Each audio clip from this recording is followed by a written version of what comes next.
guess the places that I've been. You never guess the places that I've been. 'Cause everything is like a dream, yeah, but only in that dream that I live in. I'm never gonna let the day begin. Never gonna let the day begin. 'Cause everything is like a dream, yeah, but only in that dream that I live in.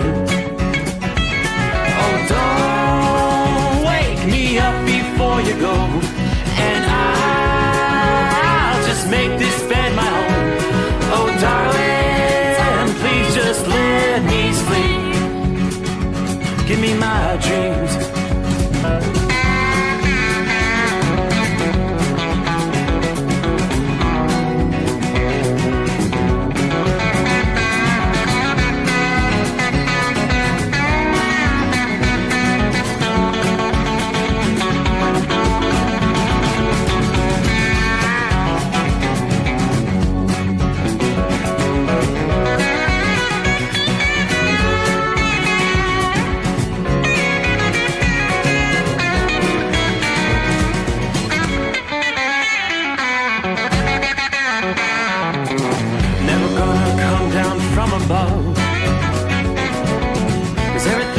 Better from above.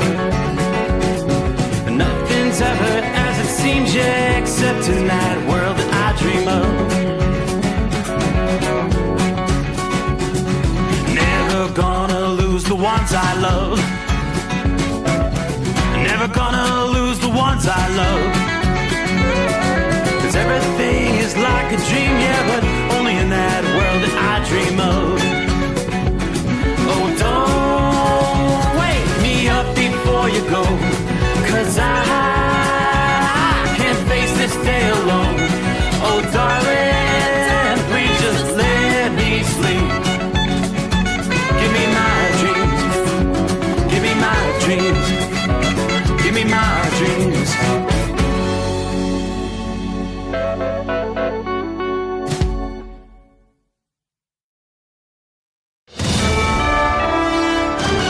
USA Radio News, I'm Anthony Lucero. Two states are now suing the Trump administration over ongoing immigration enforcement operations. The lawsuits filed by Minnesota and Illinois come after the Trump administration surged enforcement activities in Chicago and Minneapolis. Both states are asking for a court injunction to stop the ongoing immigration operations, claiming they are unconstitutional and terrorizing communities. Both lawsuits argue a violation of the 10th Amendment, taking away states' rights. I'm Rory O'Neill. The U.S. is telling Americans to immediately leave Iran as major anti-regime protests continue. The State Department bulletin is urging U.S. citizens to leave Iran, prepare for communication blackouts, avoid demonstrations, stock up on essential equipment, and consider leaving by land via Armenia or Turkey. The bulletin comes just as President Trump is reportedly reviewing military options if the regime kills more protesters. Trump warned last week the U.S. would hit the Islamic Republic very hard. I'm Mark Mayfield. President Trump says he plans $2,000 tariff rebate checks, but funding and legality remain uncertain. Experts warn the cost would exceed annual tariff revenue, and the Supreme Court is still reviewing whether Trump overstepped with his tariffs in the first place. Congress would likely need to approve any payments.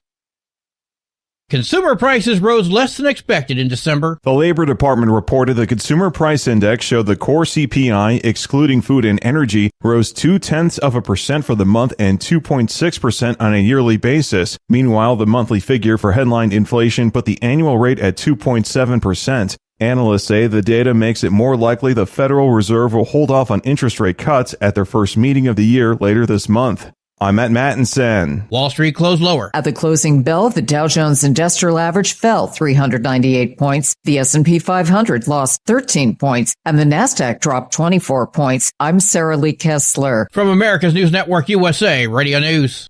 Business owners, are you paying high phone bills for old school systems and lousy service? StrongTel cuts your phone bills in half and turns every phone you own into a feature-rich business system. Sean Roddy, CEO of Hennings Brothers Drilling, had this to say: "We've been a StrongTel customer for over 10 years. It's great. It even includes an intercom with video to our equipment yard. I can watch live from anywhere with my smartphone. I'd recommend StrongTel to anyone. Never miss a customer call again with your StrongTel business system. StrongTel is a proud iTex partner and always welcomes your iTex dollars. You'll get award-winning StrongTel service, a business-class phone system, and cut your phone bill in half. Visit strongtel.com. That's StrongTel, StrongTel.com. It's StrongTel.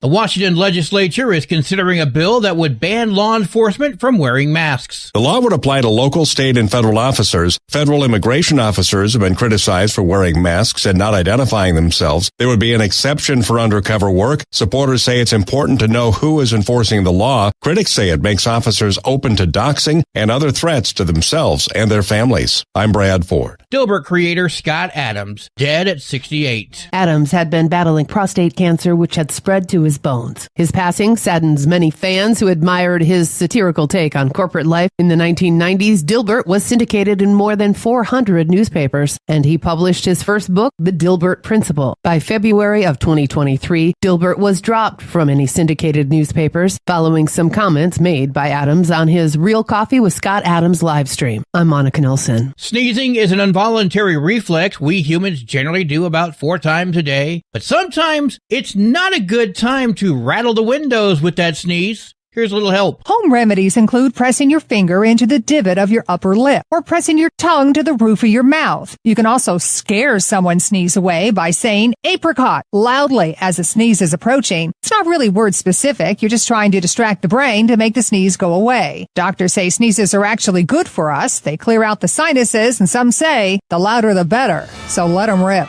I'm Bree Tennis. And I'm Anthony Lucero, USA Radio News. iLocal.net is offering a free website analysis to improve the online presence of your business. Business owners across the U.S. turn to iLocal.net to improve their search engine rankings. Search engines are constantly changing their algorithms. You need the professionals who know how to use those changes to benefit your business. Don't hope for new customers. Get found and be chosen. Visit iLocal.net/go for your free website analysis. iLocal.net/go. At Hot Shot Secret, we share the science behind common diesel problems and their solutions. For example, Hot Shot Secret Diesel Extreme. Today's ultra-low sulfur fuels leave injector deposits causing frequent DPF regens and low throttle response. Diesel Extreme is a once every 6-month treatment that will clean your entire fuel system, including the tank, lines, pump, and the injectors. Hot Shot Secret Diesel Extreme is available nationwide at truck stops, fine farm and auto stores, and online at hotshotsecret.com. Did you miss an episode of the Steve Sommers Overnight Drive? Or just want to relive a little bit of the magic? Don't worry. You can download the Steve Sommers Overnight Drive wherever you get your podcasts. Don't miss a single second of the show that was recently named one of the best late night shows in America. Make sure you like and subscribe to the Steve Sommers Overnight Drive so you don't miss a single episode. The Steve Sommers Overnight Drive. Available wherever you get your podcasts or online at overnightdriveradio.com. Another dark night on the interstate. Another 100 miles in the pouring rain. These are worth all the time I've spent away. Another dark night on the interstate.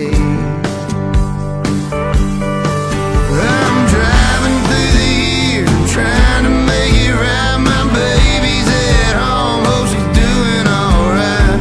Miss my dogs and I miss my girls, I'm 1,000 miles away from my whole world.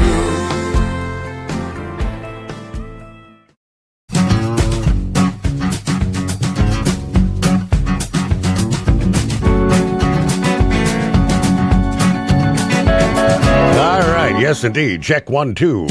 Hey there! Would you look at that? Clock on the wall says 12:07 Eastern Time. That means it's a brand new day. And away we go. Are you telling me it's already midweek coming on? Looks like it is. 14th day of January. Yeah, 2 weeks in. From time zone to time zone, we welcome you aboard the Steve Summers Overnight Drive live from the Hot Shot Secret Studios. Not a bad night outside the secret bunker, as a matter of fact. Yeah, upper 40s at this hour. Just as the case was last week, a little bit of a warm-up. We called it the January thaw. Not going to get quite as warm as we did then, but think reality check. This will be the final day. Temperature's actually going to be going down throughout the day. And we'll get ready for maybe the return of some old man winter as in the form of snow from the Great Lakes to the Northeast between now and the end of the week. At the moment, we have a little front bringing some lighter rain. South central, southwest Indiana through southern Illinois. A little bit of rain in the St. Louis area tonight. Scattered light rain back through southern portions of Kansas, then kind of swinging up to the northwest, northeast Colorado, southeastern portions of Wyoming. Again, it's light rainfall for the most part, but now we can go back since last week. Forecasters have been kind of monitoring snow potential for the Northeast to return, as a storm and a shot of cold air is going to move through the Great Lakes as we head into midweek here. Snow is expected to start in portions of Michigan, Indiana, Ohio later today, before shifting into the Northeast for Wednesday night and Thursday. Now, it will be maybe a plowable snow across the interior Northeast, higher elevations of the Appalachians, northern New England, several inches of snow between now and late week. Some of the highest snowfall accumulations are going to be downwind of the Great Lakes, as the lake effect snows are going to kick in. Inches of snow piling up across the interior Northeast, obviously leading to slippery travel as early as Wednesday evening, then continuing into Thursday night, as a matter of fact. Places from Pittsburgh to Buffalo, New York. Maybe some slippery travel later on this Wednesday afternoon into the evening hours. Gusty winds will be a factor as well, accompanying the cold and the snow. Winds gusting to 40 miles per hour across the Northeast and New England Thursday into Thursday night, which will add to visibility concerns. Given the storm track, it's unlikely that we'll see any accumulation of heavy snow, like several inches from Philadelphia to New York City. Maybe just a few flakes flying here and there, a dusting maybe in most cases. Even without a blockbuster snow for the I-95 cities, we could still see some impacts in that region. The cold infiltrating the Northeast Thursday night. We could see the wet surfaces freezing over and some slippery spots by Friday morning. Question, is there more snow on the way? According to AccuWeather, rounds of snow and cold are likely to continue following this particular storm. We'll see some persistent cold air and an active storm track out of Canada that will bring additional rounds of snow. We could see the next round as early as Thursday for the Great Lakes. By Friday, again, in the Northeast. About a week ago, there were some folks talking about the big January thaw, alluding to the fact, I don't know if it's global warming or what, but I'll take it. Everything this time of year comes with a price. You enjoyed, hopefully, the warmer conditions. The term polar vortex, is coming back into play in the coming days. Colder air becoming reestablished in the central and eastern U.S. after the big warm-up.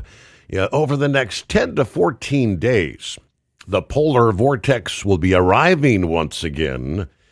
Cold air dominating the pattern through the end of the month, then into early February. Over the next couple of weeks, the jet stream is going to develop a large buckle a northward bulge along the Pacific coast, which means warmer conditions, a big southward dip centered around the Great Lakes. This setup stretches the polar vortex, sending persistent warmth near the bulge and repeated shots of cold air along the dip. For example, temperatures in Chicago are expected to swing from near average to a good 10-20 degrees below average over the next 1 or 2 weeks. So the average high in Chicago is right about 32 degrees. New York City, temperatures are going to range from near historical average, the upper 30s. You're going to see 5 to 10 degrees below normal in that same time frame.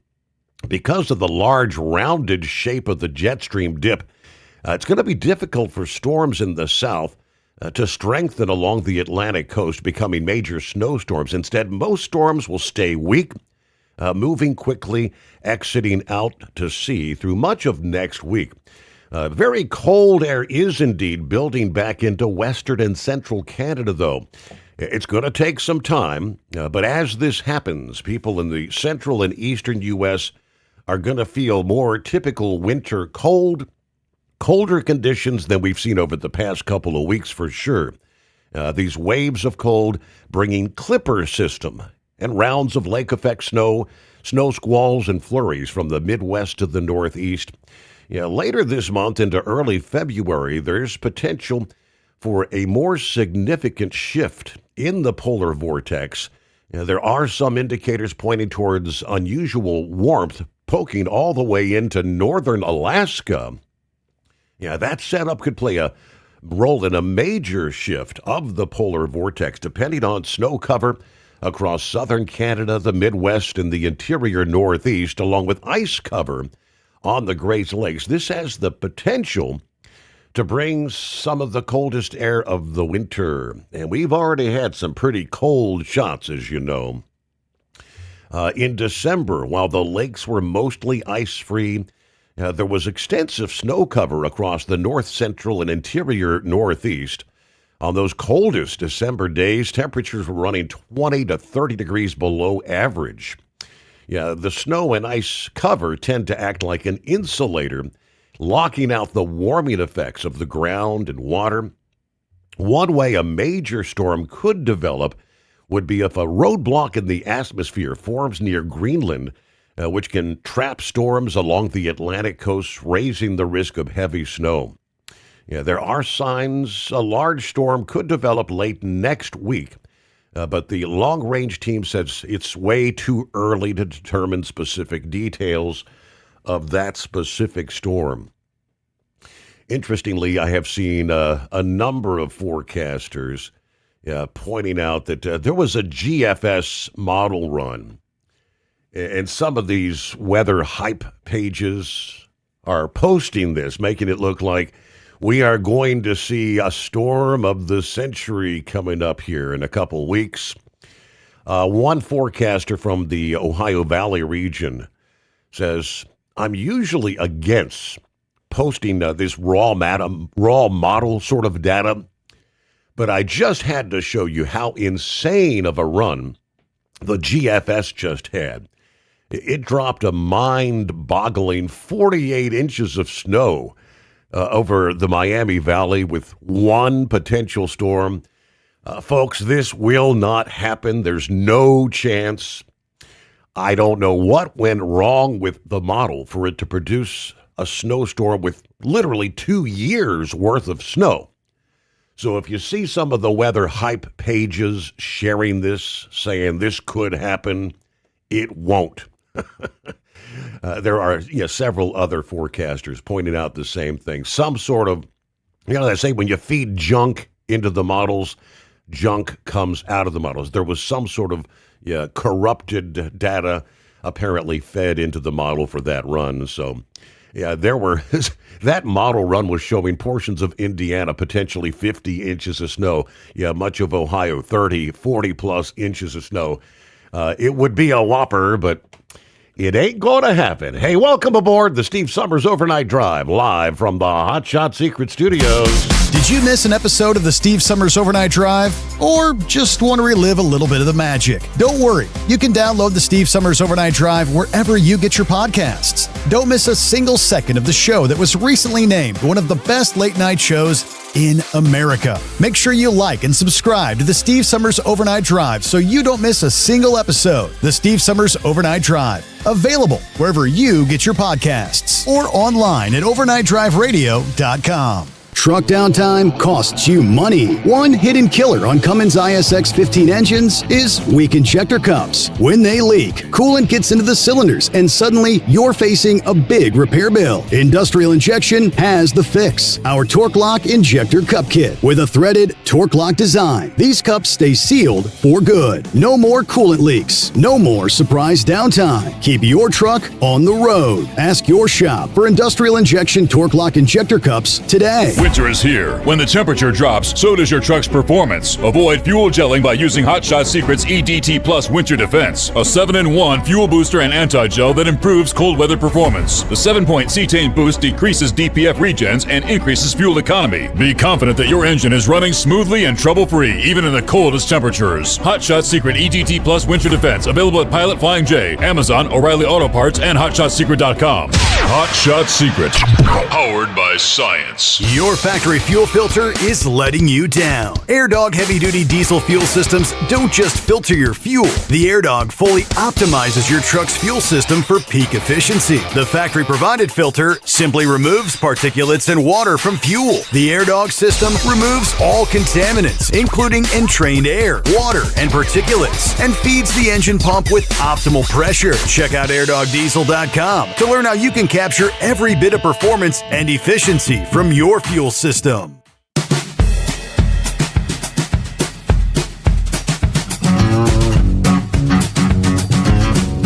All right, hello to Philly Dan. Good morning from the city of brotherly love. Hello to Marianne. Tank in the house. Morning, Steve, the overnight crew. Happy Hope Day. It's a cool 29 degrees in Grants, New Mexico. Now we're headed over to Santa Rosa, then back to Banning once again. Everybody truck safe. Have a blessed day. There's Josh. Morning, Steve. Traveling through Peoria, Illinois. Hey, 44 degrees. Roads are dry, partly cloudy. I got a load of alfalfa. Headed to the Buckeye State tonight. Be safe out there to the listening family. Griswold says, safe travels to the drivers out there. All right, saddle up, nocturnal listeners. It's Pappy, the midnight hour. And what day is it? What day is it? 844-844-3388, the number for Horse Feathers to make it official. 47 degrees, Harrison, Ohio. Had a little bit of drizzle in the air. All right, snuggle up to whomever or whatever. Heat up that cup of Joe.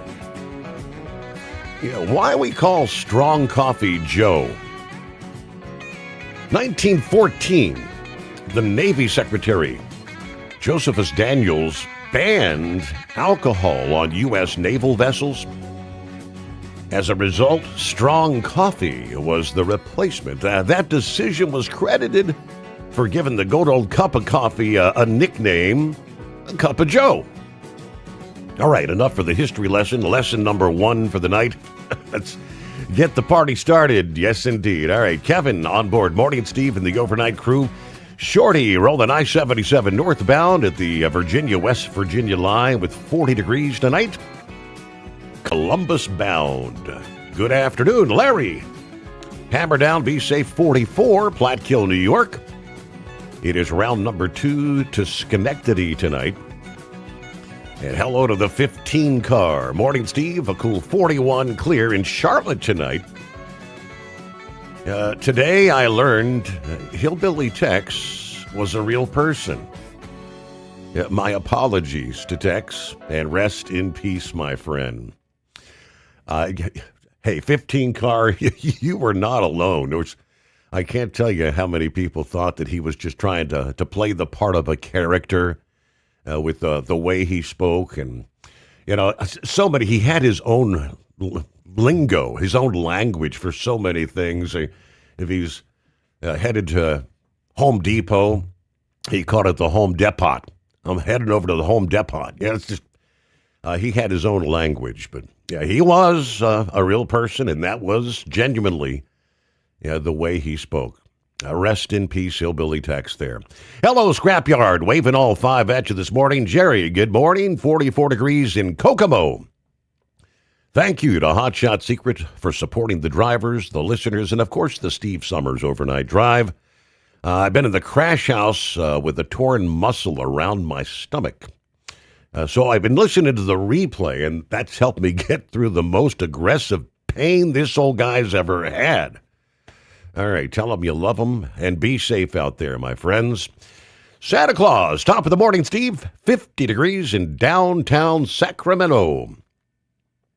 Currently getting some blood to my legs during intermission at the Lion King Broadway show tonight with Mrs. Claus. All right, enjoy that there. Of course, it's only, 9:20 in the evening there in Sacramento, so showtime, the show goes on. Hello from Bob in Michigan. James on board. I honestly think something's going down when it comes to Iran any time now. We've got the latest updates. The President Trump, gave probably his strongest indication yet that some sort of intervention may be coming. With his comments this past day, we'll share what he had to say here momentarily. Hello, Michael. What's up, people? Only here to drop a like and then hit the, hey, see you tomorrow. Well, thank you for dropping a like there, Michael. D. Stockwell. Good morning, Steve Summers. Buckeye Boy checks in from Ackworth, Georgia, 39 degrees tonight. Everything went well with Wildcat's procedure this past morning. Doctor says everything was great. That's good news. Truck that was down is running, and we're just taking it through in places to make sure there's no leaks or codes being thrown. I haven't caught up on my sleep, so I'll be hitting the sack here in just a bit. Sorry to hear about Hillbilly Tex there. He was a great caller. Now ringing the cowbell in the halls of glory. Rest in peace, sir. We also lost Scott Adams, the creator of the Dilbert comic strip for years, along with several books. He was a brilliant guy, very intelligent person, who, as Greg Gutfield said, who he was good friends with, taught us how to live and also how to die. Have a great night, everyone, and be careful out there. All right. Couple of others real quick, like Captain Snacky. Morning, Steve, and the overnight family. Currently on my Friday, headed down to drop some fuel in Seymour, Indiana. 55 degrees. Beautiful night out here tonight. Everybody have a safe night. Jennifer checks in from north central Kansas. 46 degrees. Listening while working the night shift. Shout out to my favorite trucker, Tony. And everybody drive safe out there. Eskimo Mom, howdy, Overnight Drive Nation. Happy Hump Day, Wednesday, whatever day. 5 more days in the college football season, right? Championship game next Monday. 62 days till spring, and just a few after that, the Mid-America Truck Show. Doing a Louisville, Owensboro pedal to start my week tonight. Got my first stop off. I'm headed to my store now. Sorry to hear about Tex. He will be missed. All right, trying to rain a little bit on I-64, southern Indiana. It's breezy. We've got 55 degrees. So be careful out there. Well, is it possible to make it official right out of the box this early day? What do you say, Your Honor? What's going on, Horse Feathers? Well, I guess we should say, hey, Mike, what day is it? What day is it to all you people that get a day off? What's a day off here? I worked every day, including January 1st, every day this month. Still working on it. Be working tomorrow. What day is it? It is officially Hump Day. Here we are. All right. for all you people to get time off. I don't know. This is my time of year. I work this time of year, so I get plenty of time off the other 9 months of the year. I arrange things so that I don't have to work too hard, I hope. Anyways, hey, but we're almost to the news break. Can you dial us back up, because we got the click going again, and we're about a minute from news break. So real quick, President Trump signaling potential intervention in Iran this past day with a very forceful message via his Truth Social account, directly addressing the protesters in Iran. Stating, quote, Iranian patriots, and then in all capital letters, keep protesting, take over your institutions, save the names of the killers and abusers. They will pay a big price. I have canceled all meetings with Iranian officials until the senseless killing of protesters stops. He then concluded the post with a stark promise, writing, and I quote, help is on the way. MIGA, as in M-I-G-A, make Iran great again? Yeah, President Donald J. Trump. All right, as the protest continues, varying reports of how many are now dead. Yeah, some say 2,000, some say 12, could be 20,000. We just really don't know at this point. USA Radio News, I'm Anthony Lucero. President Trump says the U.S. will act if Iran begins hanging anti-regime protesters, though he did not specify how. We will take very strong action if they do such a thing. Trump has urged Iranians to keep protesting, as a human rights group reports at least 2,000 deaths. The Justice Department's criminal probe of Fed Chair Jerome Powell is drawing criticism from Senate Republicans, including Louisiana's John Kennedy. I know Chairman Powell very well. I will be stunned. I will be shocked if he has done anything wrong. GOP leaders warn the case must be serious and caution against political interference with the Fed's independence. The investigation centers on whether Powell misled Congress about plans to renovate Fed headquarters, a charge Powell denies. Wall Street closed lower. At the closing bell, the Dow Jones Industrial Average fell 398 points. The S&P 500 lost 13 points, and the Nasdaq dropped 24 points. I'm Sarah Lee Kessler. From America's News Network, USA Radio News. Commerce moves fast. Your business should too. If you're not on the first page of search results, you're losing customers. Out of sight, out of mind is true. Don't let that be you. iLocal.net has helped local businesses dominate search results since 2009. For a limited time, iLocal.net is offering a free website analysis to improve the online presence of your business. Local business owners across the U.S. turn to iLocal.net to improve their search engine rankings. Search engines are constantly changing their algorithms. You need the professionals who know how to use those changes to benefit your business. Don't hope for new customers. Get found and be chosen. Call 888-699-2407 for your free website analysis. Don't wait. Call 888-699-2407. That's 888-699-2407. For your free website analysis, call 888-699-2407. Did you miss an episode of the Steve Summers Overnight Drive? Or just want to relive a little bit of the magic? Don't worry. You can download the Steve Summers Overnight Drive wherever you get your podcasts. Don't miss a single second of the show that was recently named one of the best late-night shows in America. Make sure you like and subscribe to the Steve Summers Overnight Drive so you don't miss a single episode. The Steve Summers Overnight Drive. Available wherever you get your podcasts or online at overnightdriveradio.com. Your factory fuel filter is letting you down. AirDog heavy-duty diesel fuel systems don't just filter your fuel. The AirDog fully optimizes your truck's fuel system for peak efficiency. The factory-provided filter simply removes particulates and water from fuel. The AirDog system removes all contaminants, including entrained air, water, and particulates, and feeds the engine pump with optimal pressure. Check out airdogdiesel.com to learn how you can capture every bit of performance and efficiency from your fuel system. Diesel owners know if you take care of your engine, it'll return the favor. Hot Shot secret formulates additives that help you prevent problems and boost performance. Diesel Extreme cleans internal and external injector deposits, and EDT increases fuel economy by up to 7.3%, scientifically proven by third-party testing. Add Hot Shot Secret at your next fill-up to get the most out of your diesel. Available nationwide at truck stops, farm and automotive stores, and online at hotshotsecret.com. Hot Shot Secret, powered by science. Truck downtime costs you money. One hidden killer on Cummins ISX 15 engines is weak injector cups. When they leak, coolant gets into the cylinders and suddenly you're facing a big repair bill. Industrial Injection has the fix. Our Torque Lock Injector Cup Kit with a threaded Torque Lock design. These cups stay sealed for good. No more coolant leaks. No more surprise downtime. Keep your truck on the road. Ask your shop for Industrial Injection Torque Lock Injector Cups today. Want to put your business on a brand that is heard in some of the biggest radio markets, on some of the biggest radio stations in the United States?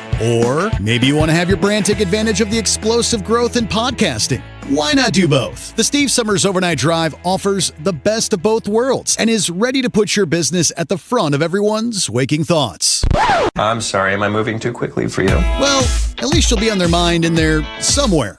For sure, the Steve Summers Overnight Drive was recently named one of the top 15 late-night shows in America. So advertising on the Steve Summers Overnight Drive will put you in front of the very clients you want to walk through your front door. Interested? Maybe you want to take a test drive, kick the tires, do a sample tasting, which might be kind of gross. Get details at overnightdriveradio.com or email rwild@lubricationspecialties.com. And let's put the Steve Summers Overnight Drive to work for you today.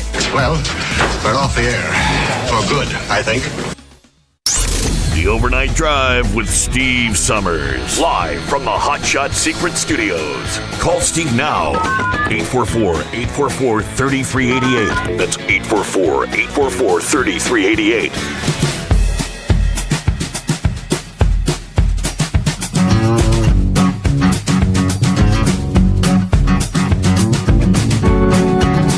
Several listening friends there in north central Kansas. Jennifer said hi a bit ago. There's Stacy, who says, hey all, hope everybody's having a great night. A wonderful night in north central Kansas.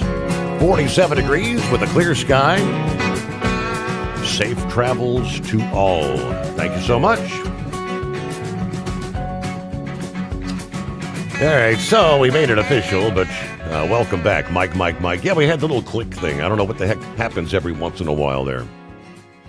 Yeah, I don't know. It's something about staying on hold too long or something there and switching cell towers. And, of course, you know, I called in, 8 o'clock last night and been on hold since then. You know, I called in on that secret back door line there so that I get to see the first one in line there whenever you want to pick me up. No, there's not a backdoor line on this anymore.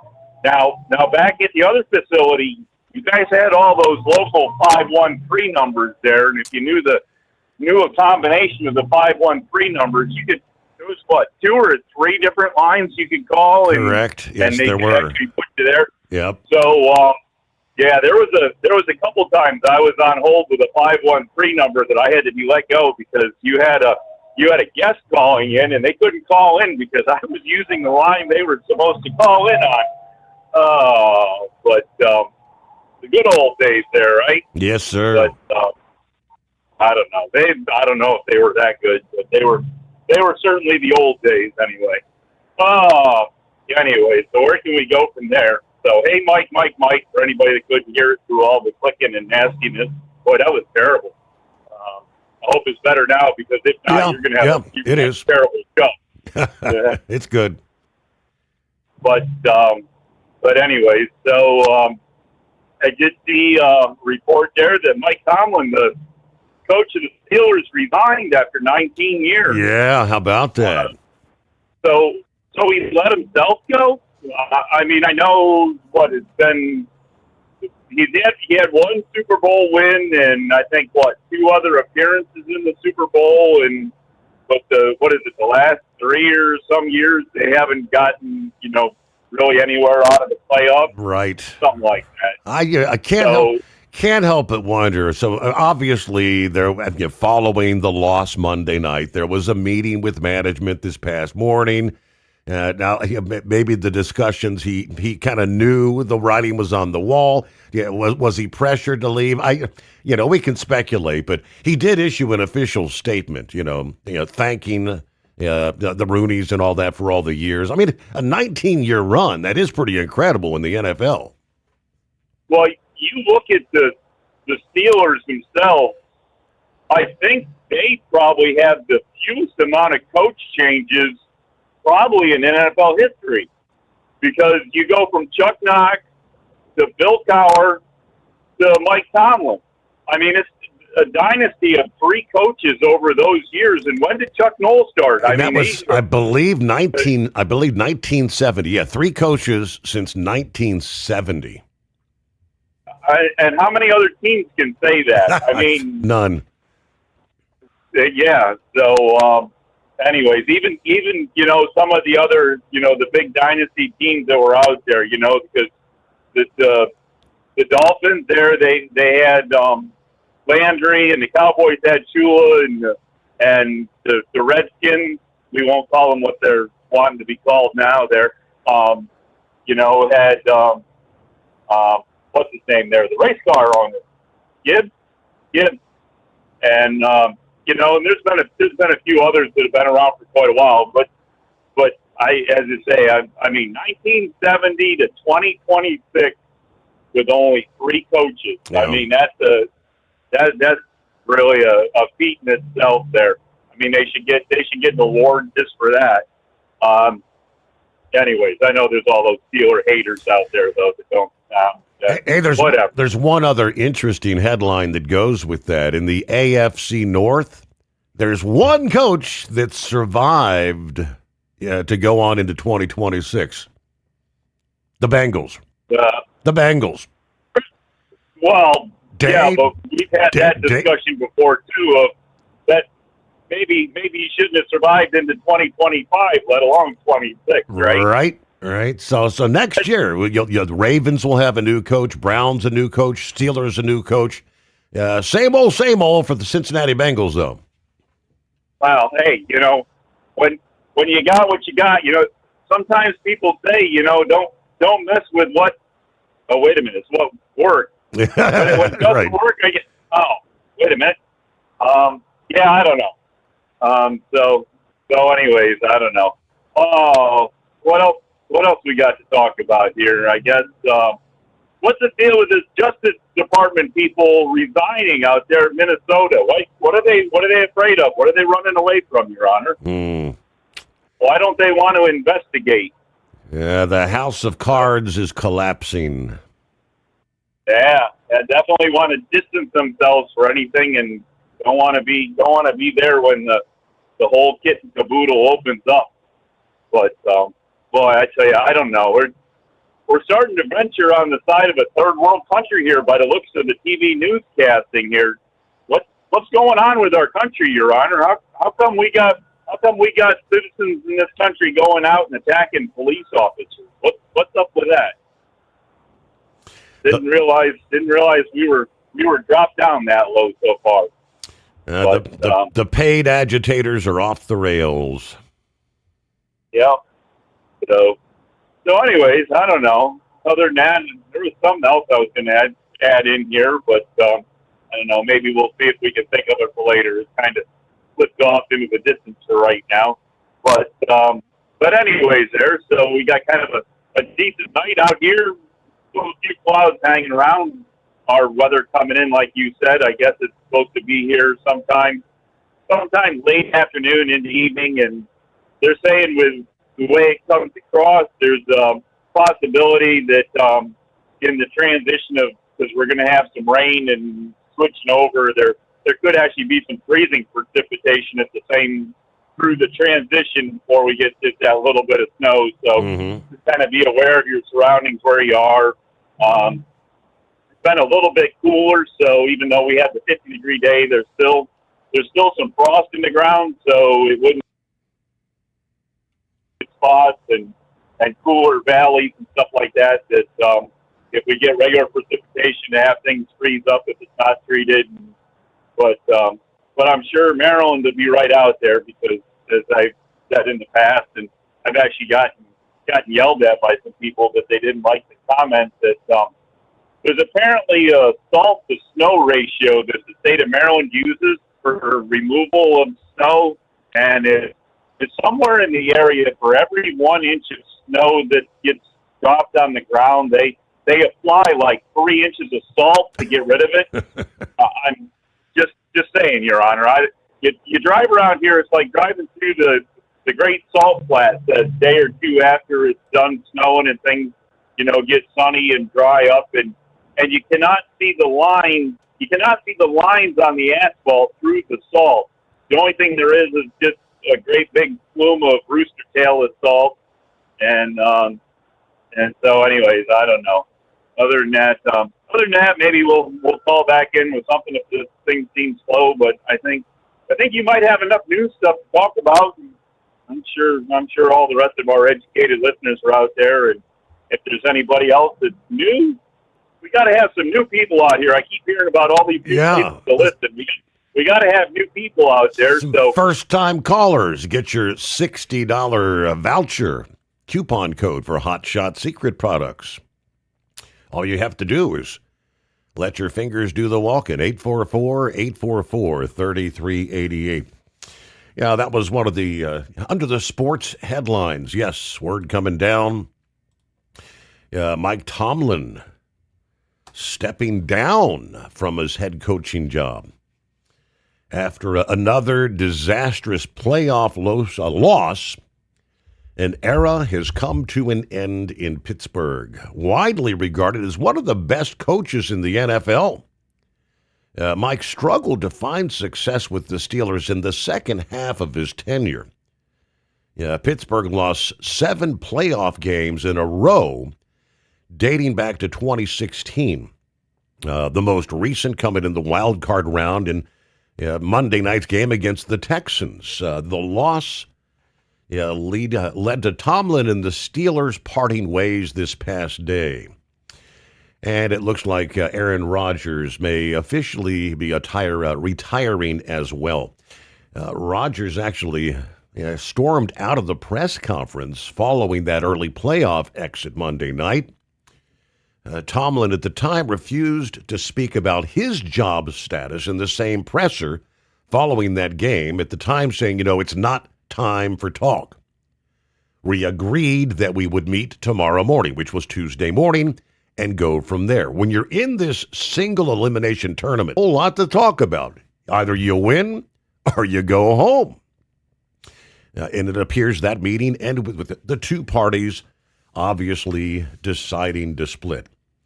Steelers president Art Rooney II releasing a statement saying, obviously, I'm extremely grateful from Mike for all the hard work, dedication, and success we've shared over the last 19 years. It's hard for me to put it into words, the level of respect that I have for Coach Tomlin. After which Mike issued an official statement. After much thought and reflection, I've decided to step down as the head coach of the Pittsburgh Steelers. This organization has been a huge part of my life for many years, and it's been an absolute honor to lead this team. I am deeply grateful to Art Rooney II and the late Ambassador Rooney for their trust and support. I'm thankful to the players who gave everything they had every day and the coaches and the staff whose commitment and dedication made this journey so meaningful. I also want to thank Steelers Nation. Your passion, loyalty, and high expectations represent what makes this franchise truly special.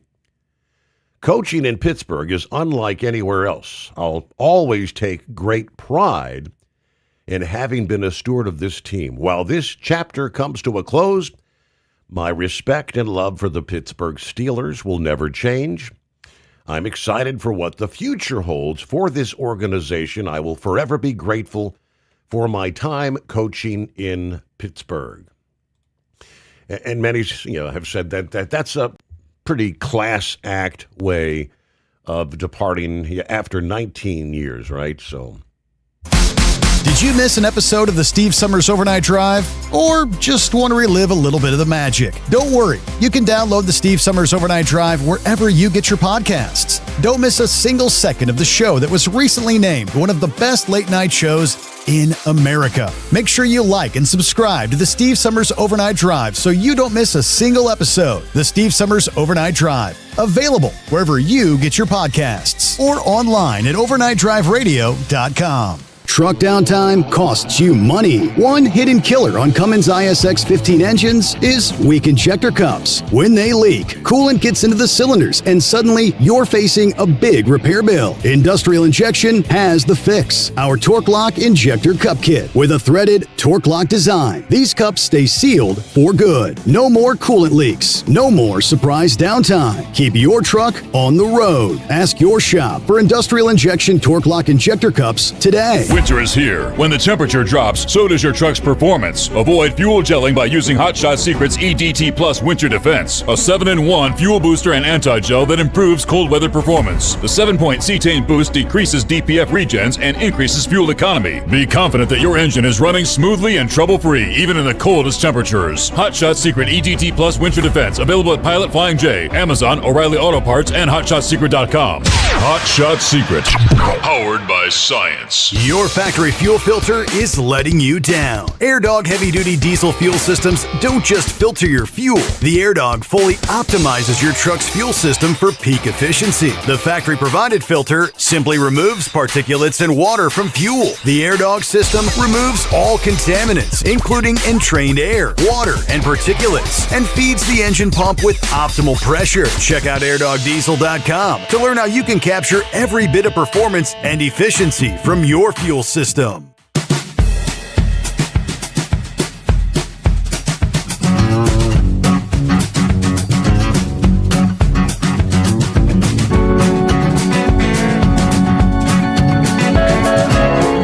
All right, hope your week's going well. Midweek already.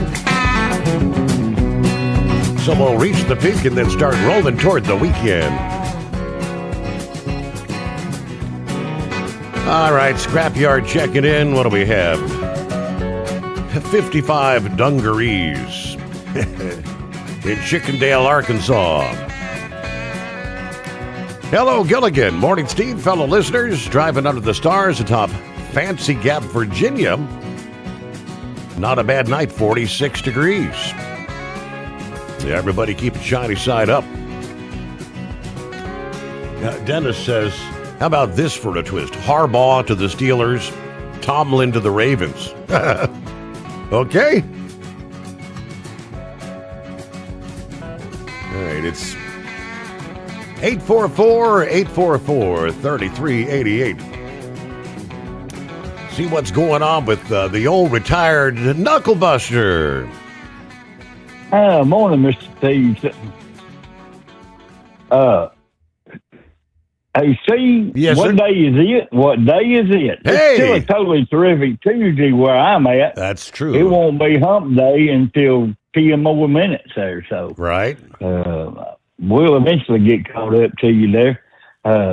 I read this headline on the drive that Tony Stewart is coming back to NASCAR and he's driving. Yes. He's going to do he's doing a one-off Craftsman Truck Series entry with Ram and I guess I'm going to pronounce this wrong anyway. Kaulig Racing, Kaulig. Mm-hmm. So how about that? Watch out. Tony Stewart behind the wheel in, well, I don't know. I mean, the way it sounds, this particular deal, they're not going to be competing like for a championship, but they're looking to have like celebrity drivers, come in for one-off races. So Tony's going to, might we see maybe like Dale Jr., maybe run a race this season? I'm curious to who they might get to run some of those celebrity races. Yeah, well, I got over 3 million miles. You reckon they'd let me drive one of them trucks? Yes. Yeah, I doubt it. Well, let's go to my favorite subject in the world, and that's scantily clad senoritas. You know who Dana Carter is, right? The country singer? Yeah, the country singer, Strawberry Wine. Yeah. A couple other hits. Do you know she's 60 now? Wow.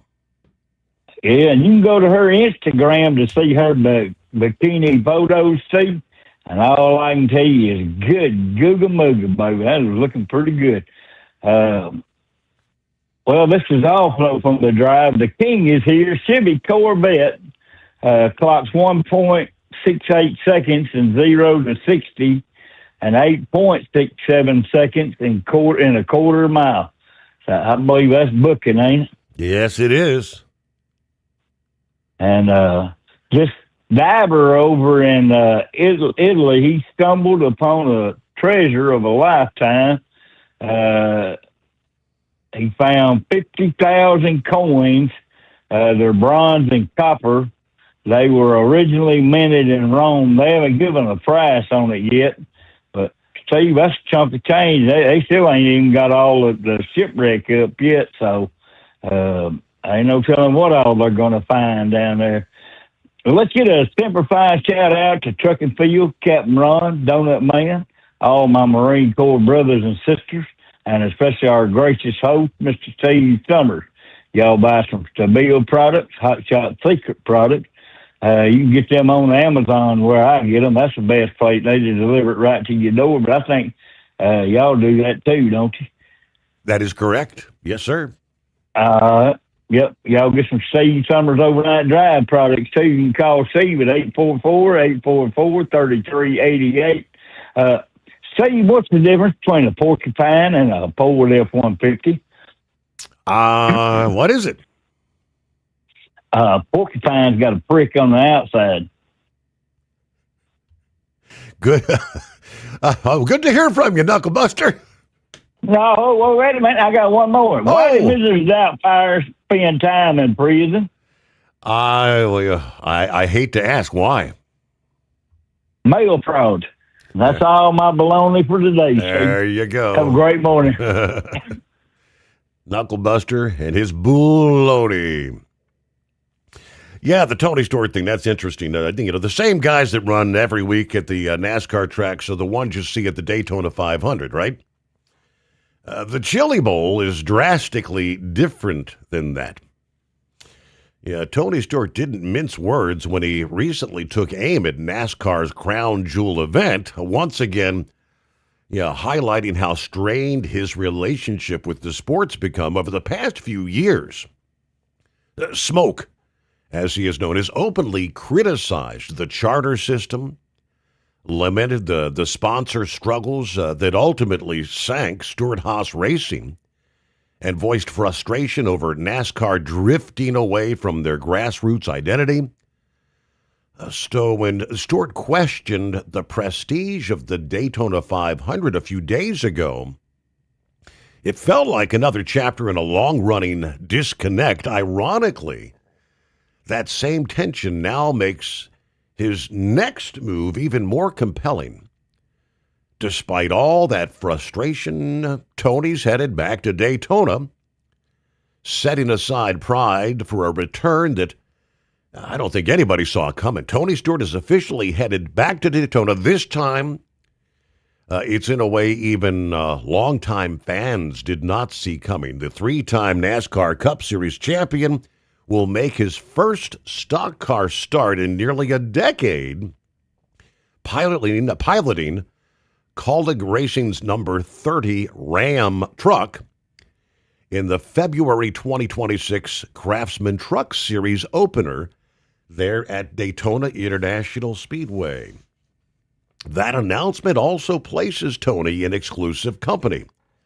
The gap between his Truck Series starts would span 20 years, 8 months, and 10 days, one of the longest breaks between starts in series history. Only Bobby Gerhart, who was 19 years plus, and Jimmy Johnson at 17 years, 9 months, came anywhere close. This move significant for more than just Tony's return. It also underscores Dodge Ram's re-entry into NASCAR trucks, aligning seamlessly with Tony's existing Dodge partnership through his NHRA Top Fuel program. Tony's presence gives Ram an instant headline as it reestablishes itself in the garage with Kaulig Racing. Now, Tony's entry comes through Kaulig Racing's what they're calling their free agent driver program, announced back in November. Ram's initiative partners with Kaulig to field a rotating truck throughout the season, allowing marquee drivers to step in without having to commit to a championship run as part of the program. The number 25 and select number 30 entries are not eligible for the Truck Series title. This is just a pure one-off opportunity rather than any long-term campaign. What other drivers might they be able to stick behind the wheel of the Dodge Ram in the upcoming return to the Truck Series? That's pretty good. What a cool way, though, with Tony Stewart to obviously make the racing headlines and highlighting Ram's return, right? The Steve Sommers Overnight Drive.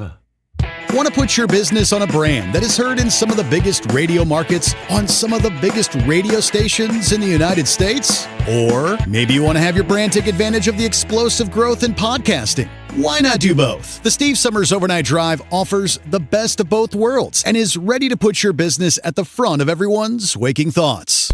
I'm sorry, am I moving too quickly for you? Well, at least you'll be on their mind in there somewhere. For sure, the Steve Sommers Overnight Drive was recently named one of the top 15 late-night shows in America. So advertising on the Steve Sommers Overnight Drive will put you in front of the very clients you want to walk through your front door. Interested? Maybe you want to take a test drive, kick the tires, do a sample tasting, which might be kind of gross. Get details at overnightdriveradio.com or email rwild@lubricationspecialties.com. And let's put the Steve Sommers Overnight Drive to work for you today. Well, we're off the air. For good, I think. Your factory fuel filter is letting you down. AirDog heavy-duty diesel fuel systems don't just filter your fuel. The AirDog fully optimizes your truck's fuel system for peak efficiency. The factory-provided filter simply removes particulates and water from fuel. The AirDog system removes all contaminants, including entrained air, water, and particulates, and feeds the engine pump with optimal pressure. Check out airdogdiesel.com to learn how you can capture every bit of performance and efficiency from your fuel system. Did you miss an episode of the Steve Sommers Overnight Drive? Or just want to relive a little bit of the magic? Don't worry. You can download the Steve Sommers Overnight Drive wherever you get your podcasts. Don't miss a single second of the show that was recently named one of the best late-night shows in America. Make sure you like and subscribe to the Steve Sommers Overnight Drive so you don't miss a single episode. The Steve Sommers Overnight Drive. Available wherever you get your podcasts or online at overnightdriveradio.com. USA Radio News, I'm Anthony Lucero. Pentagon Chief Pete Hegseth is pushing to grow the country's military-industrial complex. He stopped at SpaceX's Starbase in Texas on Monday as part of his Arsenal of Freedom tour, introduced by CEO Elon Musk and surrounded by spaceship components. Hegseth said the military needs to rebuild and called for the private sector to play a greater role in remaking America's military presence around the world. He said the U.S. must win the competition for 21st century technological supremacy. I'm Tammy Trujillo. A former congressional staffer is in custody for allegedly stealing government cell phones. Christopher Sutherland was a system administrator for the House Transportation and Infrastructure Committee from 2020 to 2023. The Department of Justice alleges that Sutherland ordered 240 government cell phones to his home that were meant for staffers from January to May of 2023. He's also accused of selling over 200 of those phones to a nearby pawn shop. I'm Jim Roop. Family members claim a protester has been permanently blinded in one eye following an incident in Santa Ana, California. The 21-year-old man's family claims a DHS agent shot him with a non-lethal round at close range last Friday. He spent 6 hours in emergency surgery, with doctors finding shards of plastic, glass, and metal embedded in his eyes and around his face. A metal piece was also lodged 7 millimeters from a carotid artery. He also suffered a fractured skull around his eyes and nose. Demonstrators were gathered near the Santa Ana Federal Building, protesting after an ICE agent shot a woman to death in Minneapolis last Wednesday. I'm Daniel Martin. Martindale. The U.S. Supreme Court appears likely to uphold state laws banning men and boys from women and girls sports after hearing arguments today in cases from Idaho and West Virginia. The conservative majority signaled support for the bans with a decision expected by summer. At the closing bell, the Dow Jones Industrial Average fell 398 points. The S&P 500 lost 13 points, and the Nasdaq dropped 24 points. I'm Sarah Lee Kessler. From America's News Network, USA Radio News. No matter who we are or where we come from, we all experience difficulties in life. Military veterans know that sometimes it takes strength and determination to make it through. Whether it's obvious physical challenges or struggles on the inside, it takes strength to ask for help when you need it.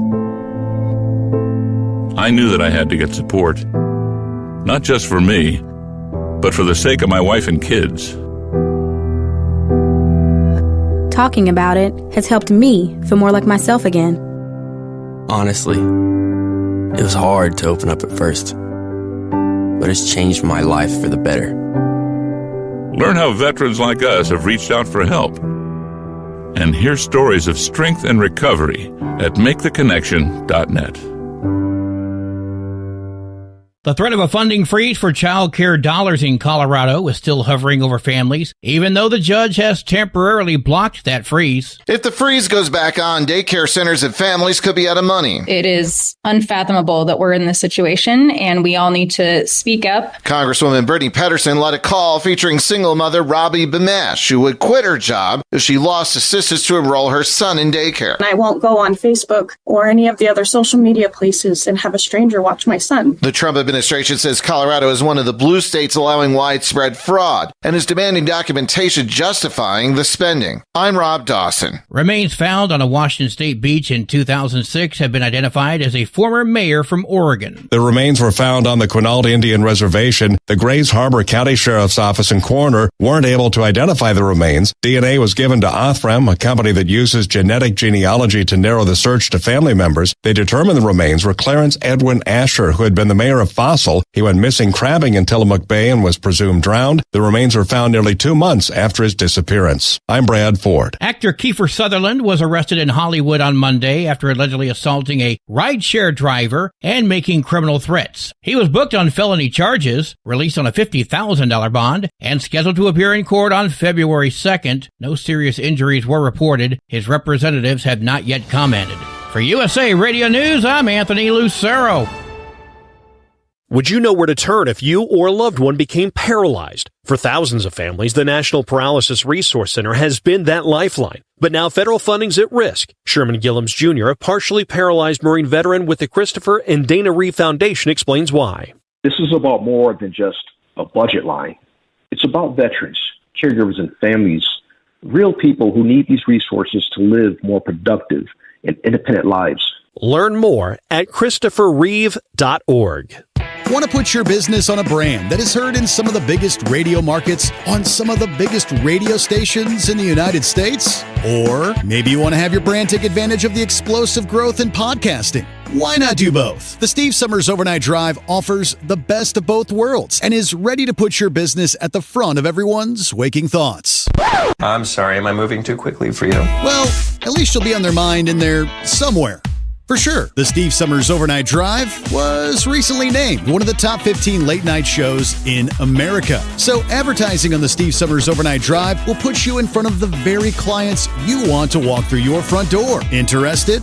Maybe you want to take a test drive, kick the tires, do a sample tasting, which might be kind of gross. Get details at overnightdriveradio.com or email rwild@lubricationspecialties.com. And let's put the Steve Summers Overnight Drive to work for you today. Well, we're off the air. For good, I think. The Overnight Drive with Steve Summers. Live from the Hot Shot Secret Studios. Call Steve now.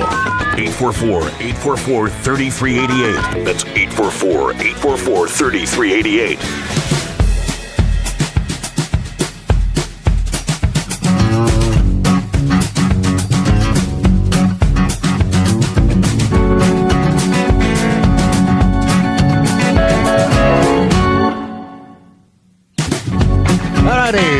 underway here on a Wednesday.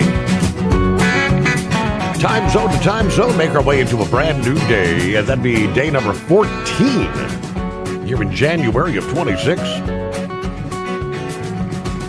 Good to have you with us. Hope your week's going well. Hello to Rubber Duck. Home sweet home, he says. He said, for one time in my life, I'm actually rooting for Pittsburgh, and they blew it. Anyway, waiting for the snow here. Our forecast is saying 6 to 10 inches. Yeah, some of those areas in northern Indiana, yes. Yeah, the models have been kind of bumping up. Lake effect. Enhanced snow maybe coming your way. Yes. Hello, Drummer Gore. A girl, 48 degrees, cloudy in northeast Philly tonight. A nice night for a drive. Everybody be safe out there. And there's Billy Lenig on board. And hello, Gary. Morning, Steve, all the overnight crew. All right, coming up, see, Grump got you coming up. Update on the Iranian situation. First, let me get to Sasquatch. It's been a long time no hear. Sasquatch, what's going on? Hey, just a wonderful day just outside of Winston-Salem, 41 degrees, just hanging out. I'm going to ask I'm going to give you a gentleman's name if you know him or not from years ago by the name of Jim Coltonball that lived up in Marysville, Ohio. Does that name sound familiar? It does not ring a bell. No. Okay. All right. Nah, that's because I think you and him and I have a mutual friend. And when he drove, when we both started at midnight, we would gab all night on the phone. Mm-hmm. And when you had your trouble at, we won't mention that other name, but he knew, and he called someone, and I thought that he spoke with you when the other place did what they did. When it was all unfolding? Okay. Yeah, I don't recognize the name, no. Okay. And it might even go back to your dad even more. I mean, did he have I know when all that was. Did he have a handle? There's a lot of out there that I know their handles. I don't know their name though.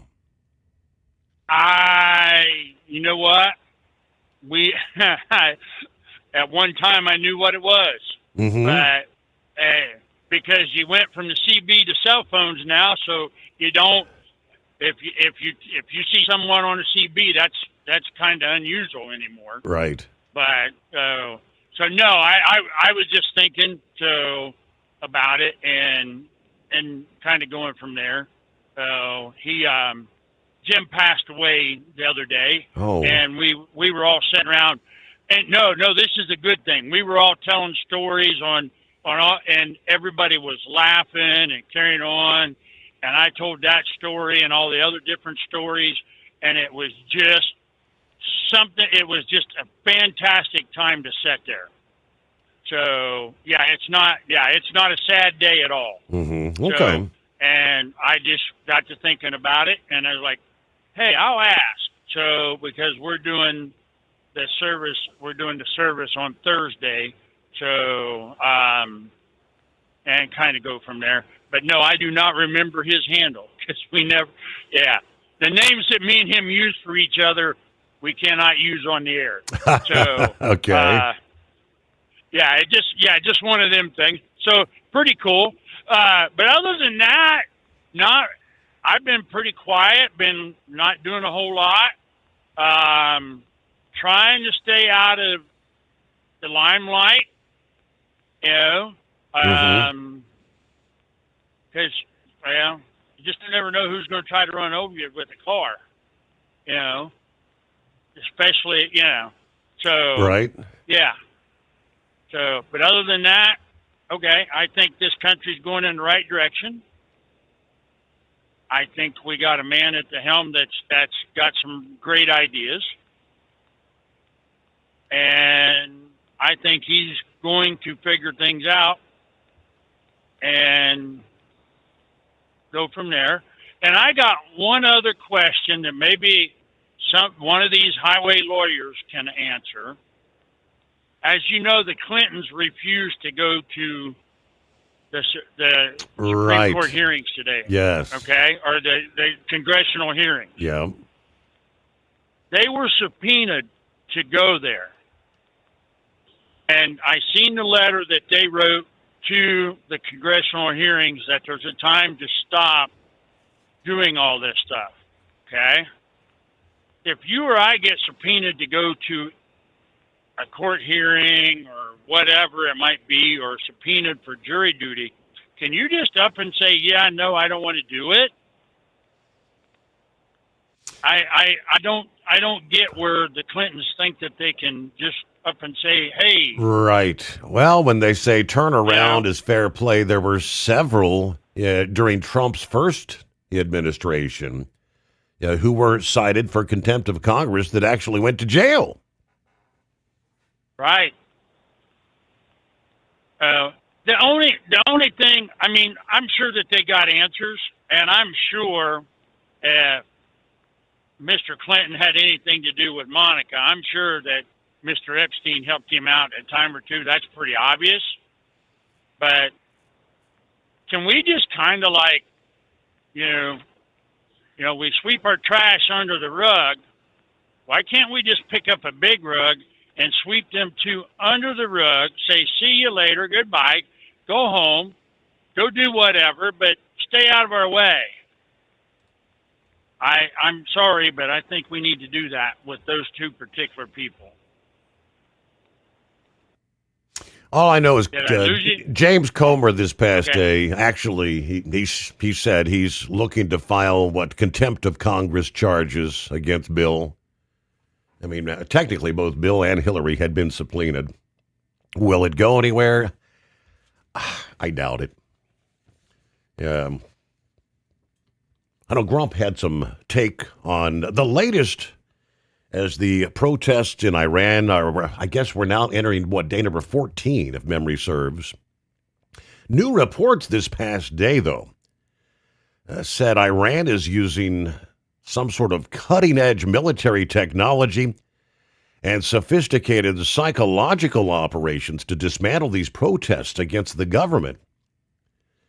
According to reports, low-flying surveillance drones, signal jammers, a rapid response propaganda apparatus, and the violent deployment of force unleashed simultaneously by the regime during recent protests. Iranian authorities have insisted that they've regained control of the country after successive nights of mass protests nationwide since last week, which have posed one of the biggest challenges to the clerical leadership since they had come to power in 1979. Iran has called the protest its 13th day of war with Israel, referencing last June's 12-day war. Iran has classified the protests as foreign agents that must be dealt with. But the Iranian people find themselves being surveilled on closed-circuit television cameras, even those who choose to protest at home, they're saying. They say, we've got information that someone in our building was chanting, and it was coming from your apartment, according to one member of the country's security forces, who tells a man in a video shared by Iranian media outlets, Iran's national police said everything is under surveillance. Iran has shut down SpaceX Starlink satellite internet terminals to prevent people from circumventing the internet restrictions. One says, I haven't seen anything like that at all. This is not regular jamming, that they have some sort of military equipment, according to one Iranian cybersecurity expert. Previous protests in 2019 and 2022 saw Iran shut down its internet, but technology experts say this is one of the most severe internet disruptions they've seen. Now, Iran's propaganda has worked to instill fear in the people, with state television showing a morgue full of body bags, footage of blindfolded detainees lined up against walls.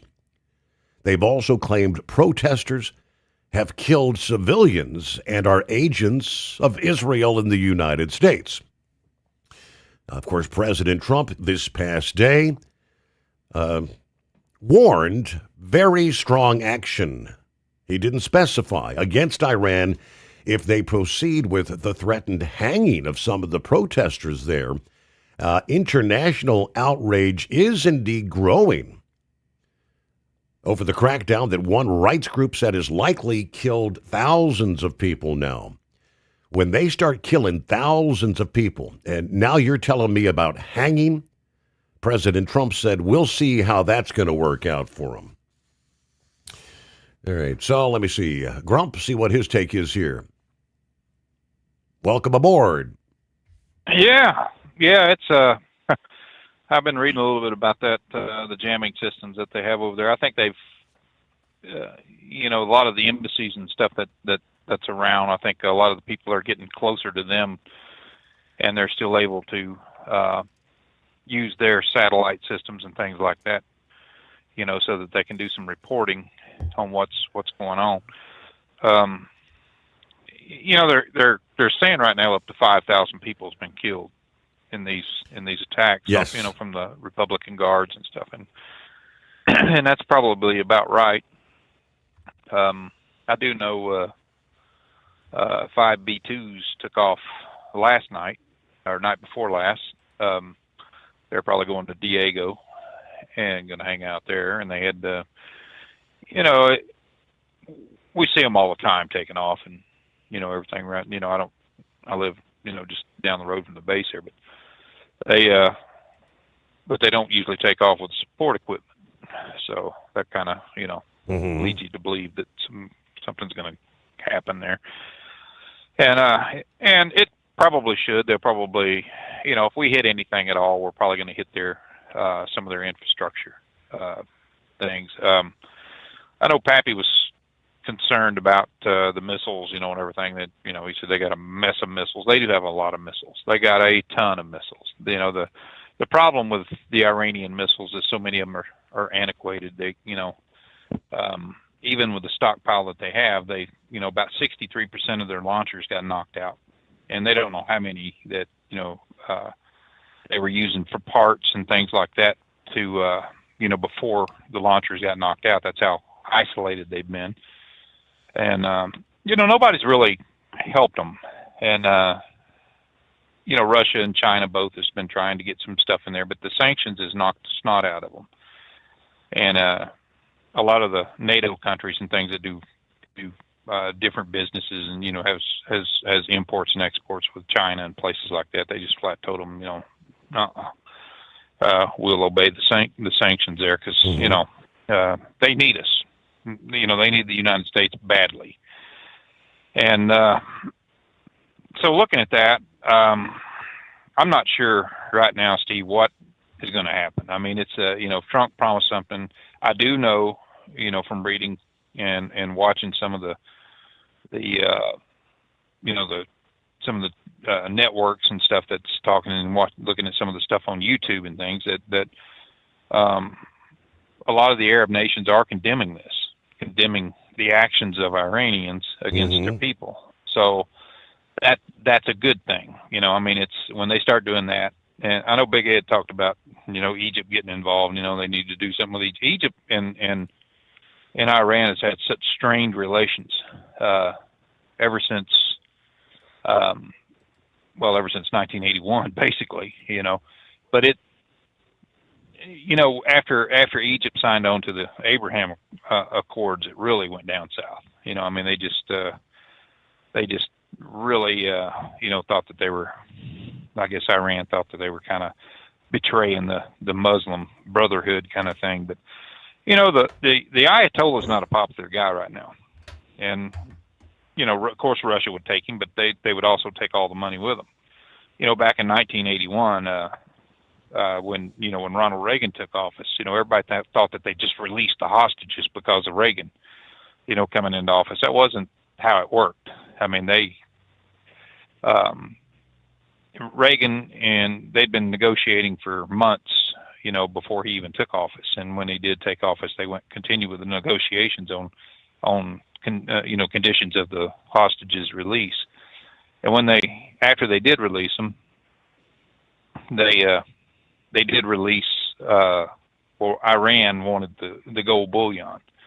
They wanted all their money that they had, been isolated and been, we'd been holding against them ever since the hostages. They wanted it in gold. Care to guess how much gold that was, Steve? No idea. That was 112,000 pounds of gold. Wow. That's how much.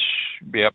And I could pick the phone up right now and call a guy that was at RAF Lakenheath when I was there, when they brought that gold in to pay Iran. And it sat there for about a week, I guess, for they finalized and everything. But, it's pretty important when they move F-111s, that uploaded F-111s out of Victor Alert barns, and they put gold in there.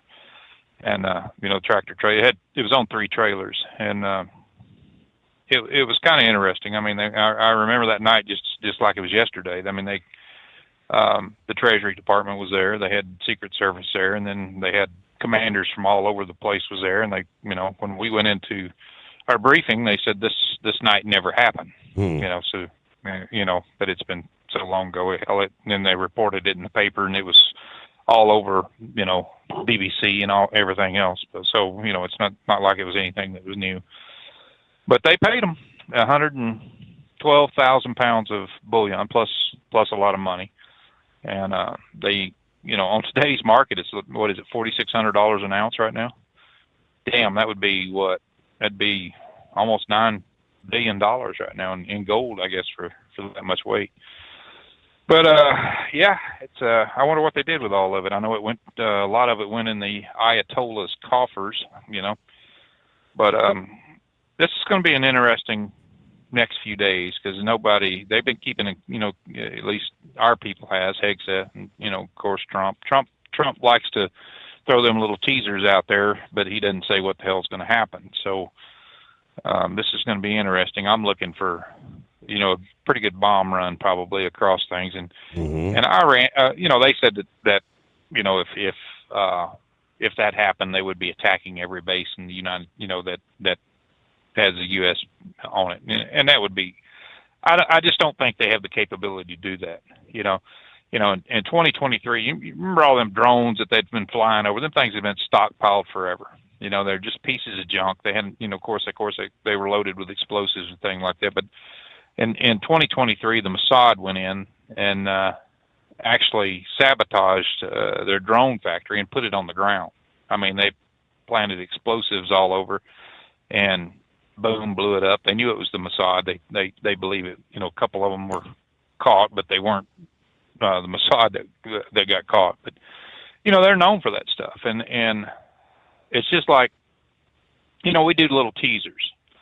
All right, we'll have planes that'll fly close to the border. We did it during the first Gulf War. We'd fly close to the Iranian borders and stuff like that, just enough so that they'll kick their radars on and do some painting of the planes and so we can do an ID, ID them. Now all they got to do is click a little mouse and they know exactly where, the radars are, and the radars that are on the missile launchers themselves.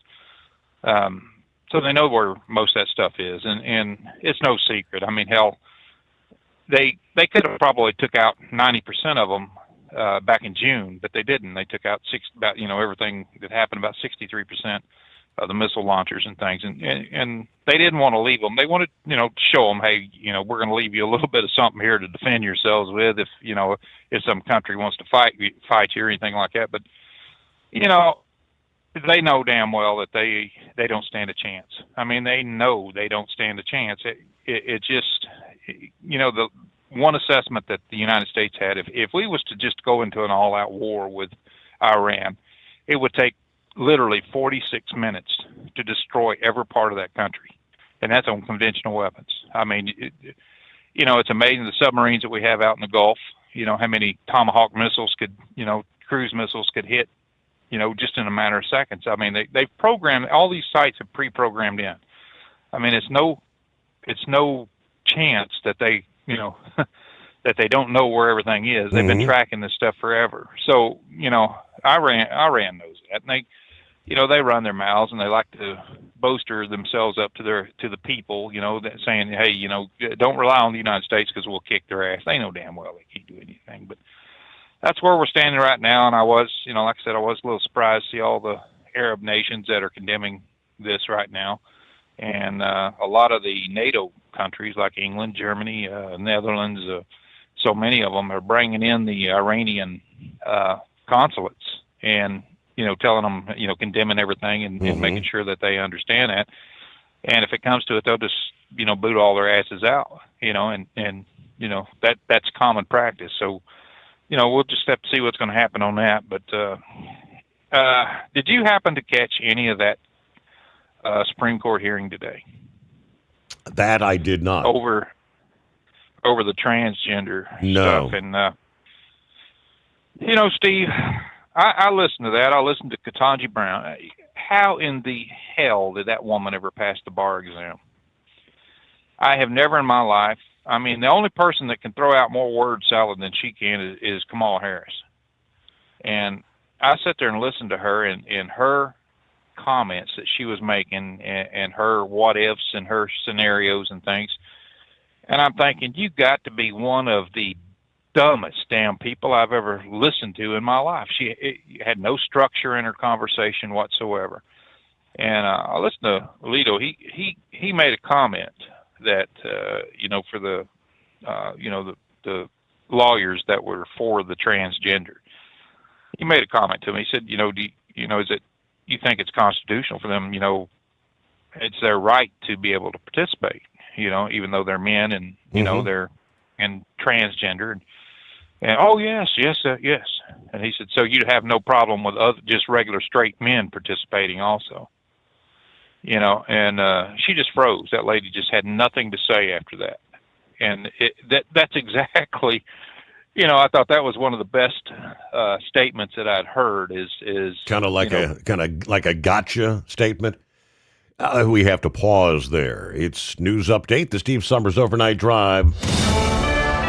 USA Radio News, I'm Anthony Lucero. President Trump is announcing tariffs on any country that does business with Iran. In a recent post on Truth Social, President Trump wrote, effective immediately, any country doing business with the Islamic Republic of Iran will pay a tariff of 25% on any and all business being done with the United States of America. His order comes as violent anti-government protests in that country have continued over the ongoing economic crisis there. Trump is also reportedly reviewing military options if the regime kills more protesters. I'm Jim Roop. President Trump appeared to raise his middle finger and mouth an expletive at a heckler during a visit to the Ford plant in Dearborn, Michigan, after someone called him a pedophile protector. The White House defended the reaction as appropriate given the intense exchange. At the closing bell, the Dow Jones Industrial Average fell 398 points. The S&P 500 lost 13 points, and the Nasdaq dropped 24 points. I'm Sarah Lee Kessler. From America's News Network, USA Radio News. So right now may be the perfect time for you to rethink how you pay for health care. And here's why. This time of year is decision time for a lot of people, but it's also when you can join MediShare and save even more than usual. For many families, joining MediShare means saving about $500 a month, which is a game changer for a lot of people. More than 1 million people are now part of healthcare sharing because it just makes so much sense, especially right now. And MediShare is the gold standard. Members like it a lot. We know this from member surveys. MediShare has been around for over 30 years. It is a proven thing. And if you join before January 15th and you mention the promo code SHARE, they'll waive your application fee, so you save $100 right off the bat. I'll give you the number here in a second, but just call. You'll get a price within 2 minutes. And again, the deadline is January 15th, so call now. You'll save even more. Call 855-SHARE-40. That's 855-SHARE-40. 855-SHARE-40. Did you miss an episode of the Steve Summers Overnight Drive? Or just want to relive a little bit of the magic? Don't worry. You can download the Steve Summers Overnight Drive wherever you get your podcasts. Don't miss a single second of the show that was recently named one of the best late night shows in America. Make sure you like and subscribe to the Steve Summers Overnight Drive so you don't miss a single episode. The Steve Summers Overnight Drive. Available wherever you get your podcasts or online at overnightdriveradio.com. Your factory fuel filter is letting you down. AirDog heavy-duty diesel fuel systems don't just filter your fuel. The AirDog fully optimizes your truck's fuel system for peak efficiency. The factory-provided filter simply removes particulates and water from fuel. The AirDog system removes all contaminants, including entrained air, water, and particulates, and feeds the engine pump with optimal pressure. Check out airdogdiesel.com to learn how you can capture every bit of performance and efficiency from your fuel system. Diesel owners know if you take care of your engine, it'll return the favor. Hot Shot secret formulates additives that help you prevent problems and boost performance. Diesel Extreme cleans internal and external injector deposits, and EDT increases fuel economy by up to 7.3%, scientifically proven by third-party testing. Add Hot Shot secret at your next fill-up to get the most out of your diesel. Available nationwide at truck stops, farm and automotive stores, and online at hotshotsecret.com. Hot Shot Secret, powered by science. Truck downtime costs you money. One hidden killer on Cummins ISX 15 engines is weak injector cups. When they leak, coolant gets into the cylinders and suddenly you're facing a big repair bill. Industrial Injection has the fix. Our Torque Lock Injector Cup Kit with a threaded Torque Lock design. These cups stay sealed for good. No more coolant leaks. No more surprise downtime. Keep your truck on the road. Ask your shop for Industrial Injection Torque Lock Injector Cups today. Want to put your business on a brand that is heard in some of the biggest radio markets, on some of the biggest radio stations in the United States? Or maybe you want to have your brand take advantage of the explosive growth in podcasting. Why not do both? The Steve Summers Overnight Drive offers the best of both worlds and is ready to put your business at the front of everyone's waking thoughts. I'm sorry, am I moving too quickly for you? Well, at least you'll be on their mind in there somewhere. For sure, the Steve Summers Overnight Drive was recently named one of the top 15 late-night shows in America. So advertising on the Steve Summers Overnight Drive will put you in front of the very clients you want to walk through your front door. Interested? Maybe you want to take a test drive, kick the tires, do a sample tasting, which might be kind of gross. Get details at overnightdriveradio.com or email rwild@lubricationspecialties.com. And let's put the Steve Summers Overnight Drive to work for you today. Well, we're off the air. For good, I think. Because Channel 19's a little congested. Call Steve now at 844-844-3388. The Overnight Drive.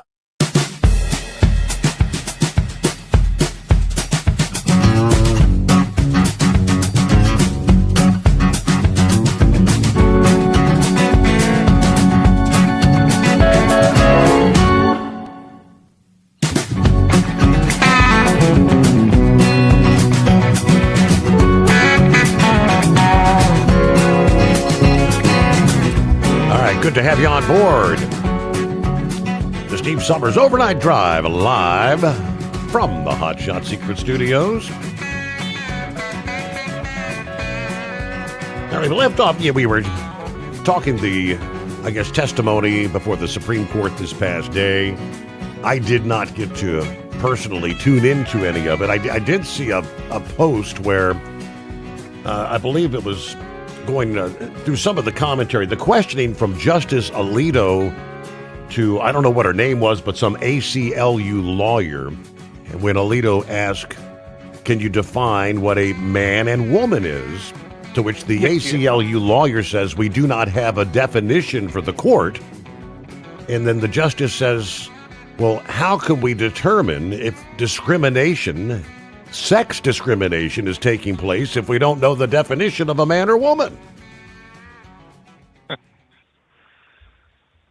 I like that. I was listening to that and I thought, man, he's just, I think when it's all said and done, it's going to be probably 6 for the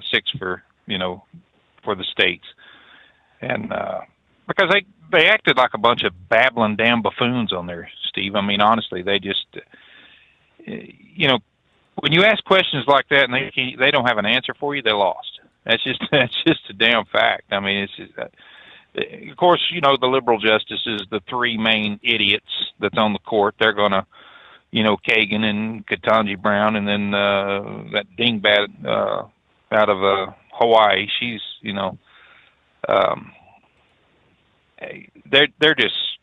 they're just on there for, just to stir crap up. They don't give a rat's ass about the Constitution or people's rights or anything else. If they did, this wouldn't even be an issue. Mm-hmm. But and I don't know why the Supreme Court even took this. I mean, the states is going to be able to act independently anyway and write their own laws on whether or not men can participate in women's sports. I mean, that's just the way it should be. It's not. It shouldn't be anything about sexual discrimination or anything else. It's protecting the rights of women, and so it's going to be it'll be June before they ever come out with an opinion on it, and I just about guarantee you that it's going to be for the states. But I seen where CENTCOM they beefed up a lot of the stuff that's going on in Qatar. They beefed up. We got over 10,000 troops there, but they beefed up more of the missile defense systems that we have there for inbounds. So that's going to be interesting. On my Facebook page, one of them there, they I had some pictures that I took, of an A-10, and stuff and this was years and years ago during the first Gulf War.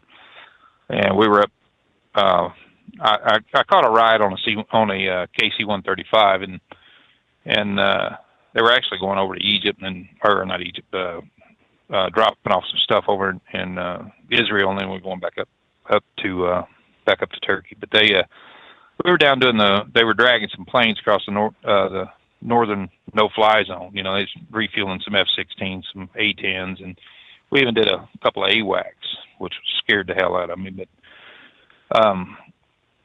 these damn A-10 pilots, man, I tell you what, you talking about some jokers. They had one on there named Bear, his call sign was Bear Claw, and I was listening to him on my headset. And Iran is just, or Iraq is just right next. I mean, it's just right on the border of the Iranian border. And we were doing what they call a drag. They was up there, refueling back and forth, just running this circular pattern. And every time we get close to Succinct, they'd kick a damn radar on. And we didn't really know what was going on. I mean, they would kick. I'd hear it on the radar. Hear it on the headset. They'd be talking about it, and they say, hey, maybe we'll suit up. Just see. Mm-hmm. So, yeah, they're out there. They're telling everybody get your chutes on, in case they do a screw up and actually launch something. But this cat named Bear Claw, he was in an A-10, and they tantalized the hell out of them Iranians, man. I mean, they were doing these just dropping down and just like they were kicking the radar on, and flying right at them and things like that, and then they turned the radar off because they didn't, Iran was so damn stupid that they thought, well, hell, we can kick it on and then kick it back off, and they won't know where we're at, where the anti-missile or the anti-aircraft batteries are.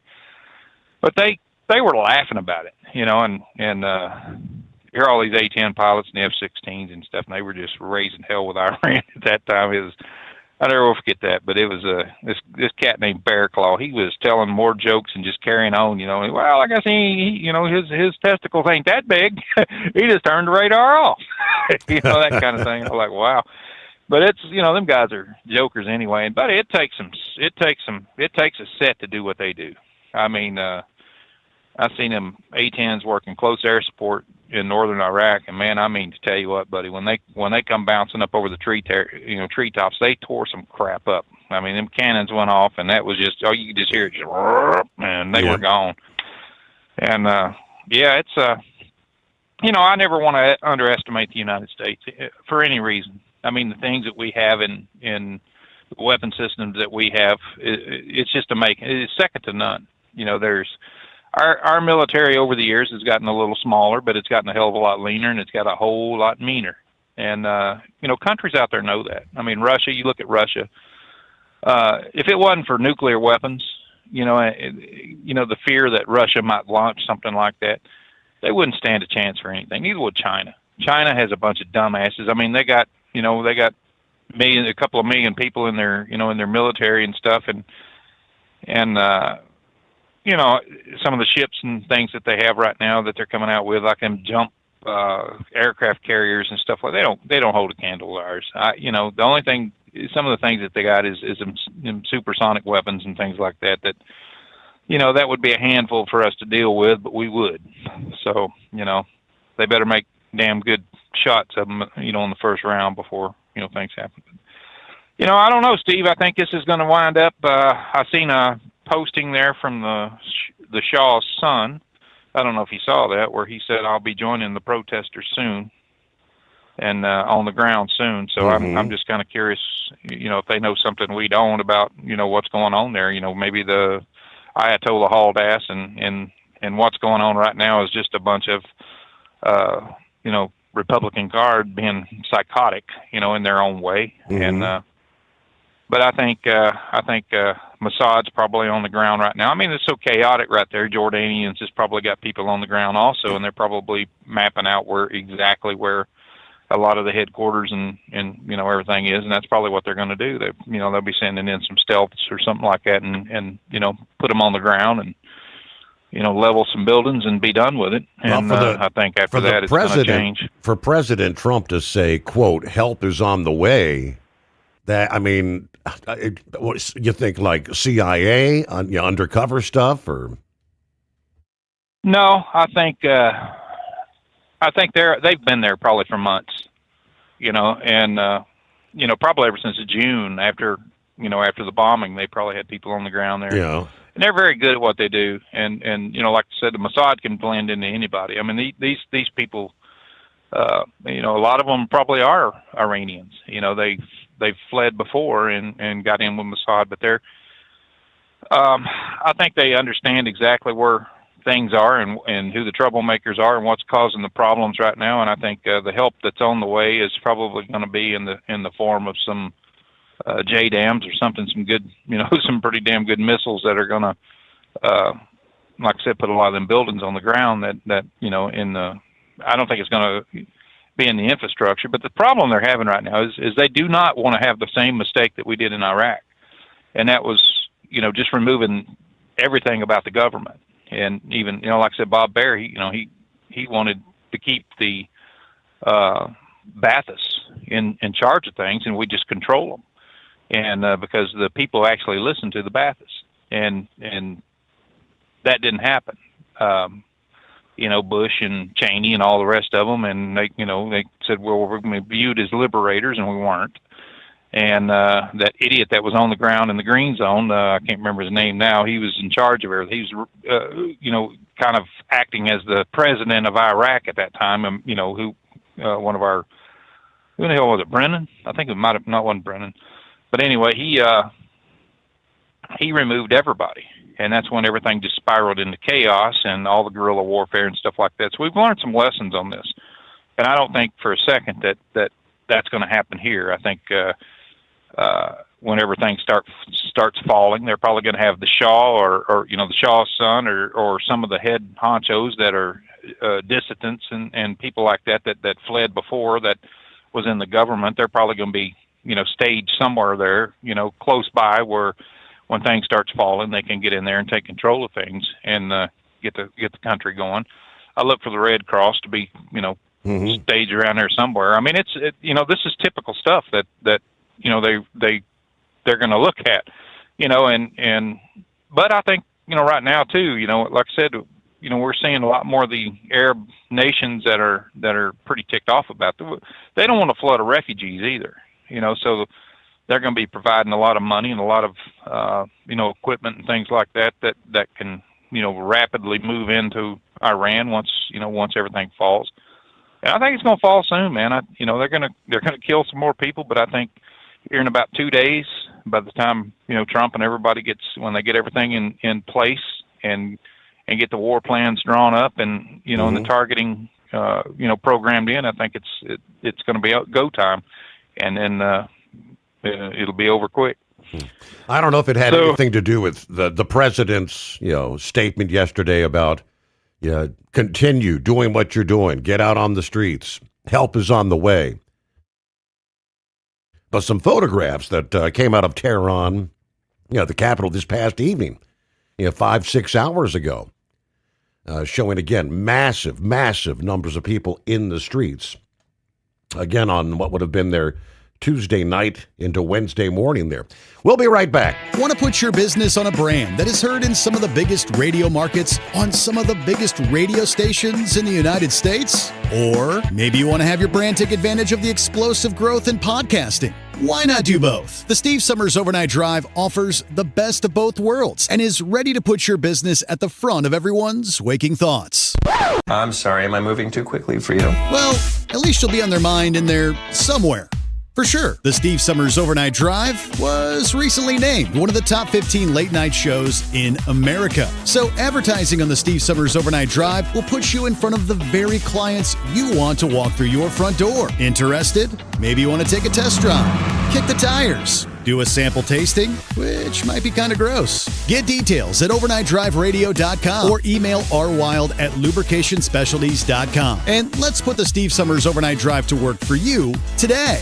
Well, we're off the air. For good, I think. It's no secret, today's diesel isn't as good as it should be. Diesel lacks lubricity. That can lead to fuel system failure, costing thousands in repairs. But you can prevent those issues with Hot Shot Secret products. Clean injectors, boost cetane, increase fuel economy while adding 4 times more lubricity than the leading competitor. Claims proven by real-world use and confirmed by third-party ASTM testing. Available nationwide at truck stops, farm and automotive stores, and online at hotshotsecret.com. Hot Shot Secret. Powered by science. Did you miss an episode of the Steve Summers Overnight Drive? Or just want to relive a little bit of the magic? Don't worry. You can download the Steve Summers Overnight Drive wherever you get your podcasts. Don't miss a single second of the show that was recently named one of the best late-night shows in America. Make sure you like and subscribe to the Steve Summers Overnight Drive so you don't miss a single episode. The Steve Summers Overnight Drive. Available wherever you get your podcasts or online at overnightdriveradio.com.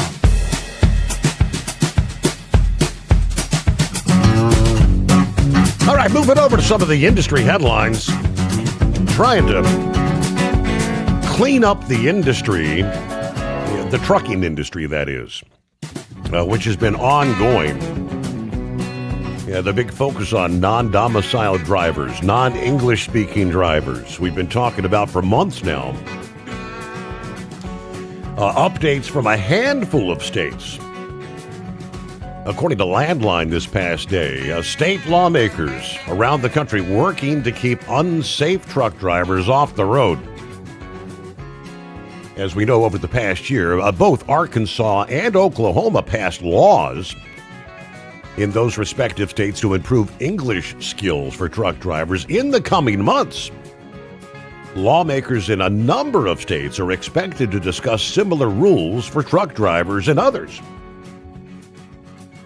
Federal law already says truck drivers must be able to read road signs and speak English well enough to follow directions, but for much of the past 10 years, drivers who did not meet that rule weren't taken off the road, we know. Last year, when OIDA asked the penalty be brought back, soon after President Trump signed the order to reinstate the rule, the Commercial Vehicle Safety Alliance did bring back penalties for truck drivers who do not meet the English requirement. Several efforts are underway. We'll start with Pennsylvania, in the Pennsylvania State House, to deal with concerns and truck drivers' English skills. The legislation follows a warning last November from Sean Duffy that they're going to hold back $75 million in funding if they don't fix the problem with the non-domiciled CDLs. About a month later, Transportation Committee Chairwoman Judy Ward held a hearing on CDL licensing.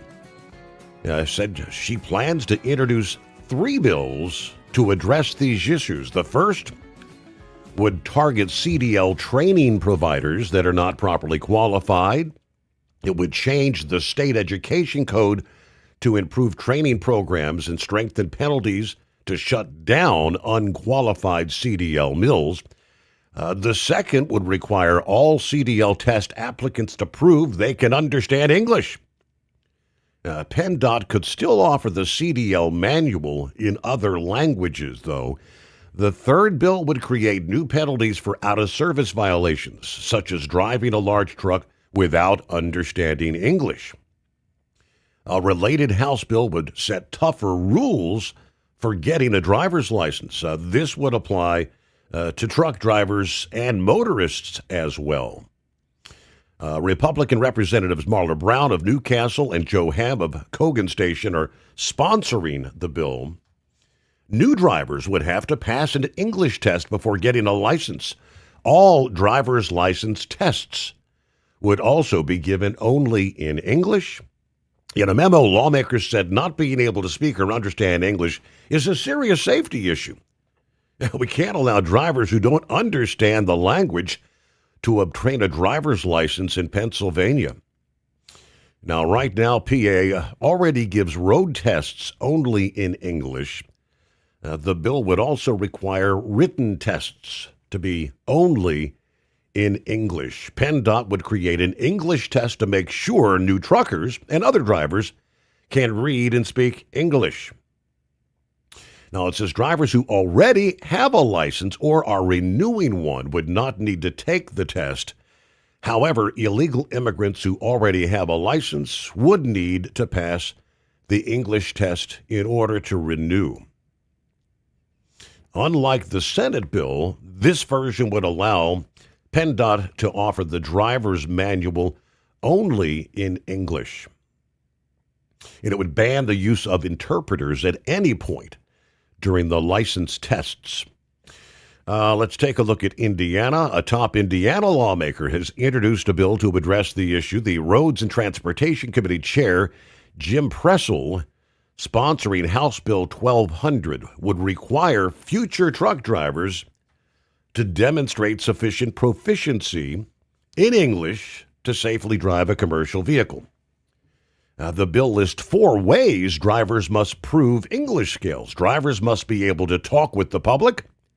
They must understand road signs and signals in English, must be able to answer questions from officials, must be able to fill out reports, and safely operate a commercial vehicle. It's not, that particular bill has not been scheduled for a committee hearing, they tell us.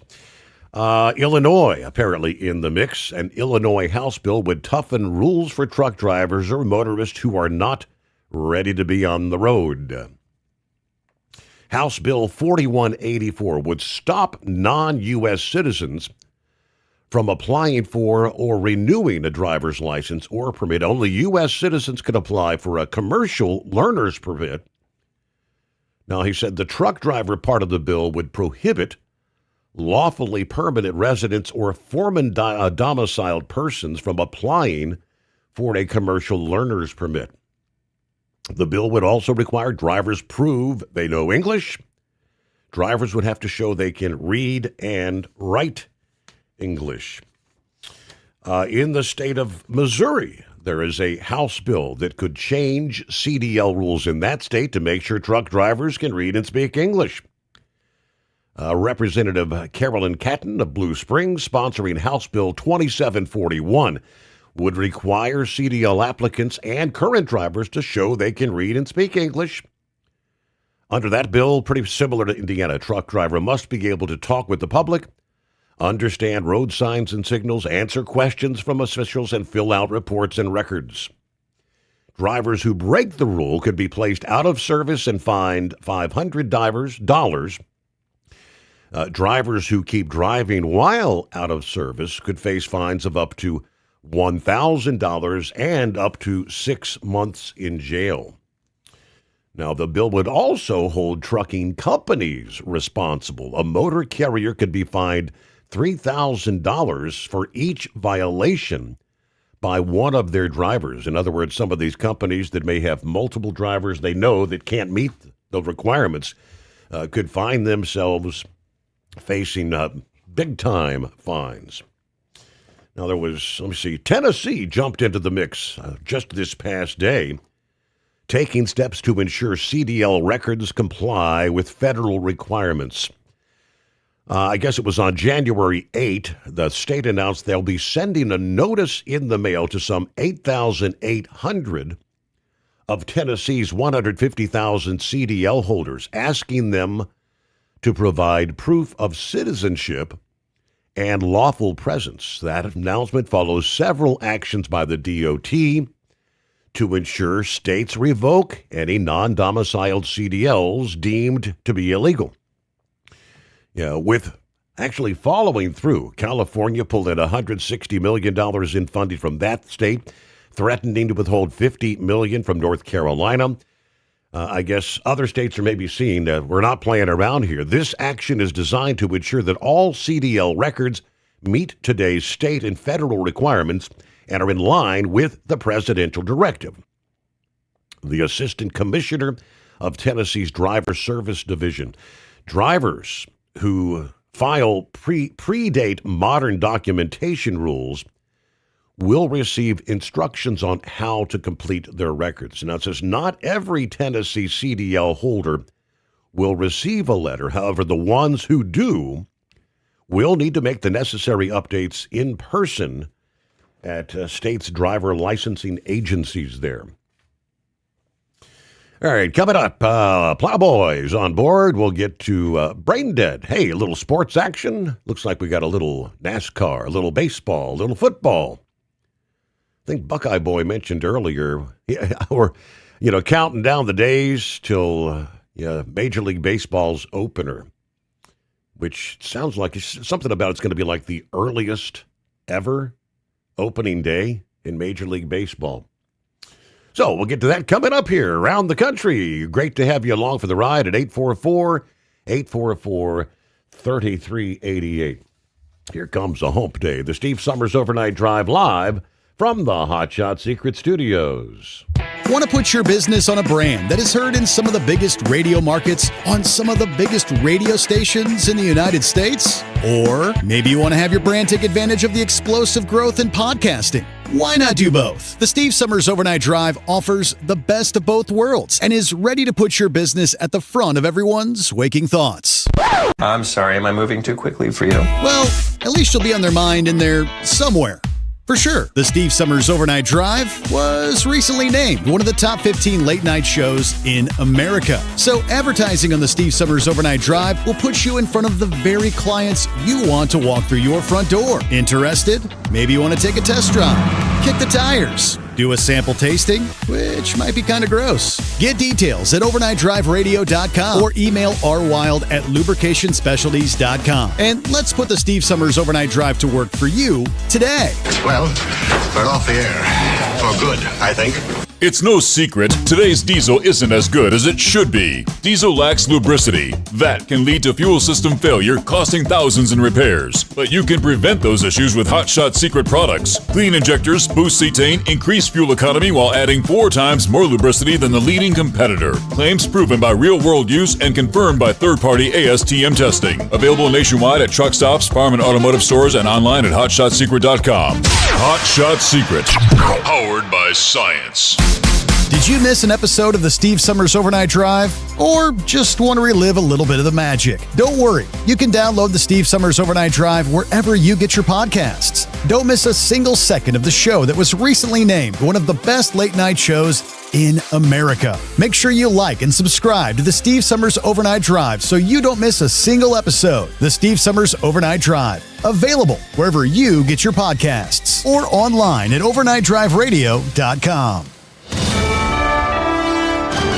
USA Radio News, I'm Anthony Lucero. 2 states are now suing the Trump administration over ongoing immigration enforcement operations. The lawsuits filed by Minnesota and Illinois come after the Trump administration surged enforcement activities in Chicago and Minneapolis. Both states are asking for a court injunction to stop the ongoing immigration operations, claiming they are unconstitutional and terrorizing communities. Both lawsuits argue a violation of the 10th Amendment, taking away states' rights. I'm Rory O'Neill. The U.S. is telling Americans to immediately leave Iran as major anti-regime protests continue. The State Department bulletin is urging U.S. citizens to leave Iran, prepare for communication blackouts, avoid demonstrations, stock up on essential equipment, and consider leaving by land via Armenia or Turkey. The bulletin comes just as President Trump is reportedly reviewing military options if the regime kills more protesters. Trump warned last week the U.S. would hit the Islamic Republic very hard. I'm Mark Mayfield. President Trump says he plans $2,000 tariff rebate checks, but funding and legality remain uncertain. Experts warn the cost would exceed annual tariff revenue, and the Supreme Court is still reviewing whether Trump overstepped with his tariffs in the first place. Congress would likely need to approve any payments.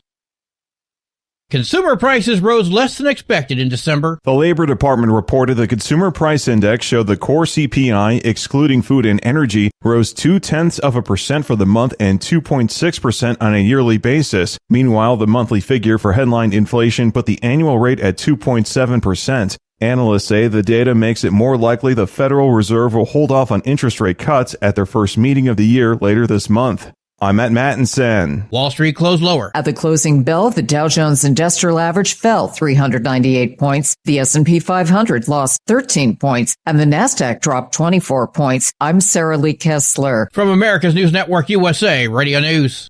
Business owners, are you paying high phone bills for old school systems and lousy service? StrongTel cuts your phone bills in half and turns every phone you own into a feature-rich business system.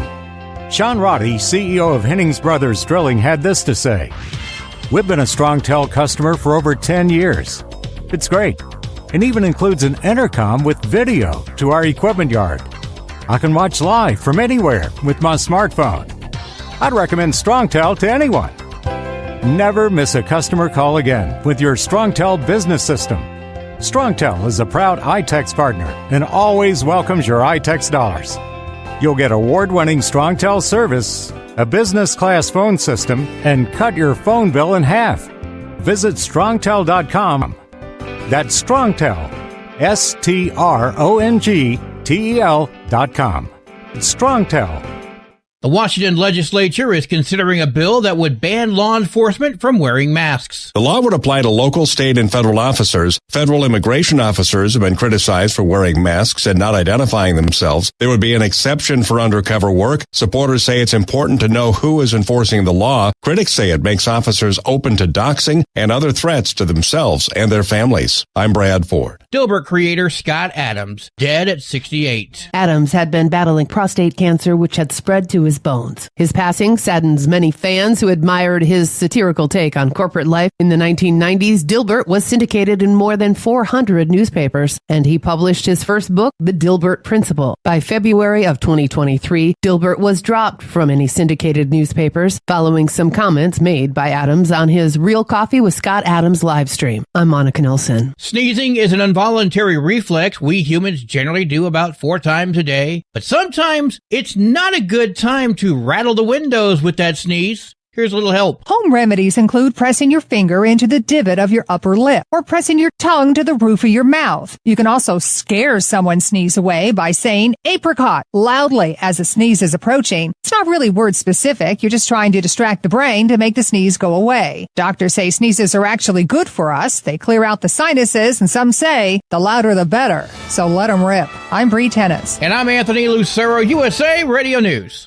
iLocal.net is offering a free website analysis to improve the online presence of your business. Business owners across the U.S. turn to iLocal.net to improve their search engine rankings. Search engines are constantly changing their algorithms. You need the professionals who know how to use those changes to benefit your business. Don't hope for new customers. Get found and be chosen. Visit iLocal.net/go for your free website analysis. iLocal.net/go.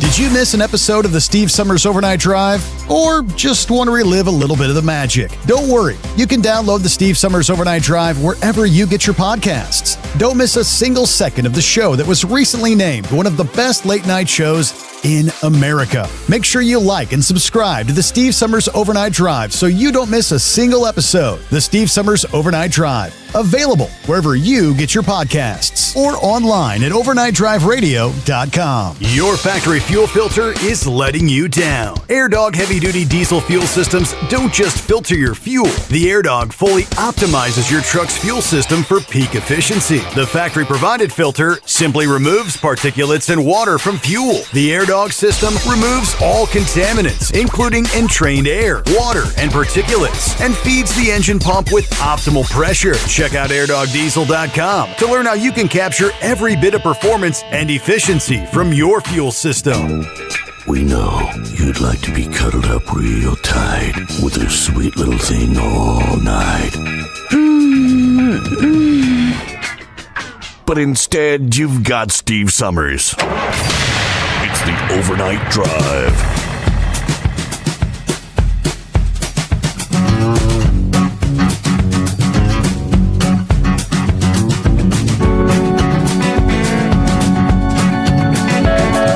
Another hour underway. Updates, latest on Greenland, which has been in the news as of late. All the discussions there, other industry headlines. If you're interested, I know some of you probably were listeners to Michael Reagan's podcasts over the years. Of course, the eldest son of the late President Ronald Reagan. They will hold a memorial service today, as a matter of fact. Passed away of natural causes back on January 4th. Of course, his passing drew national attention. He'd been a best-selling author, nationally syndicated radio host, popular television commentator. At the time of his passing, he was actually one of the Newsmax television analysts and columnists. But this is coming up on the West Coast today in Los Angeles, so 10 a.m. Pacific time, California time, at the St. Mel Catholic Church on Ventura Boulevard there in L.A. They do say, though, the public is welcome to attend the service. Eulogies expected by a gentleman by the name of Andrew Coffin from the Reagan Ranch, Sirius XM radio host David Webb, and Newsmax White House correspondent John Gizzi. Newsmax says they will be covering the service live, starting at 1 o'clock Eastern time this afternoon. 1 o'clock Eastern, so that'll be 10 o'clock, obviously California time, if you're interested. Hello, Plowboy. Well, good morning, Steve. Well, a little bit of rain up here a little bit ago, but not much. 44 degrees here in the big Claycoma, Missouri. But, yeah, I hadn't even heard that one. But you said 1 o'clock East Coast? Well, dang. Right during my sleep time, I guess I had to watch it later. But, he was pretty decent, really was. But, talked to two senators' offices today, and I'm glad you were talking about what was going on as far as these non-English proficient drivers. Basically, doing my best to beg them to put some more teeth in this garbage, going back to what we talked about there the other night, because this catch and release has got to go. It's got to go before, it should have already been done, but what was that name of the young lady here in Blue Springs, Missouri? Because she'll be my next one. Oh, with the English proficiency thing? Yes, sir. Yeah. No, because she's right there in the Wise next door. I'll have to go back in my archives and pull it up. All right, appreciate it.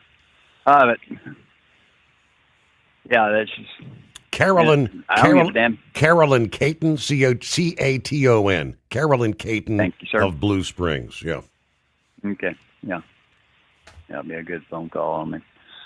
But no, they've got to do something. And I already rattled my gums enough about it the other night. I think it was my pissed off. Some people, I don't give a damn. But Grump was talking about my favorite judge up there. Yeah, right. My favorite judge. She's the one, you remember, Ted Cruz eviscerated her ass up there because she got stumped on one question in 22. Remember what that question was? Ted Cruz asked that lady, whatever, lady, maybe, to define what a woman was, and she balked at it. Right. I mean, she's nothing but a bought and paid for George Soros, whatever.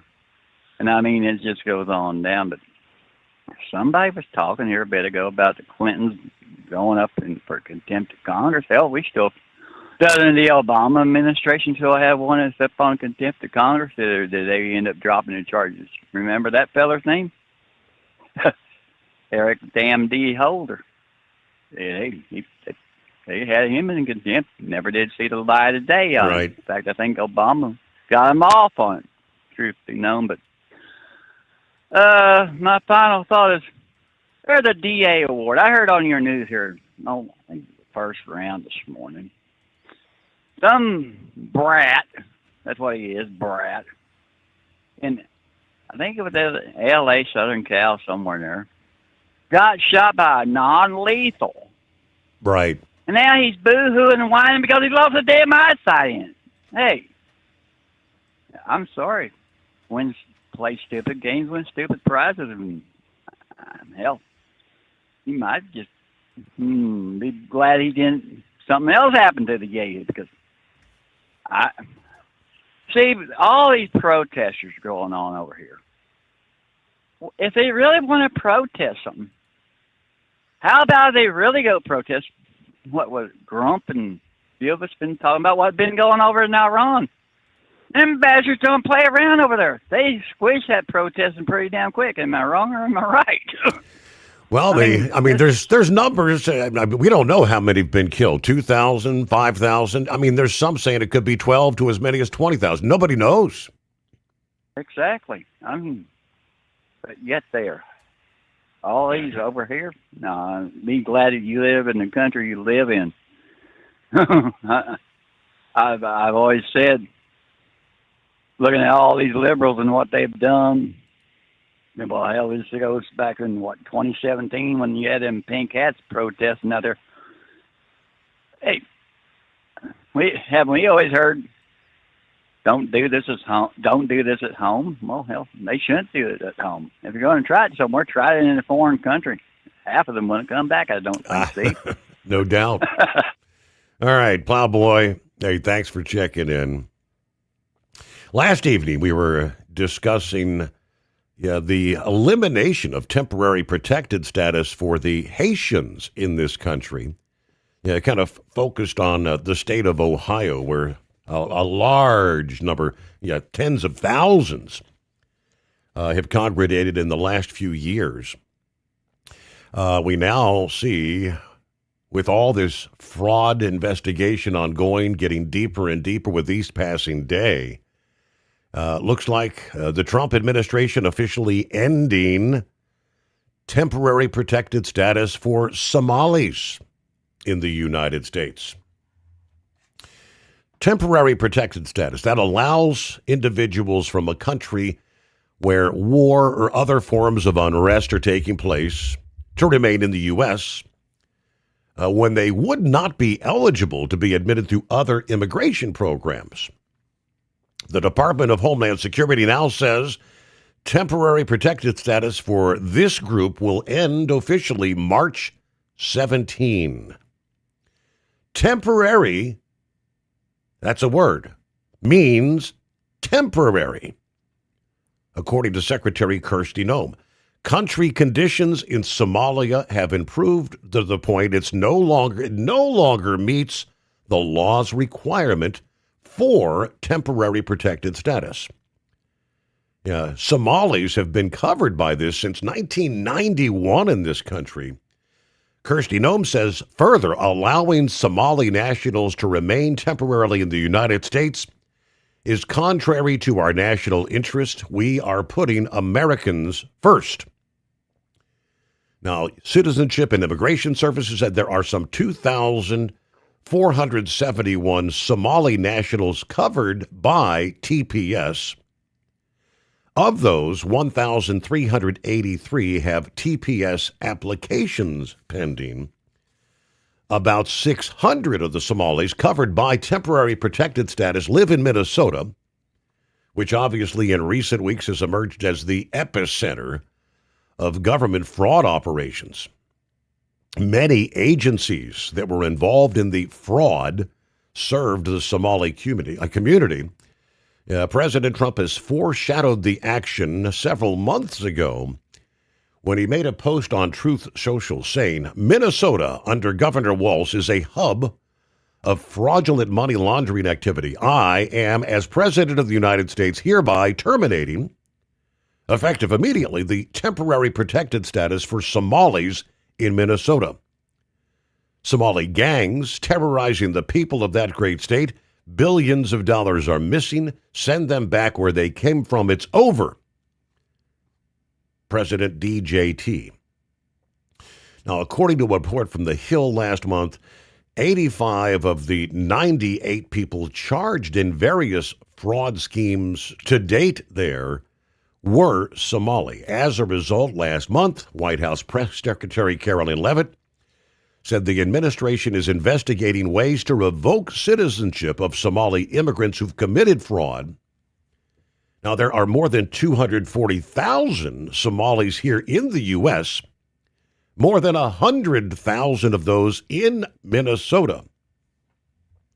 President Trump has said that the spiraling fraud is a good reason to deport Somalis. Much of the Minnesota fraud, up to 90%, is caused by people who came into our country illegally from Somalia.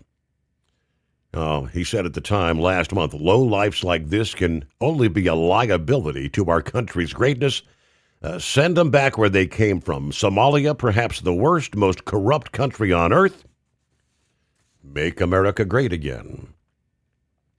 See what the Somali community has to say about that. Brain dead. Well, I guess happy Monday. Back to work.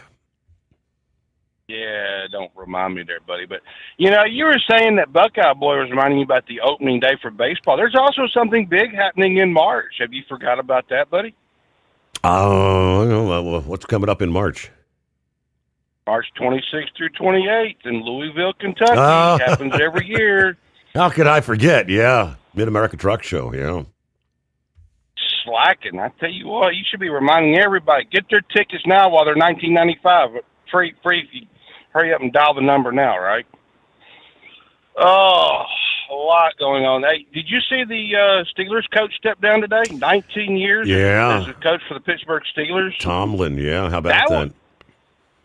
That was kind of a shocker. I mean, you weren't really expecting that. I mean, like I said, you don't know what happened in the background. I mean, maybe he was asked to take a pay cut or I don't know. But, you know, you don't really know what goes on behind the scenes anyway with a lot of these coaches. But I did see something that the Ravens coach, what's his name, Harbaugh, was supposedly interviewing for the Falcons job. I did see that kind of rumor floating around ESPN.com.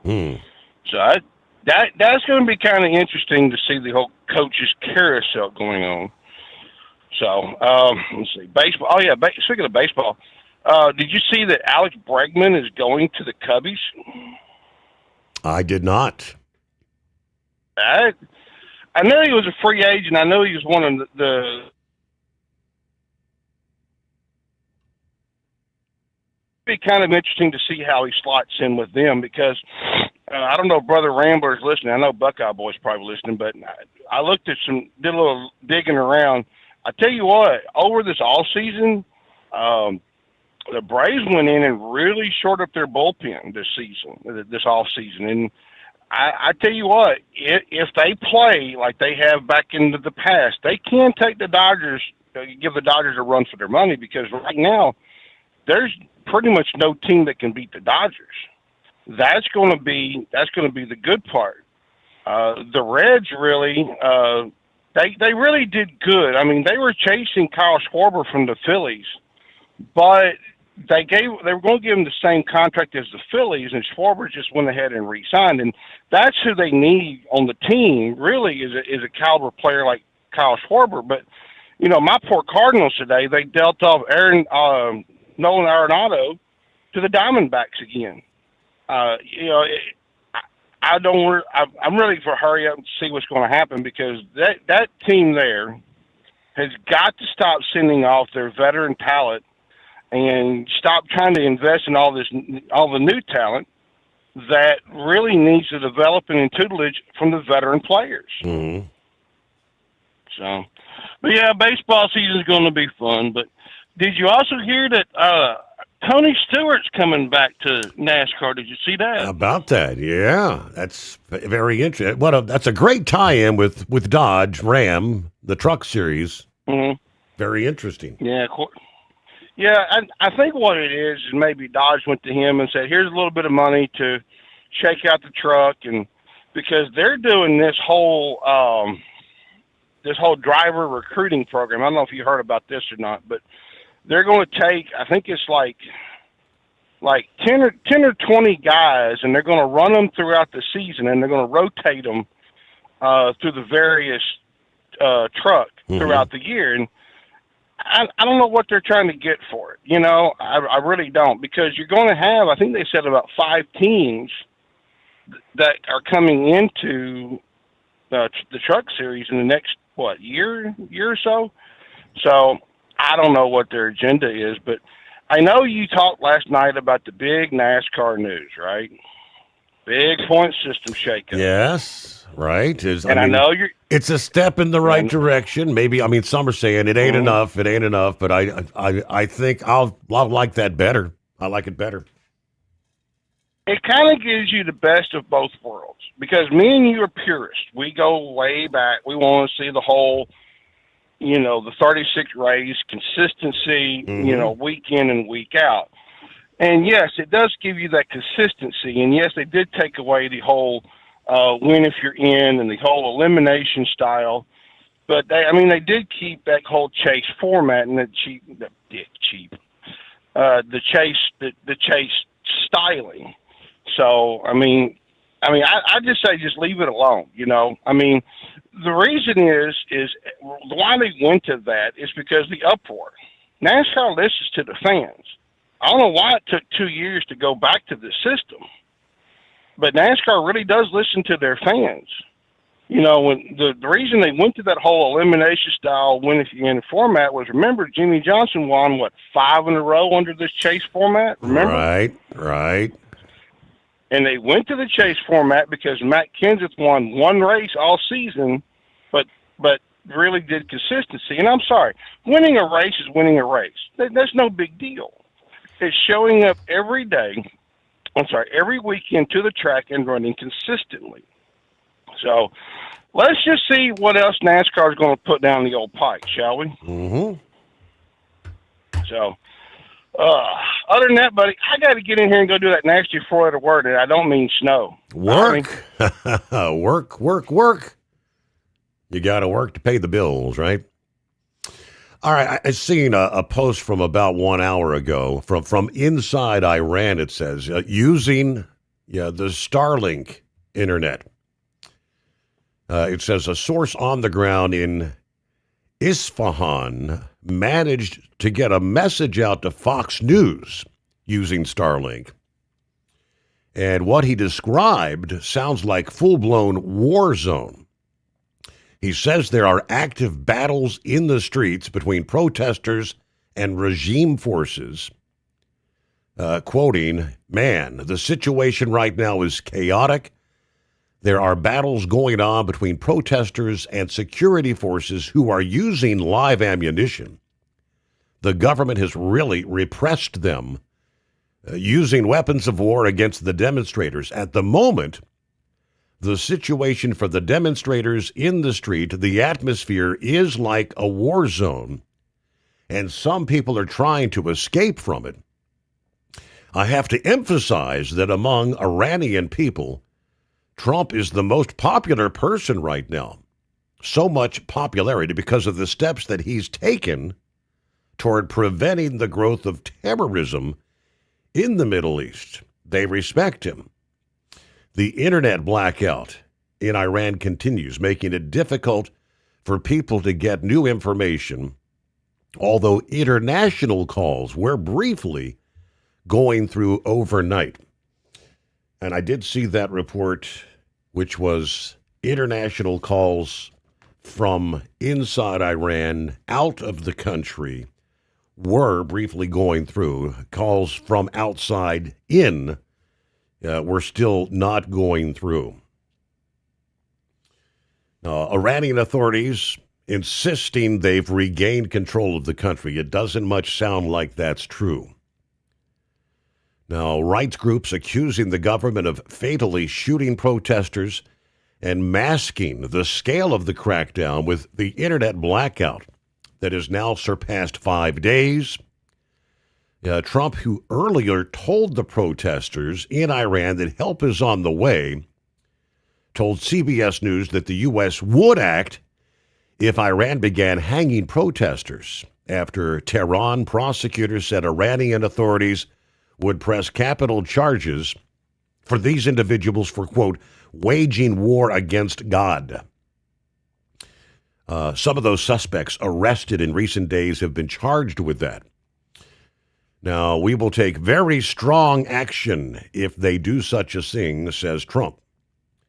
When they start killing thousands of people, and now you're telling me about hanging, we'll see how that works out for them. New videos via social media, whose location American Free Press verified, showing bodies lined up in a morgue just south of the Iranian capital. The bodies wrapped in black bags, distraught relatives searching for their loved ones. Again, international phone links were restored Tuesday, but only again for outgoing calls. Quality remained spotty with frequent interruptions. Now, when the president said, I have canceled all meetings with Iranian officials until the senseless killing of protesters stops, which he said help is on the way, it's not clear what meetings he was referencing or what he meant by help is on the way. But we're now hearing from other countries in the international community, European nations signaling their anger. France, Germany, the UK, among countries that have summoned their Iranian ambassadors, as well as the European Union. The rising number of casualties is horrifying, according to European Union chief Ursula von der Leyen, vowing further sanctions against those responsible. The Norway-based NGO Iran Human Rights said they've confirmed 734 people killed, but warned the death toll is likely much higher than that. The figures published were based on information received from fewer than half the country's provinces and less than 10% of Iran's hospitals. The real numbers are likely in the thousands. That's where things kind of stand at this moment. Wow. 844-844-3388 as we get a new day underway. Hump Day, as we like to refer to it. The Steve Sommers Overnight Drive. USA Radio News, I'm Anthony Lucero. Two states are now suing the Trump administration over ongoing immigration enforcement operations. The lawsuits filed by Minnesota and Illinois come after the Trump administration surged enforcement activities in Chicago and Minneapolis. Both states are asking for a court injunction to stop the ongoing immigration operations, claiming they are unconstitutional and terrorizing communities. Both lawsuits argue a violation of the 10th Amendment, taking away states' rights. I'm Rory O'Neill. President Trump says he plans $2,000 tariff rebate checks, but funding and legality remain uncertain. Experts warn the cost would exceed annual tariff revenue. Congress would likely need to approve any payments. Wall Street closed lower. At the closing bell, the Dow Jones Industrial Average fell 398 points. The S&P 500 lost 13 points, and the Nasdaq dropped 24 points. I'm Sarah Lee Kessler. From America's News Network USA, Radio News. So right now may be the perfect time for you to rethink how you pay for health care. And here's why. This time of year is decision time for a lot of people, but it's also when you can join MediShare and save even more than usual. For many families, joining MediShare means saving about $500 a month, which is a game changer for a lot of people. More than 1 million people are now part of healthcare sharing because it just makes so much sense, especially right now. And MediShare is the gold standard. Members like it a lot. We know this from member surveys. MediShare has been around for over 30 years. It is a proven thing. And if you join before January 15th and you mention the promo code SHARE, they'll waive your application fee, so you save $100 right off the bat. I'll give you the number here in a second, but just call. You'll get a price within 2 minutes. And again, the deadline is January 15th, so call now. You'll save even more. Call 855-SHARE-40. That's 855-SHARE-40. 855-SHARE-40. Want to put your business on a brand that is heard in some of the biggest radio markets on some of the biggest radio stations in the United States? Or maybe you want to have your brand take advantage of the explosive growth in podcasting. Why not do both? The Steve Summers Overnight Drive offers the best of both worlds and is ready to put your business at the front of everyone's waking thoughts. I'm sorry, am I moving too quickly for you? Well, at least you'll be on their mind in there somewhere. For sure, the Steve Summers Overnight Drive was recently named one of the top 15 late-night shows in America. So advertising on the Steve Summers Overnight Drive will put you in front of the very clients you want to walk through your front door. Interested? Maybe you want to take a test drive, kick the tires, do a sample tasting, which might be kind of gross. Get details at overnightdriveradio.com or email rwild@lubricationspecialties.com. And let's put the Steve Summers Overnight Drive to work for you today. Well, we're off the air. For good, I think. Like the men and women who power America, the people at Hot Shot Secret work hard and play harder. We're the fastest growing diesel and oil additive brand in the country. We solve problems. We protect engines. We save you money. And more importantly, time. Hot Shot Secret, powered by science. Truckers, meet the SpeedMax Pro Max, the tire built for serious hauls and serious peace of mind. With rugged construction and performance you can count on, Pro Max is made for the long road ahead. And here's the best part. It comes with an 8-year warranty. That's right, 8 years of confidence, mile after mile. Ask SpeedMax. Drive far. Drive strong. For more info, call 860-436-4100 or buy online at digitire.com. At TEL, we know what it takes to succeed as an owner-operator because we were founded by one. The big secret? Affordable new trucks. New equipment keeps you moving, improves cash flow, and delivers reliability. For over 20 years, we've helped drivers take the next step in their careers. Call TEL at 866-404-6289 and use promo code OVERNIGHT100. We look forward to meeting you.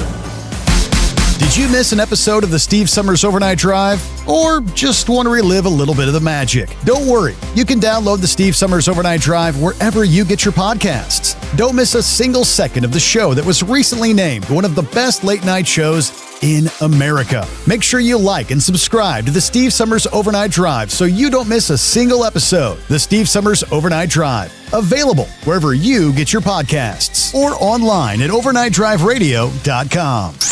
The Overnight Drive with Steve Summers. Live from the Hot Shot Secret Studios. Call Steve now. 844-844-3388. That's 844-844-3388.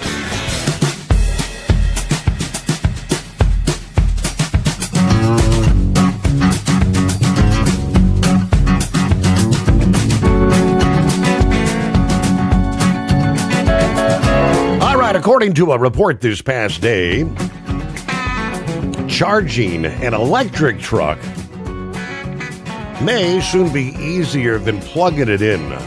Researchers at Purdue University have announced that for the first time in the U.S., A roadway has wirelessly charged a heavy-duty electric truck while it was driving at highway speeds.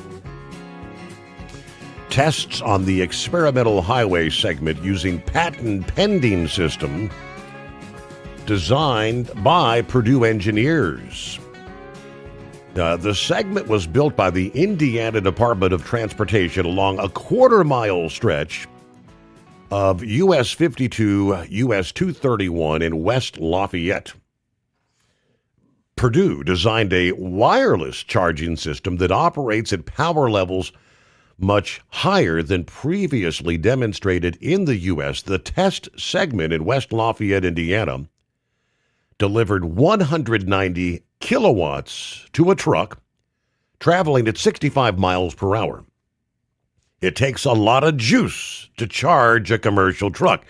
To put that in perspective, 200 kilowatts are on the scale of about 100 homes. According to the professor of electrical and computer engineering in this announcement from Purdue, the system is not limited to commercial heavy-duty trucks that require more wattage than lighter vehicles. It can work with various vehicle classes, including passenger vehicles. One benefit of testing with heavy-duty trucks is trucking contributes the most to U.S. gross domestic product compared with other models of freight transportation. Another benefit of on-highway charging would be smaller batteries, allowing for reduced vehicle weight that could then be used to haul more goods. Batteries are expensive. Current technology requires larger battery packs to achieve greater range.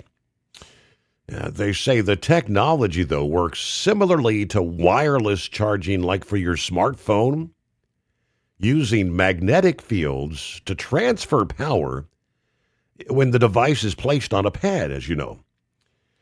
In this case, the team installed transmitter coils in a specially designed lane within the concrete pavement. The coils then send power to a receiver coil that's attached to the underside of the truck. Now, they make no mention of a cost here. And I guess I have more questions than answers in that 1/4 mile segment. How much of a charge was the truck traveling at 65 miles per hour actually able to receive? But at 65 miles an hour, quarter of a mile, you're only on that stretch for what, like 15 seconds? A very short period of time. But I don't know, it's interesting technology. Hey, Philip, what's happening? Not much. Just sitting here on I-4 driving along. That technology's been around for a while. They've been working on it for a long time, and it's going to change the electric vehicle thing if we do that. Think about the cars. If your battery's running low in your car, you're just, let your computer know, hey, dude, you need to charge it, turn it over. I'm pretty sure they're going to make it to where it's something that the human element's going to be in it at first, and then eventually the vehicle will do it itself automatically. But that Tesla truck, you think that thing, right? Well, the ones that are production right now only about 300 miles on a charge, but they've worked on one that they've got up to 500 with a different battery. They're getting away from the lithium and going to nickel now, and they're experimenting with a lot of different batteries. And Tesla in general is going to be changing their batteries in their cars. The newer Teslas coming out are going to have a totally different battery than the ones that are out there right now. So that's interesting technology. It takes it to a different level, Steve. That way you don't have to plug it in when you get back. Right. You can charge before you even get to your terminal and have it set up for the next driver. And then the next driver can get in the truck and do any slip seat operations or anything like that. So, hey, kudos to them. They're starting to figure out something different, I guess, but we'll see how it pans out. I mean, my biggest question is, how much is your infrastructure cost? Right. Think about how much it's going to cost to put that into the road. And it is the same thing as what your phone is, that thing you lay your phone on. Matter of fact, that technology, Steve, a lot of new cars have that technology in it for your phone, where you simply lay your phone on a deal. Hyundai has it, and I think Honda has it as well in a few of their vehicles. I'm not sure about the domestic American cars, but I'm pretty sure on the higher end cars like the Cadillacs and whatnot, they have that technology in there.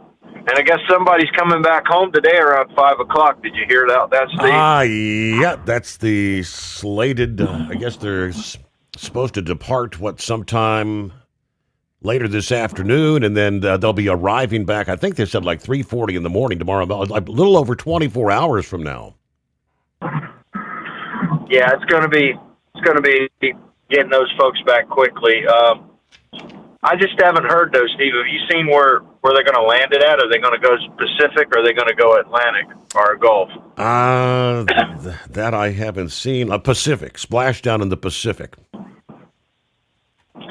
Yeah, I know there had been a rumor that all the SpaceX will be coming back in the Pacific. I know there had been a rumor out there that was going to happen, but I can understand why it's not happening around us, because we're going to have some weather moving in within the next 24 hours. So, the Gulf and the Atlantic are going to be they're not going to be where they want them to be for that landing zone. So we'll see how that plays out.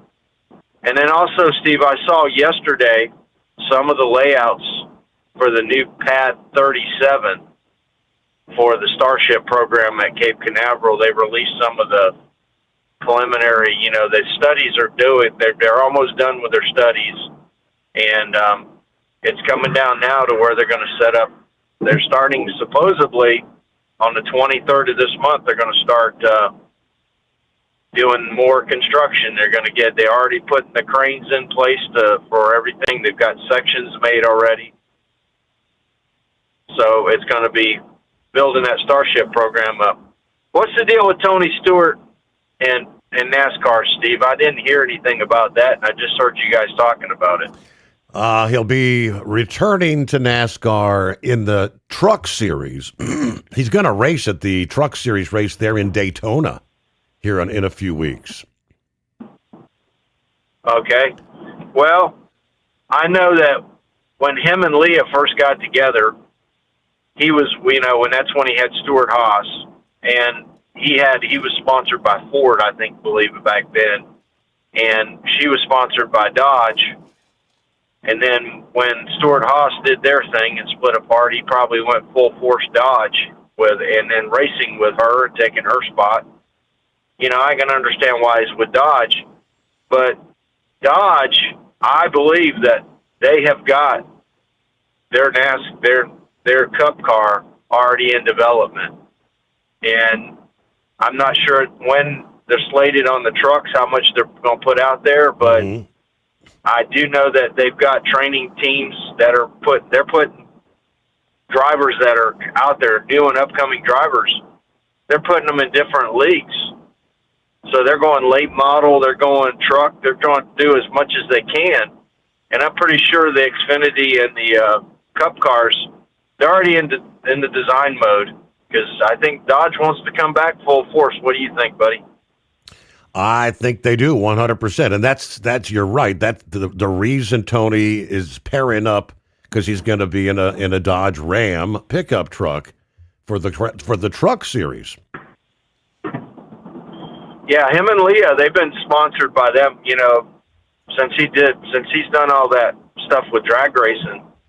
Him and Leah, when Stuart Haas went bye-bye, so did his Ford deal, and I'm not sure about his sprint cars. I'm not sure what those teams are, but I know that Leah, it's what she's done for years, man. She's been, Dodge Hemi and drag racing is big stuff.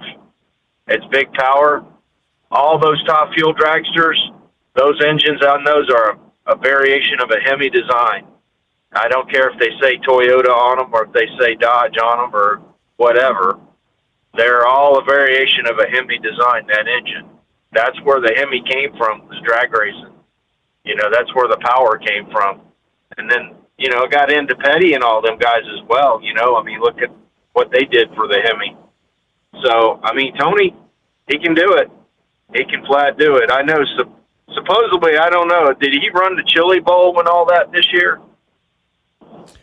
I don't know if he's driving in it or not, but I mean, I think he's there, undoubtedly. Oh yeah, I know he's there, and I know he's probably, if he's not running it, he's been offered rides in it. So, but hey, Tony's a good guy. He's keeping racing alive. You know, I always wondered what it would be like to see him in like Le Mans or something like that. You know, Steve, racing against those F1 drivers and whatnot. I mean, that'd been amazing. So that's all I got today, buddy. I appreciate your time, and thank you very much, and everybody have a great one. All right, Philip, good to hear from you. Yeah, copy in the mail, all right? All right, yes, indeed. Astronauts on the International Space Station have already completed their change of command ceremony on Monday ahead of the early departure of Crew 11. Coming back early due to an undisclosed medical condition regarding one of the crew members. Of course, they made that decision late last week to cut the Crew 11 mission short. After a planned spacewalk the previous day had to be canceled due to medical concerns, is all they said. No details about the situation, including which astronaut has the issue, but quickly put plans in motion to get them back. I guess this is going to be the crew's rotation early. The first ever medical evacuation is the reference in space station history. But they are slated to depart the space station later this afternoon aboard SpaceX's Crew Dragon Endeavour, back for a Pacific Coast splashdown early Thursday morning. The 7 astronauts of the space station, the current expedition, all gathered in the Japanese laboratory model for the turnover ceremony. We're leaving you with a lot of work, but also with a lot of knowledge, knowing you guys are really going to do super well.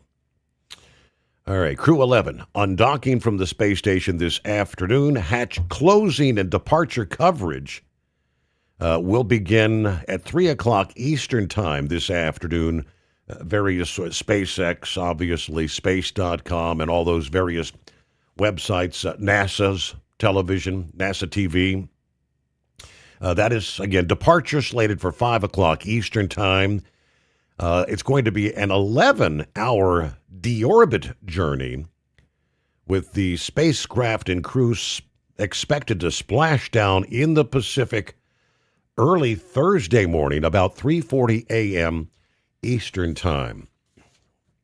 So again, just a little over 24 hours from now. Maybe we'll be able to tune in to a little bit of that coverage if the timing's right. Want to put your business on a brand that is heard in some of the biggest radio markets on some of the biggest radio stations in the United States? Or maybe you want to have your brand take advantage of the explosive growth in podcasting. Why not do both? The Steve Summers Overnight Drive offers the best of both worlds and is ready to put your business at the front of everyone's waking thoughts. I'm sorry, am I moving too quickly for you? Well, at least you'll be on their mind in there somewhere. For sure, the Steve Summers Overnight Drive was recently named one of the top 15 late-night shows in America. So advertising on the Steve Summers Overnight Drive will put you in front of the very clients you want to walk through your front door. Interested? Maybe you want to take a test drive, kick the tires, do a sample tasting, which might be kind of gross. Get details at overnightdriveradio.com or email rwild@lubricationspecialties.com. And let's put the Steve Summers Overnight Drive to work for you today. Well, we're off the air. For good, I think. Your factory fuel filter is letting you down. AirDog heavy-duty diesel fuel systems don't just filter your fuel. The AirDog fully optimizes your truck's fuel system for peak efficiency. The factory-provided filter simply removes particulates and water from fuel. The AirDog system removes all contaminants, including entrained air, water, and particulates, and feeds the engine pump with optimal pressure. Check out airdogdiesel.com to learn how you can capture every bit of performance and efficiency from your fuel system. Did you miss an episode of the Steve Summers Overnight Drive? Or just want to relive a little bit of the magic? Don't worry. You can download the Steve Summers Overnight Drive wherever you get your podcasts. Don't miss a single second of the show that was recently named one of the best late night shows in America. Make sure you like and subscribe to the Steve Summers Overnight Drive so you don't miss a single episode. The Steve Summers Overnight Drive. Available wherever you get your podcasts or online at overnightdriveradio.com.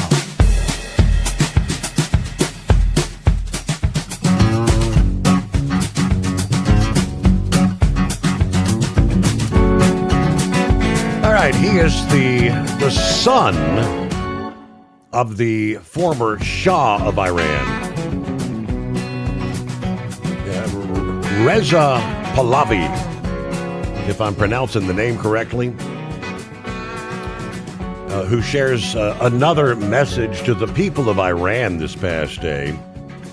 After President Trump posted via Truth Social, help is on the way.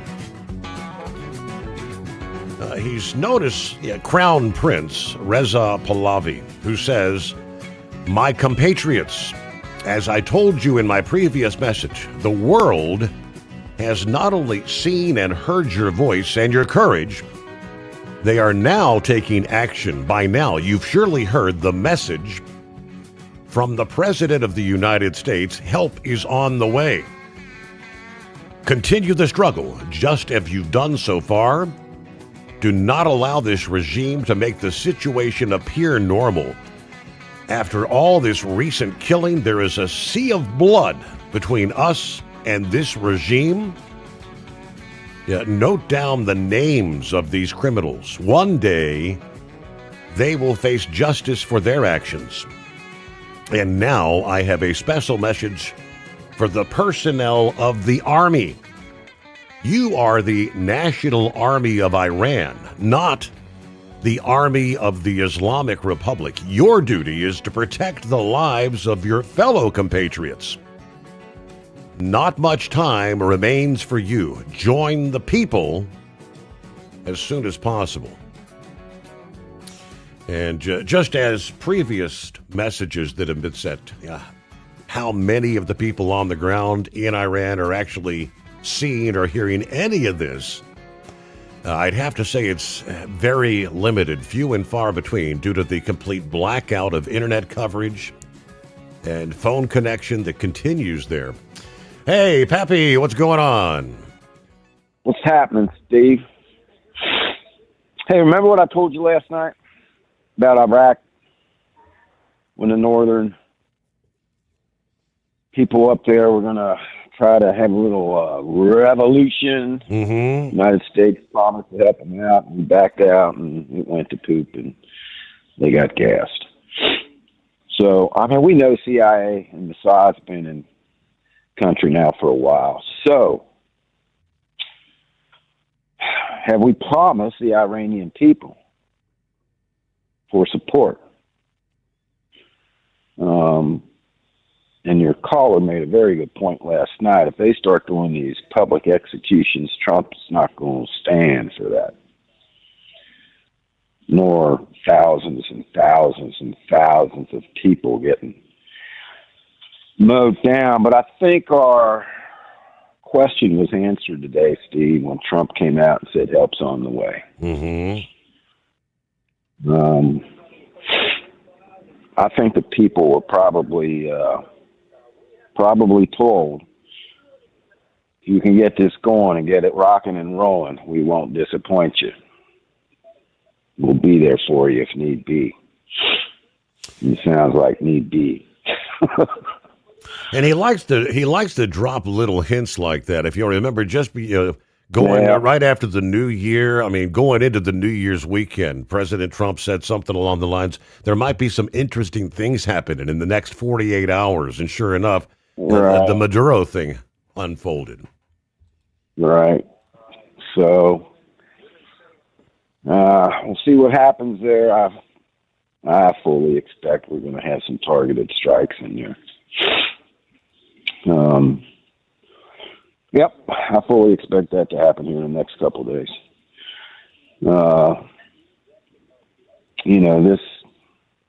I hate to agree with Lindsey Graham because if they would have their way, you know, we'd be storming the beaches, right? But you hate to waste a good opportunity, and I think this is about the best opportunity that's going to come about to take that regime down. So, and whether that's a good thing or not, only time. I mean, you know, Steve, we're almost getting to the point where it's, come on, man, let's do it and get it over with.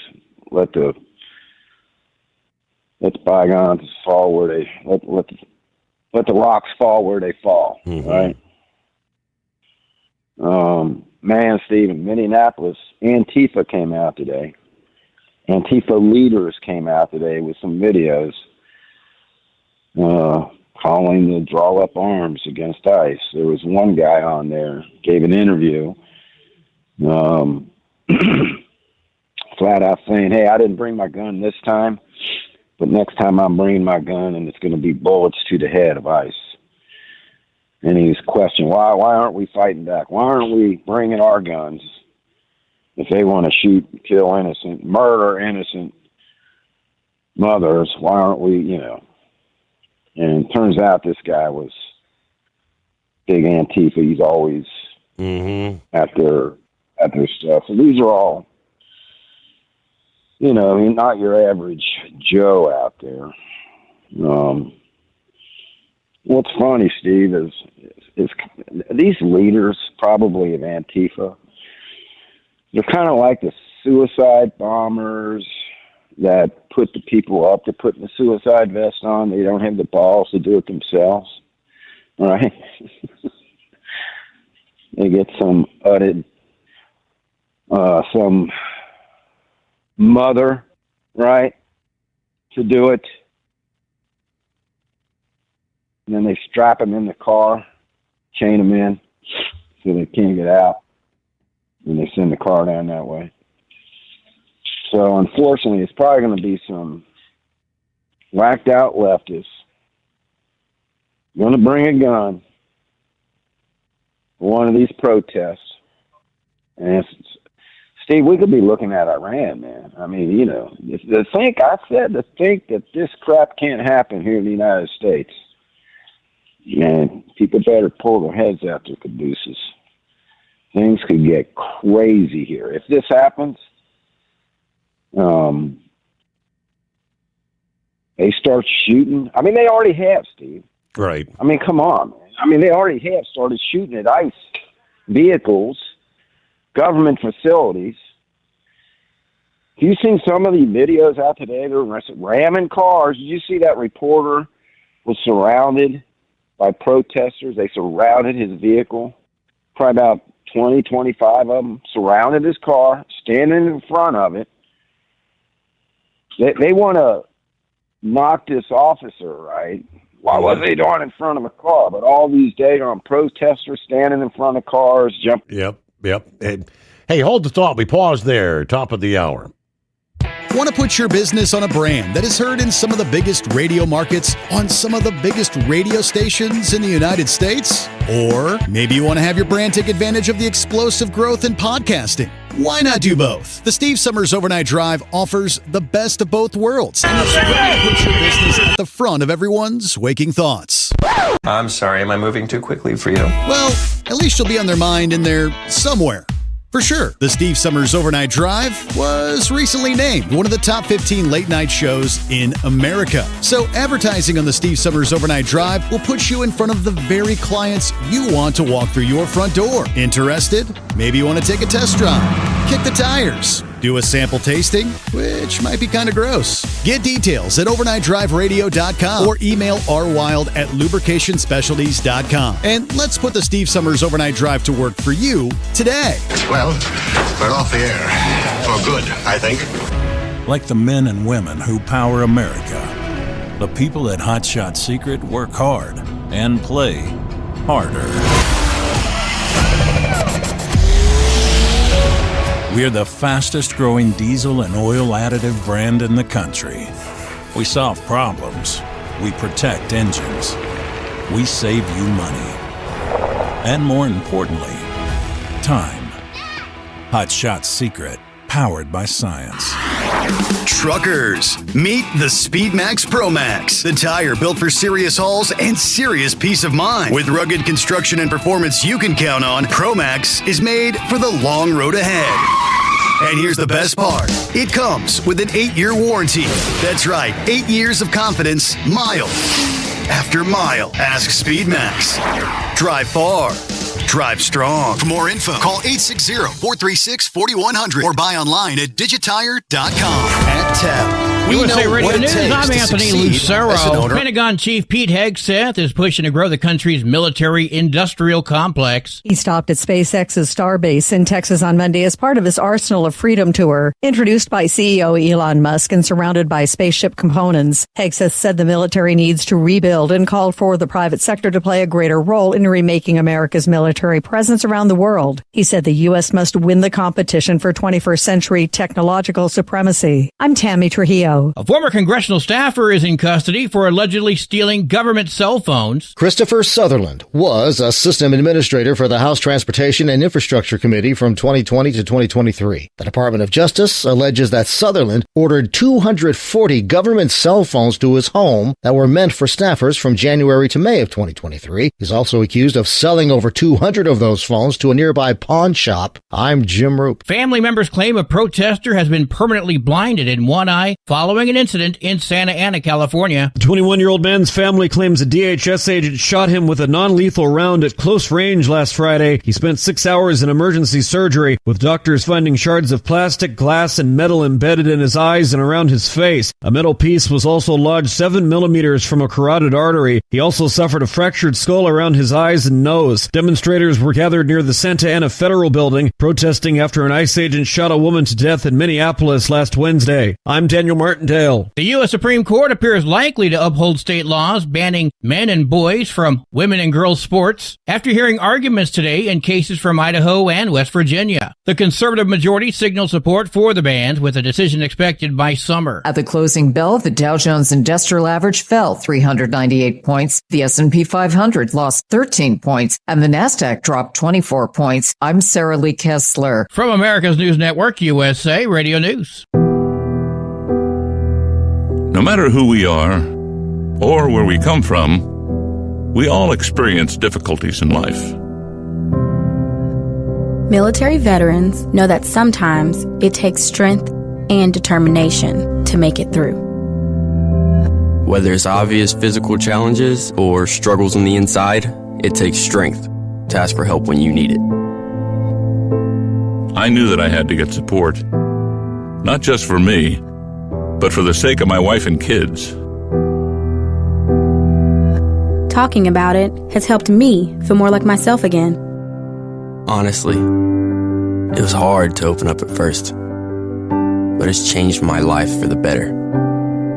Learn how veterans like us have reached out for help, and hear stories of strength and recovery at MakeTheConnection.net.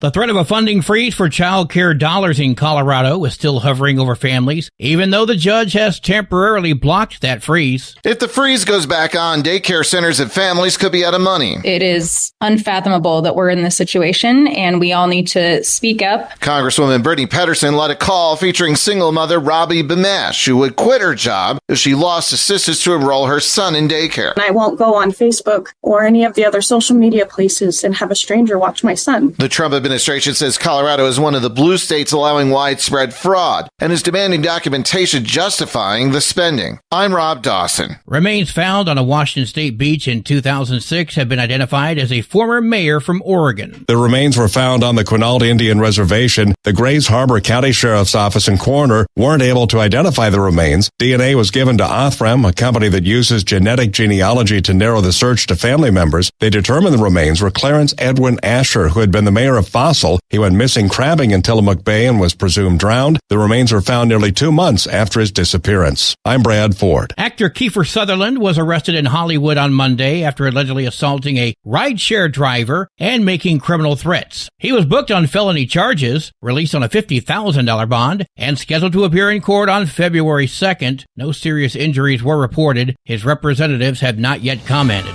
For USA Radio News, I'm Anthony Lucero.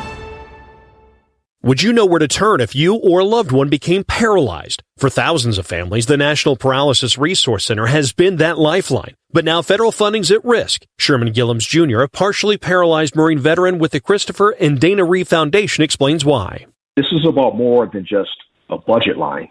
It's about veterans, caregivers, and families, real people who need these resources to live more productive and independent lives. Learn more at ChristopherReeve.org. Did you miss an episode of the Steve Summers Overnight Drive? Or just want to relive a little bit of the magic? Don't worry. You can download the Steve Summers Overnight Drive wherever you get your podcasts. Don't miss a single second of the show that was recently named one of the best late night shows in America. Make sure you like and subscribe to the Steve Summers Overnight Drive so you don't miss a single episode. The Steve Summers Overnight Drive. Available wherever you get your podcasts or online at overnightdriveradio.com. Truck downtime costs you money. One hidden killer on Cummins ISX 15 engines is weak injector cups. When they leak, coolant gets into the cylinders and suddenly you're facing a big repair bill. Industrial Injection has the fix. Our Torque Lock Injector Cup Kit with a threaded Torque Lock design. These cups stay sealed for good. No more coolant leaks. No more surprise downtime. Keep your truck on the road. Ask your shop for Industrial Injection Torque Lock Injector Cups today. Because Channel 19's a little congested. Call Steve now at 844-844-3388. The Overnight Drive.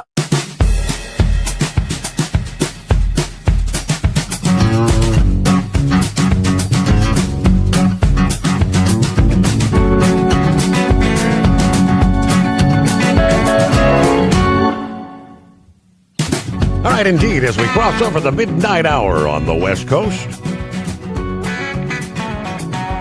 Welcome to Hump Day, midweek, 14th day of January upon us. Hello to Chuck. Check it in via Facebook. 42 degrees, Canton, Ohio. We're getting colder as the week goes on, unfortunately. All right, heading to Jewett, Ohio to load some denaturant and to Greenville to unload. And then we'll reload some ethanol, take it back to Canton. I may get back to the house today if all goes well. We shall soon see. How about a Semper Fi to all my Marine Corps brothers and sisters out there? Great call this morning, Grump.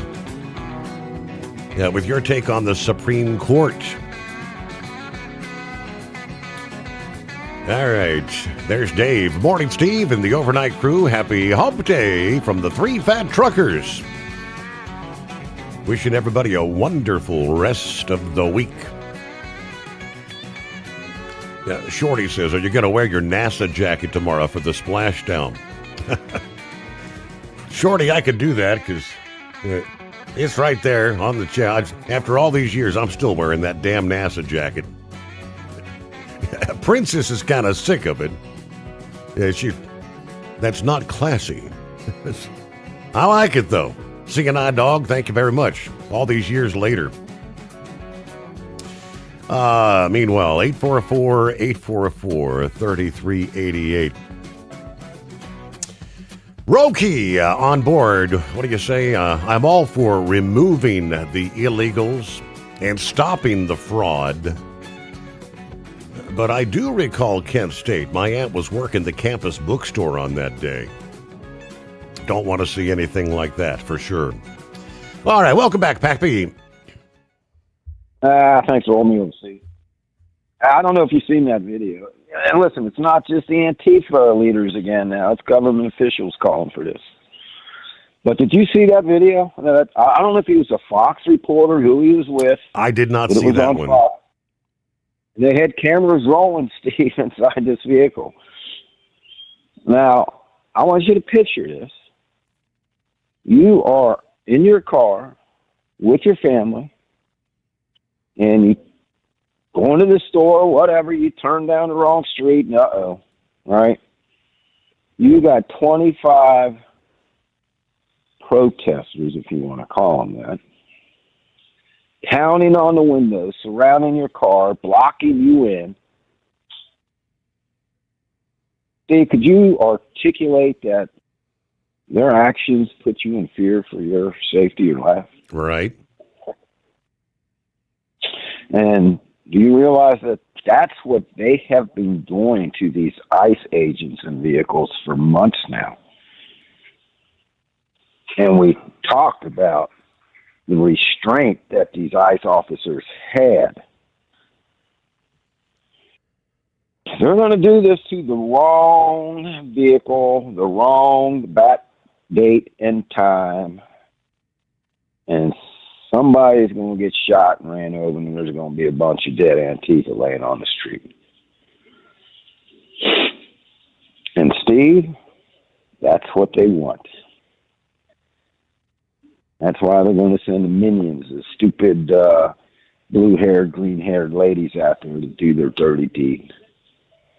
Because that's what they want.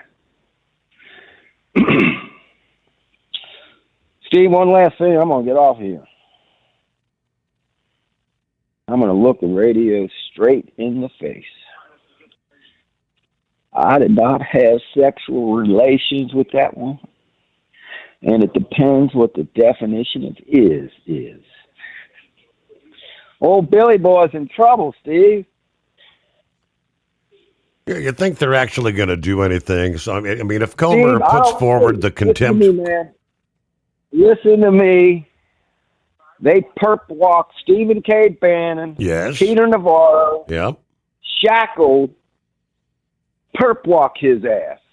He don't want to show up. They started this crap. And I'll be honest, I kind of like old Billy.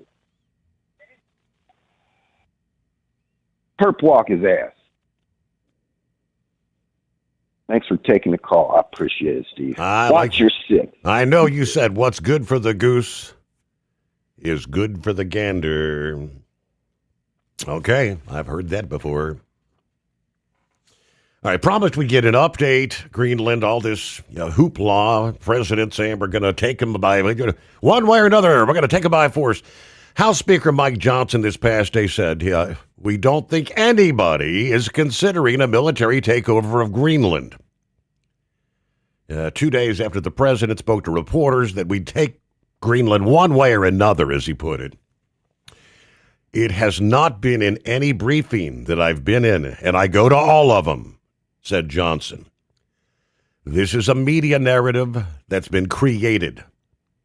The Article 1 branch is clear. There's no declaration of war pending for Greenland. It's not a thing. I do not anticipate any boots on the ground anywhere anytime soon. Meanwhile, Vice President J.D. Vance and Secretary of State Marco Rubio will be meeting with the foreign ministers of Denmark and Greenland today, Wednesday, according to the Danish foreign minister, amid President Trump push to take control for what he calls national security. The Danish foreign minister and his Greenlandic counterpart had requested a meeting with Rubio after the president stepped up his threats to take Greenland. U.S. Vice President J.D. Vance also wanted to participate in the meeting and will host the meeting, which will therefore be held at the White House. According to Rasmussen, speaking to reporters in Copenhagen this past day, Johnson acknowledged there has been interest in Greenland since the era of President Harry S. Truman. It's not something new. He was the first president that expressed a direct interest in being involved there. We've had military operations there over the years. Some of it has been dormant in recent years, but Greenland remains a serious area with regard to our competition with China and Russia and some of the other people who would regard as adversaries on many of these issues. It is of strategic importance, its geography, and everything else. Now, Johnson said he's going to leave matters to the president or the president's administration to articulate it how they will. But what the president has articulated is something that everybody objectively has to acknowledge. Greenland has strategic significance to us and also to other countries around the world. So we have to play that very seriously. Kind of talking things back a little bit, I guess you'd say, but all right, what's going on with the anonymous hippopotamus? Well, you know the most important thing about Greenland, don't you? That's where Labrador is, right? Labrador is up in Greenland, I believe. And of course, the Labrador Retriever is the most popular dog in America. So I mean, we have to. I don't know. Hey, I got an idea, but Greenland that's an island, right? It is. It's surrounded on all sides by water. In the Arctic. How about if we put up a blockade and don't let anything in, and we starve them into submission? I mean, can we pass that along to President Trump to put out there that we're going to starve the Greenland people into submission? We'll just put up a blockade. I'm just messing around, Your Honor. But you can just imagine. Can you imagine what the left would say if President Trump said something like that? Right. You know, first it's war, and now it's going to be starvation. Oh boy. Anyways, there. So I sent you a thing there. There was an update there. They updated a little bit more on that fatal accident on 95. I don't know if you were able to get that into your show prep at all. That was a nasty crash. I'm guessing it was the garbage hauler that perished, right?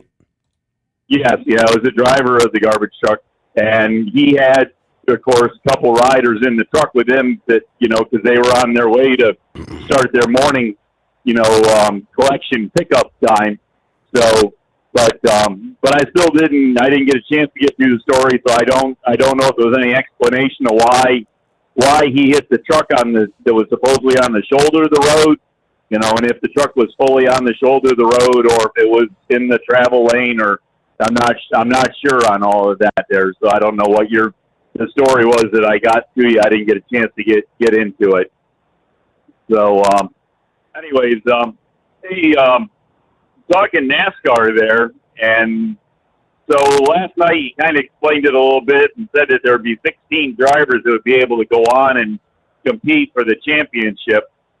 Now, haven't they cut the field back? It used to be, we used to have, at Daytona, there'd be 60, 65, 70 cars show up to try to qualify. And I think at one time they might have run 45 or 47 places, and then they got to cut back to 43. And haven't they shrunk the field even more than that at this point? I mean, isn't it down into the 30s? It's like 36 comes to mind. Yeah, so if you're saying that half the field is going to be able to run for the championship, and, well, figure the other half of the field, sorry about your luck that you were so far back, probably that you aren't going to be able to make it. But why even put that cutoff in if the top 16 are going to be able to make it? Well, if somebody's at 17, shouldn't he still be able to have the chance? And that's kind of, I mean, that's kind of my thing there, is that, well, how do you draw that number? And if you keep calculating the points all the way through, what happens if the 17th person there could have ended up either, winning the championship or even being up higher in the four, and maybe that would give the sponsors a little better, I don't know. I just throwing it out there, but the field is already so small that to cut it off, I don't think there was any need to even cut it off if we're getting rid of the whole chase deal the way it was. So, anyways, that was kind of what I wanted to throw out there, and glad to see Tony back going to do that race. He kind of had a pretty good interview out there, and I guess there's some haters that are really kind of trying to antagonize him a little bit, saying that Leah should actually be back in the car and he shouldn't, he should step out and let her go back driving, but he took it all in Tony Stewart's stride there, he says, you all just keep bringing it on, because the more you hate on me, the more you think I shouldn't do something, it's just going to make me that much stronger and want to come back that much harder to prove to you that I'm better than what you think, the one. Yeah. So, smoke is not one to be messed with. So it's going to be interesting to see. And if people start, getting out there saying that he's too old or been away from the circle too long and only knows how to drive straight and forgot how to turn left, it's going to be pretty interesting to see how he comes out of the box running that truck there. It'll be good to see what he can do with that.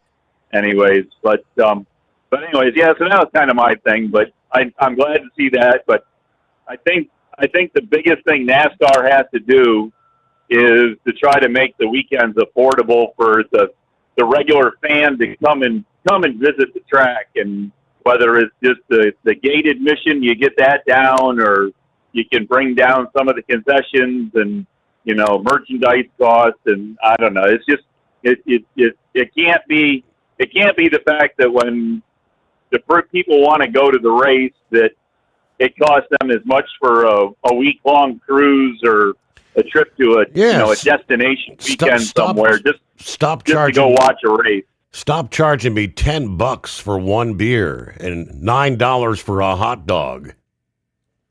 Well, that's after you pay $55, $60, $70 to get in the gate, and $40 to park your car. Mm-hmm. So anyways, but anyway, Your Honor, that's kind of what we got going. Still waiting. There we go. I did a quick search, and it looks like the starting field for Daytona is still 40 cars. Yeah, the modern field is 40, but it says in recent years it's actually seen 41 cars due to the open exemption provisional, allowing drivers like Helio Castroneves or Jimmy Johnson to secure a spot if they can qualify on speed. Okay, a typical large entry list, say 45, would have 36 chartered cars guaranteed and 8 or 9 non-chartered vehicles competing for the 4 remaining spots via the dual races. Yeah, maybe it's some of the smaller tracks that have a smaller field, but all right, we did see that Chase Elliott kind of spoke out about the big announcement this past day. Let's get a quick time out and tell you what he had to say. Want to put your business on a brand that is heard in some of the biggest radio markets on some of the biggest radio stations in the United States? Or maybe you want to have your brand take advantage of the explosive growth in podcasting. Why not do both? The Steve Summers Overnight Drive offers the best of both worlds and is ready to put your business at the front of everyone's waking thoughts. I'm sorry, am I moving too quickly for you? Well, at least you'll be on their mind in there somewhere. For sure, the Steve Summers Overnight Drive was recently named one of the top 15 late-night shows in America. So advertising on the Steve Summers Overnight Drive will put you in front of the very clients you want to walk through your front door. Interested? Maybe you want to take a test drive, kick the tires, do a sample tasting, which might be kind of gross. Get details at overnightdriveradio.com or email rwild@lubricationspecialties.com. And let's put the Steve Summers Overnight Drive to work for you today. Well, we're off the air. For good, I think. Your factory fuel filter is letting you down. AirDog heavy-duty diesel fuel systems don't just filter your fuel. The AirDog fully optimizes your truck's fuel system for peak efficiency. The factory-provided filter simply removes particulates and water from fuel. The AirDog system removes all contaminants, including entrained air, water, and particulates, and feeds the engine pump with optimal pressure. Check out airdogdiesel.com to learn how you can capture every bit of performance and efficiency from your fuel system. Did you miss an episode of the Steve Summers Overnight Drive? Or just want to relive a little bit of the magic? Don't worry. You can download the Steve Summers Overnight Drive wherever you get your podcasts. Don't miss a single second of the show that was recently named one of the best late-night shows in America. Make sure you like and subscribe to the Steve Summers Overnight Drive so you don't miss a single episode. The Steve Summers Overnight Drive. Available wherever you get your podcasts or online at overnightdriveradio.com.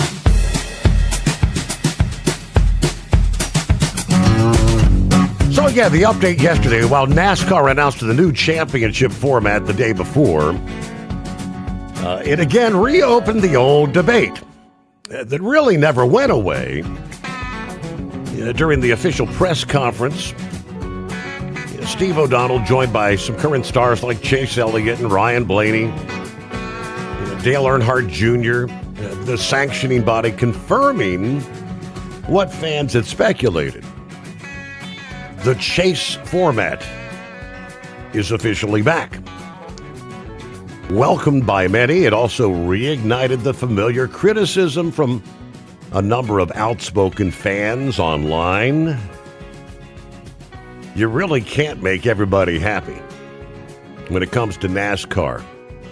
And that's where Chase Elliott stepped in. Rather than dodging the noise, he addressed it head on, delivering a blunt reminder about perspective, patience, and why this moment matters more than constantly moaning and complaining.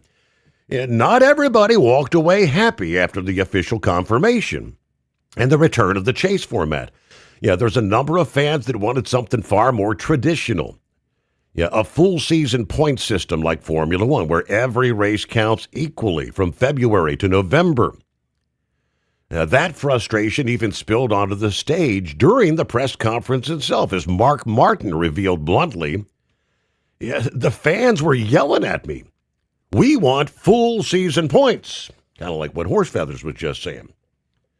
Yeah, that sentiment is not new. Ever since NASCAR introduced elimination-style playoffs, there's a steady belief among the purist that championships should reward consistency over chaos. One bad race should not erase 9 months of work.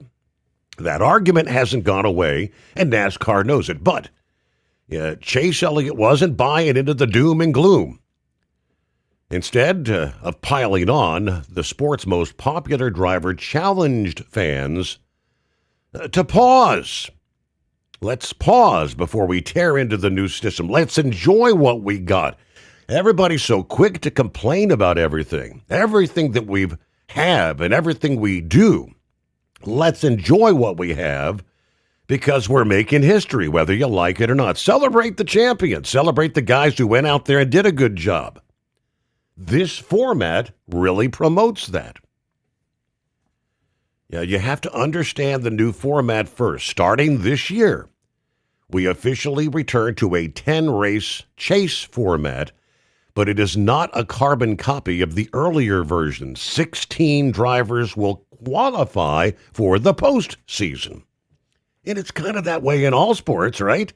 You get to the end of a football season, baseball season, no matter what season, there's a number of teams eliminated before anyone goes to the playoffs.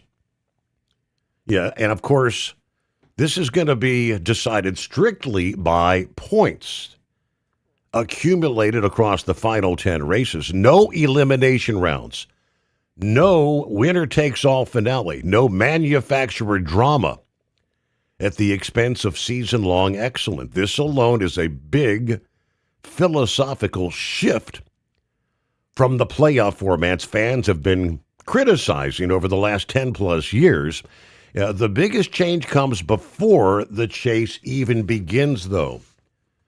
Winning a race is no longer a golden ticket. Winning a race does not automatically lock you into the top 16. Instead, NASCAR is heavily rewarding victories through points. A race win is now going to be worth 55 points, up from the previous 40. That's a big bump and an incentive to race aggressively for wins. But it doesn't turn into any sort of a playoff guarantee. At the same time, the playoff points, they're gone entirely. No stage win bonuses carried over. No padding the season standings before the postseason even starts. USA Radio News, I'm Anthony Lucero. 2 states are now suing the Trump administration over ongoing immigration enforcement operations. The lawsuits filed by Minnesota and Illinois come after the Trump administration surged enforcement activities in Chicago and Minneapolis. Both states are asking for a court injunction to stop the ongoing immigration operations, claiming they are unconstitutional and terrorizing communities. Both lawsuits argue a violation of the 10th Amendment, taking away states' rights. I'm Rory O'Neill. President Trump says he plans $2,000 tariff rebate checks, but funding and legality remain uncertain. Experts warn the cost would exceed annual tariff revenue. Congress would likely need to approve any payments.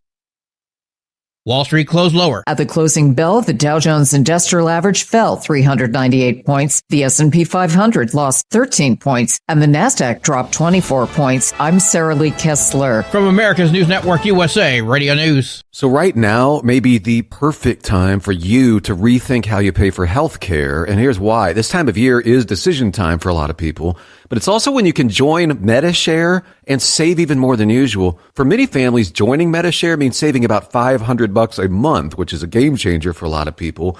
More than 1 million people are now part of healthcare sharing because it just makes so much sense, especially right now. And MediShare is the gold standard. Members like it a lot. We know this from member surveys. MediShare has been around for over 30 years. It is a proven thing. And if you join before January 15th and you mention the promo code SHARE, they'll waive your application fee, so you save $100 right off the bat. I'll give you the number here in a second, but just call. You'll get a price within 2 minutes. And again, the deadline is January 15th, so call now. You'll save even more. Call 855-SHARE-40. That's 855-SHARE-40. 855-SHARE-40. Want to put your business on a brand that is heard in some of the biggest radio markets on some of the biggest radio stations in the United States? Or maybe you want to have your brand take advantage of the explosive growth in podcasting. Why not do both? The Steve Summers Overnight Drive offers the best of both worlds and is ready to put your business at the front of everyone's waking thoughts. I'm sorry, am I moving too quickly for you? Well, at least you'll be on their mind in there somewhere.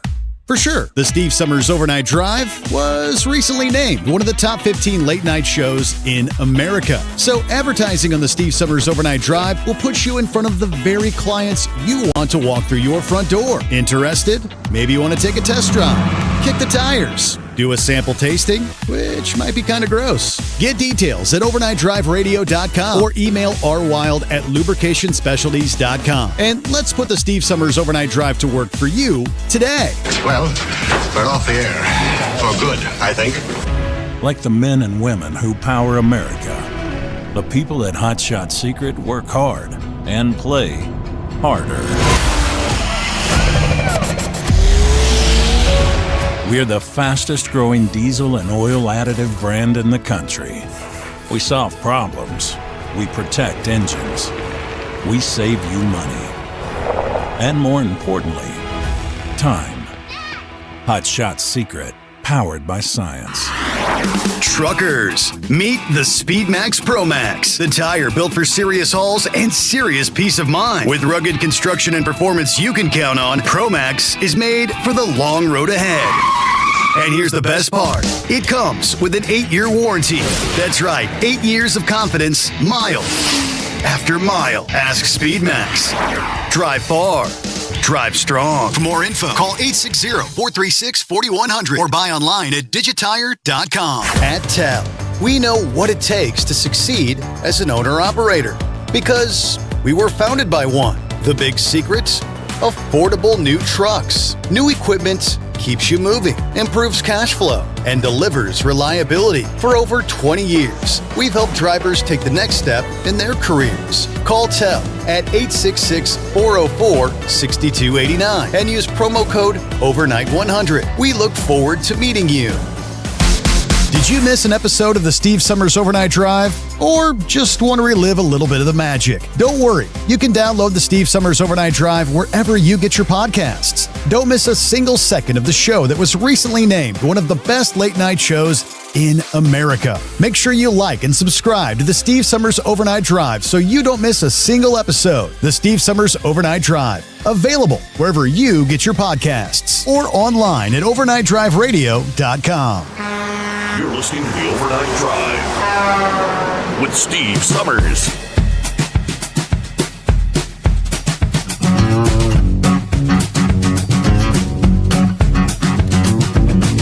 All right, what do you say? Let's get some of the other industry headlines.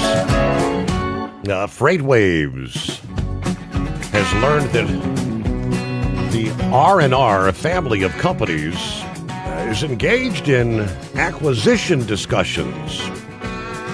According to a source familiar with the talks, R&R family of companies is being pursued by a buyer with scale and capability, was the update added to the original story from this past day, which was Pittsburgh-based R&R family of companies is facing growing scrutiny after multiple sources raised concerns about payment issues and lender support, while the company failed to respond to repeated requests for comment on Monday.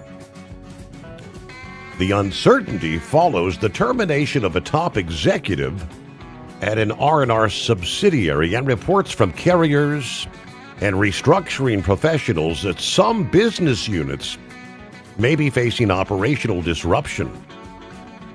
R&R employs more than 500 truck drivers, brokers, mechanics, office staff across Pennsylvania, Tennessee, Texas, and North Carolina. Now, original story said, while no bankruptcy filing has been confirmed, multiple industry discussions have described tightened credit terms, signs of operational disruption across affiliated entities owned by R&R family of companies, which is a number of companies. On Sunday, RFX CEO shared a social media post stating that his role at the R&R owned business had been terminated. Again, over the past several months, facing increased concern from carriers, owner-operators, and credit providers, reports of slow or in some case missing payments.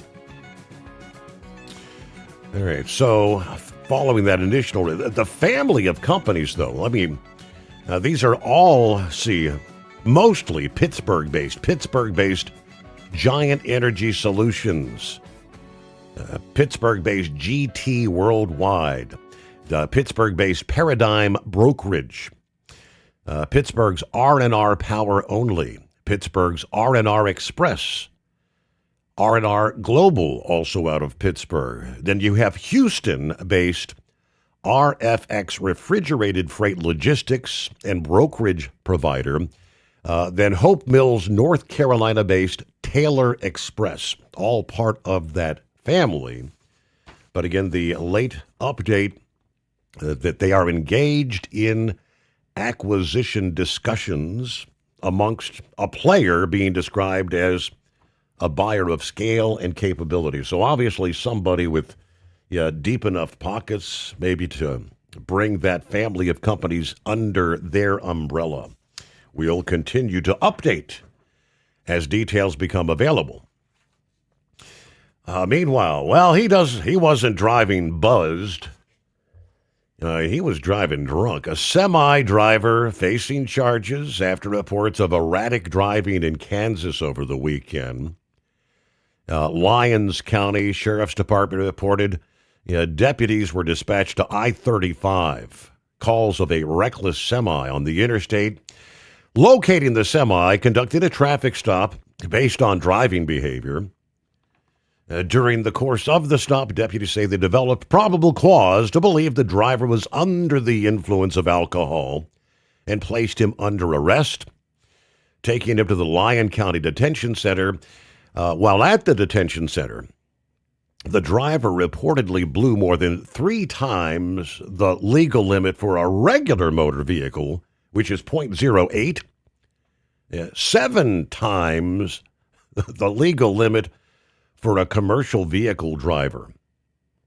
So he was like at a .28. Lyons County Sheriff's Office reminds the public, drive sober or you'll get pulled over. Driving buzzed, high, or otherwise intoxicated is not only dangerous for you, but other motorists as well. I don't know how much it takes to get to a 0.25, 0.28, but obviously no business behind the wheel at all. Got some positive numbers for the president this past day in the latest inflation numbers. It's a political and an economic win for President Trump. The Consumer Price Index showed inflation cooling more than experts even expected, easing concerns about rising costs for the American people.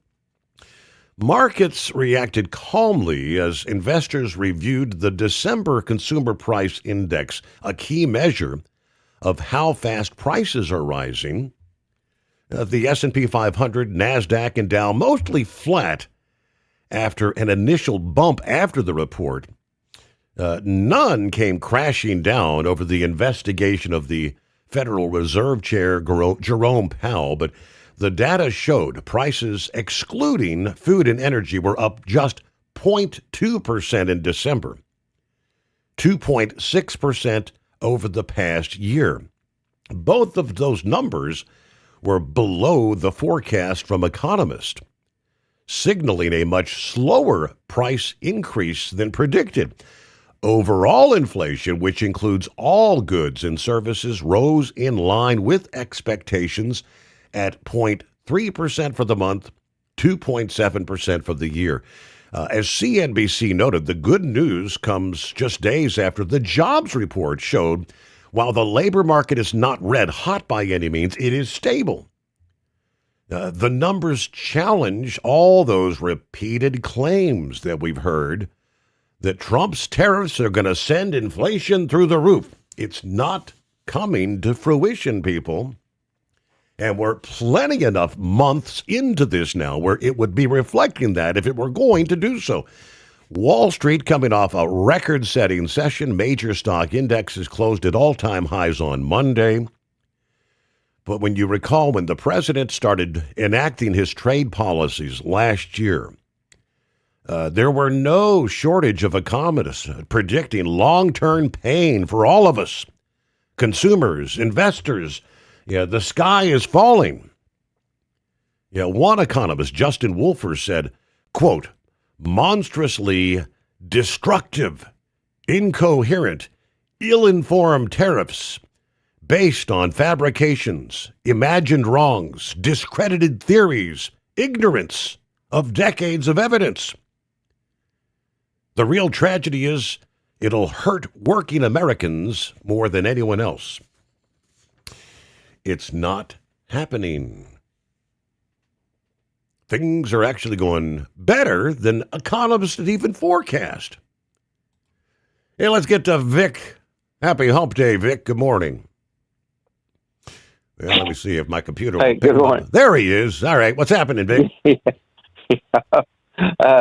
Well, before I get started, I appreciated your show last night because it pointed out some things that I really wasn't quite aware of, and involving with the sound weapons and everything, and a lot of things that can be done, because I was kind of going off in a different direction there, and also with Scrapyard's explanation of ammo or whatever, but with that incendiary weapons. I mean, dragon's breath. I had no idea that was available to the general public. Of course, anybody that's been in the military or watched movies or whatever, you've seen those tracer bullets coming out all the time, So anyway, I appreciated that.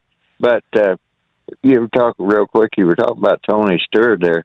Did he ever get rid of his biggest state over there in the southern part of Indiana?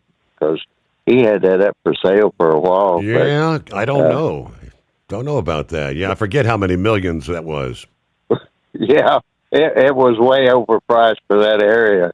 And I was curious who would come in there and buy that. The only people I could think of was probably a real estate developer that would, tear it down and start dividing it up into lots and selling it off. Because takes some pretty good income to support that. And if he's going back with Dodge, one of the reasons Dodge left NASCAR was NASCAR used to insist on you had to have push rod engines, and they had that. And Dodge developed some sort of a racing engine that had push rods that they said were too short, but that was their racing engine. I don't know how all that came about, but I kind of quit following NASCAR a long time ago when they started basically dictating that everybody run the same engine, but you can put a different body on it. Car tomorrow, they called it, because my big interest in the racing thing was the performance of the engines, and all that went away. That just kind of ruined it for me. And then they started having all those crashes, and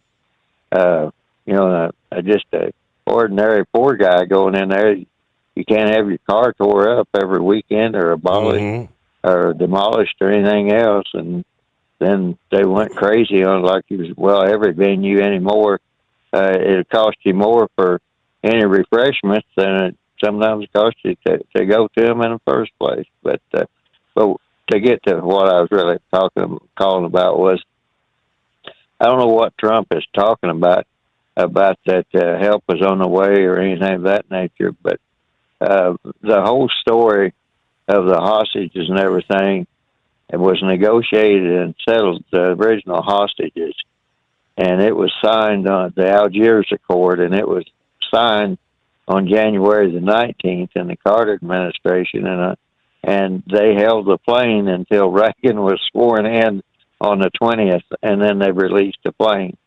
But in that Algiers Accord, if they didn't abide by it, either side, they were supposed to be able to go back to court at The Hague in the Netherlands and reassess everything. And I don't know how much of the Iranian assets were released in the original thing, but after they released the original hostages, they're still taking hostages. And I think Biden paid $6 billion to get one of them back. There's a couple of people with cancer that they're holding with hostages. So I don't know if Trump's idea is okay, we'll just go back to The Hague and say they violated that agreement and start seizing their assets again. That's the only thing that I could think of if he's not planning on military action. But there is some legal action there that can be taken against him. And the other thing is, talking about define subpoenas or whatever, the big problem that they're having with these people, that with the ICE arrest and everything else, these states are not honoring ICE detainers, and they wouldn't be going into Holman and them, ICE wouldn't be going into communities and conducting these raids if the states would just turn over the people that they have that ICE has requested, and some of them are actually in custody.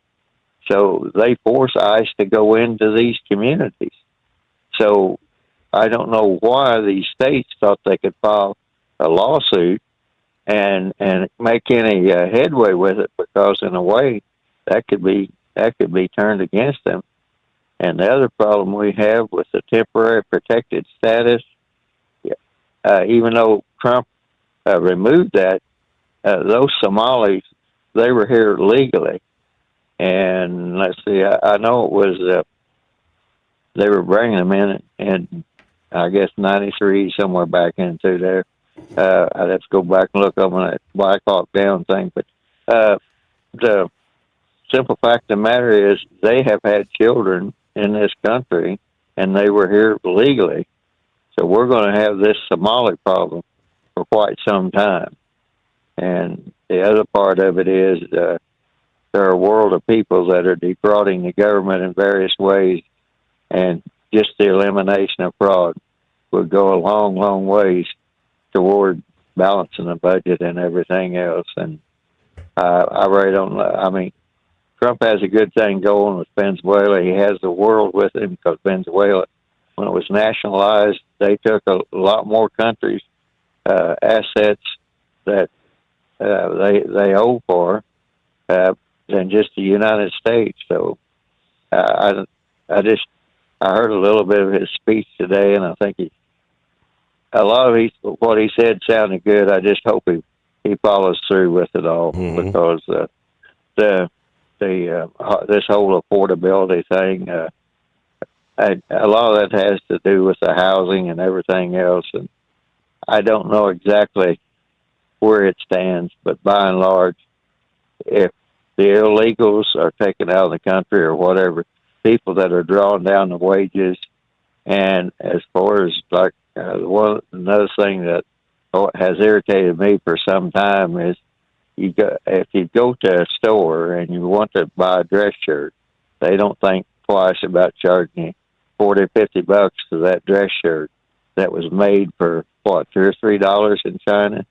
And it's like, I don't mind you making a profit, but that's just a little bit to the excess, and they literally destroyed the textile industry and the furniture industry down in the Carolinas. So if we can just get the basic stuff back, like the clothing and everything else, then that will eventually transfer into the bigger things, what they call them, the capital expenses.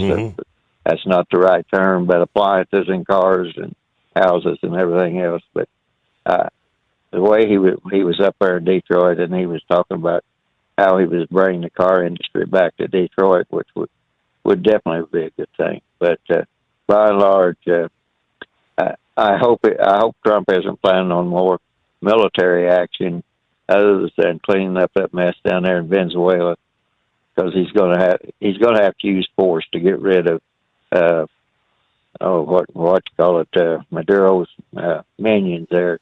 And the other thing is, over there in Iran, I don't know what he actually has planned for over there, but I know there are a lot of people there in Iran that would like to get rid of what they call them, Ayatollah, the Islamic Republic, the Islamic regime. Yeah, because that's a theocracy, and in a theocracy, the only people that make money are the religious people. And that if you start looking at the economic thing, you'll get the attention of those religious leaders, the Islamic people. You'll get their attention real quick, because they're more about the money than religion or anything else. Yeah. So, all right, Vic, thank you so much. You have a great morning. Thanks for chiming in. Did you miss an episode of the Steve Summers Overnight Drive? Or just want to relive a little bit of the magic? Don't worry. You can download the Steve Summers Overnight Drive wherever you get your podcasts. Don't miss a single second of the show that was recently named one of the best late night shows in America. Make sure you like and subscribe to the Steve Summers Overnight Drive so you don't miss a single episode. The Steve Summers Overnight Drive, available wherever you get your podcasts or online at overnightdriveradio.com. Truck downtime costs you money. One hidden killer on Cummins ISX 15 engines is weak injector cups. When they leak, coolant gets into the cylinders and suddenly you're facing a big repair bill. Industrial Injection has the fix. Our Torque Lock Injector Cup Kit with a threaded Torque Lock design. These cups stay sealed for good. No more coolant leaks. No more surprise downtime. Keep your truck on the road. Ask your shop for Industrial Injection Torque Lock Injector Cups today. Want to put your business on a brand that is heard in some of the biggest radio markets on some of the biggest radio stations in the United States? Or maybe you want to have your brand take advantage of the explosive growth in podcasting. Why not do both? The Steve Summers Overnight Drive offers the best of both worlds and is ready to put your business at the front of everyone's waking thoughts. I'm sorry, am I moving too quickly for you? Well, at least you'll be on their mind in there somewhere. For sure, the Steve Summers Overnight Drive was recently named one of the top 15 late-night shows in America. So advertising on the Steve Summers Overnight Drive will put you in front of the very clients you want to walk through your front door. Interested? Maybe you want to take a test drive, kick the tires, Do a sample tasting, which might be kind of gross. Get details at overnightdriveradio.com or email rwild@lubricationspecialties.com. And let's put the Steve Summers Overnight Drive to work for you today. Well, we're off the air. For good, I think.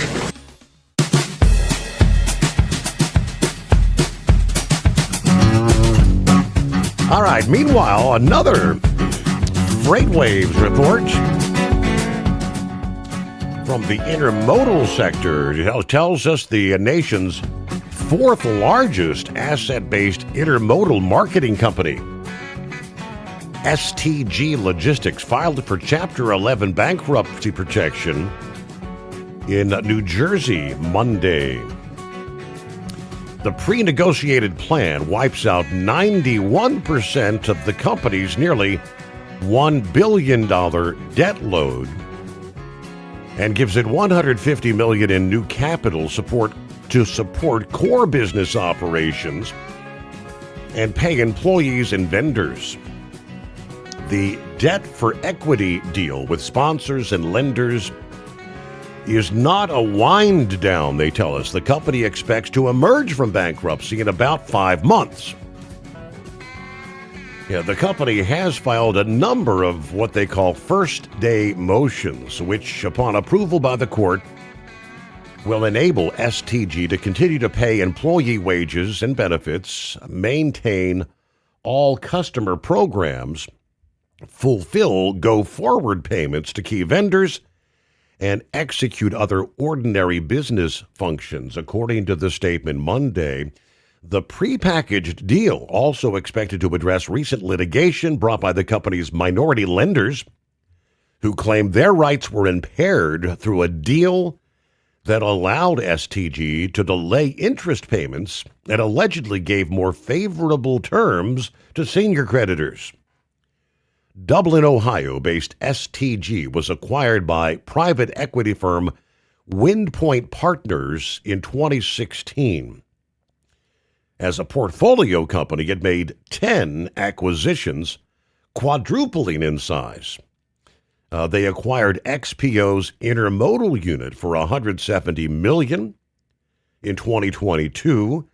That deal included facilities, containers, tractors, chassis, making STG a vertically integrated door-to-door logistics provider, and reduced their reliance on third parties for drayage and intermodal capacity. Then in 23, they acquired Best Dedicated Solutions, an over-the-road carrier specialized in expedited dry van, temperature-controlled, and flatbed transportation. A $300 million debt and equity deal in 2024 provided it with significant capital to fuel their ongoing expansion and strategic growth initiatives. Yeah, the transaction included extant private equity backers as well as duration capital partners. All right, so STG provides container freight station and transloading services through a network of roughly 100 owned and partner facilities. It is an asset-backed intermodal market company with 15,000 53-foot containers, 3,000 tractors, owner-operators, providing coast-to-coast, cross-border, and intra-Mexico service. Pretty big. News break, final hour just ahead. Did you miss an episode of the Steve Summers Overnight Drive? Or just want to relive a little bit of the magic? Don't worry. You can download the Steve Summers Overnight Drive wherever you get your podcasts. Don't miss a single second of the show that was recently named one of the best late-night shows in America. Make sure you like and subscribe to the Steve Summers Overnight Drive so you don't miss a single episode. The Steve Summers Overnight Drive. Available wherever you get your podcasts or online at overnightdriveradio.com. Truck downtime costs you money. One hidden killer on Cummins ISX 15 engines is weak injector cups. When they leak, coolant gets into the cylinders and suddenly you're facing a big repair bill. Industrial Injection has the fix. Our Torque Lock Injector Cup Kit with a threaded Torque Lock design. These cups stay sealed for good. No more coolant leaks. No more surprise downtime. Keep your truck on the road. Ask your shop for Industrial Injection Torque Lock Injector Cups today. Winter is here. When the temperature drops, so does your truck's performance. Avoid fuel gelling by using Hot Shot Secret's EDT Plus Winter Defense, a 7-in-1 fuel booster and anti-gel that improves cold weather performance. The 7-point cetane boost decreases DPF regens and increases fuel economy. Be confident that your engine is running smoothly and trouble-free, even in the coldest temperatures. Hot Shot Secret EDT Plus Winter Defense, available at Pilot Flying J, Amazon, O'Reilly Auto Parts, and HotShotSecret.com. Hot Shot Secret, powered by science. Your factory fuel filter is letting you down. AirDog heavy-duty diesel fuel systems don't just filter your fuel. The AirDog fully optimizes your truck's fuel system for peak efficiency. The factory-provided filter simply removes particulates and water from fuel. The AirDog system removes all contaminants, including entrained air, water, and particulates, and feeds the engine pump with optimal pressure. Check out airdogdiesel.com to learn how you can capture every bit of performance and efficiency from your fuel system.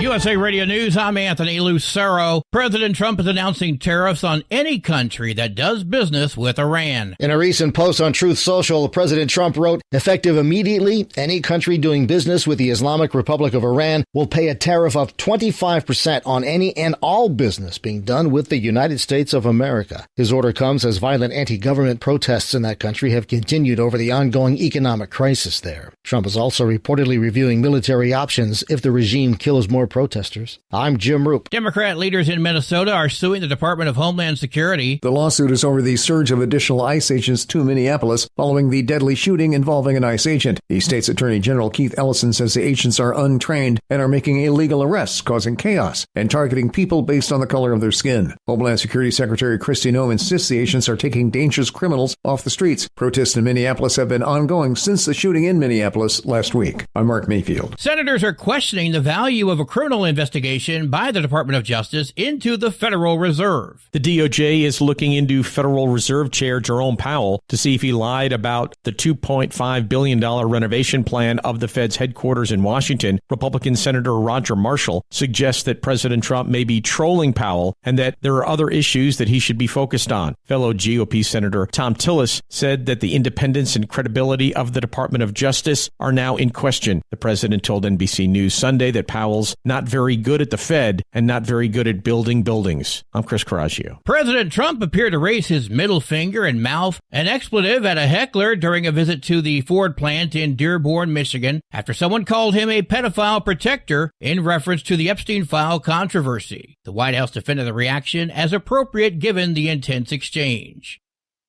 From America's News Network, USA Radio News. Commerce moves fast. Your business should too. If you're not on the first page of search results, you're losing customers. Out of sight, out of mind is true. Don't let that be you. iLocal.net has helped local businesses dominate search results since 2009. For a limited time, iLocal.net is offering a free website analysis to improve the online presence of your business. Local business owners across the U.S. turn to iLocal.net to improve their search engine rankings. Search engines are constantly changing their algorithms. You need the professionals who know how to use those changes to benefit your business. Don't hope for new customers. Get found and be chosen. Call 888-699-2407 for your free website analysis. Don't wait. Call 888-699-2407. That's 888-699-2407. For your free website analysis, call 888-699-2407. The suspect in an arson attack on a Mississippi synagogue is facing federal charges. 19-year-old Stephen Pittman could get 20 years in prison for allegedly setting fire to the Beth Israel synagogue in Jackson on Saturday. Court records show Pittman confessed, saying he targeted the state's largest synagogue specifically because of its Jewish ties and allegedly referred to it as, quote, the synagogue of Satan. No one was inside when the fire broke out, but Pittman suffered life-threatening burns and went to a hospital on his own. I'm Rory O'Neill. A former Washington State City Council member has pled guilty to manslaughter. James McNeil Jr. pleaded guilty to manslaughter in the killing of 20-year-old Lilia Guyvan-Ronsky in 2024. Court records show McNeil called his attorney, who then reported a likely homicide to police. Officers found McNeil with wounds that appeared to be self-inflicted. Guyvan-Ronsky was found dead in the upstairs bedroom of her home. McNeil will be sentenced February 6th. I'm Brad Ford. A new study says your dog is listening to you more than you think. Researchers from the University of Hungary say 7 out of 10 dogs tested eavesdrop on their owners' conversations. The study says the dogs listened when owners talked about a new dog toy and were able to locate said toy later in the day. The findings might not translate to your dog, as the test involved border collies and labs, both wildly known for being smart. But researchers say the study shows dogs have a lot more going on than they thought. I'm Bree Tennis. And I'm Anthony Lucero, USA Radio News. What if the music stopped? If the familiar voices were silenced? If there were no breaking news updates? What if your companion and connection to your community came with a monthly fee? Don't worry, we're free local radio with you wherever you go, celebrating 100 years and looking forward to the next 100. We are broadcasters. Text radio to 52886 and let Congress know you depend on your local radio stations. By the National Association of Broadcasters. At Hotshot Secret, we share the science behind common diesel problems and their solutions. For example, Hotshot Secret Diesel Extreme. Today's ultra-low sulfur fuels leave injector deposits causing frequent DPF regens and low throttle response. Diesel Extreme is a once every 6-month treatment that will clean your entire fuel system, including the tank, lines, pump, and the injectors. Hotshot Secret Diesel Extreme is available nationwide at truck stops, fine farm and auto stores, and online at hotshotsecret.com. Did you miss an episode of the Steve Summers Overnight Drive? Or just want to relive a little bit of the magic? Don't worry. You can download the Steve Summers Overnight Drive wherever you get your podcasts. Don't miss a single second of the show that was recently named one of the best late-night shows in America. Make sure you like and subscribe to the Steve Summers Overnight Drive so you don't miss a single episode. The Steve Summers Overnight Drive. Available wherever you get your podcasts or online at overnightdriveradio.com.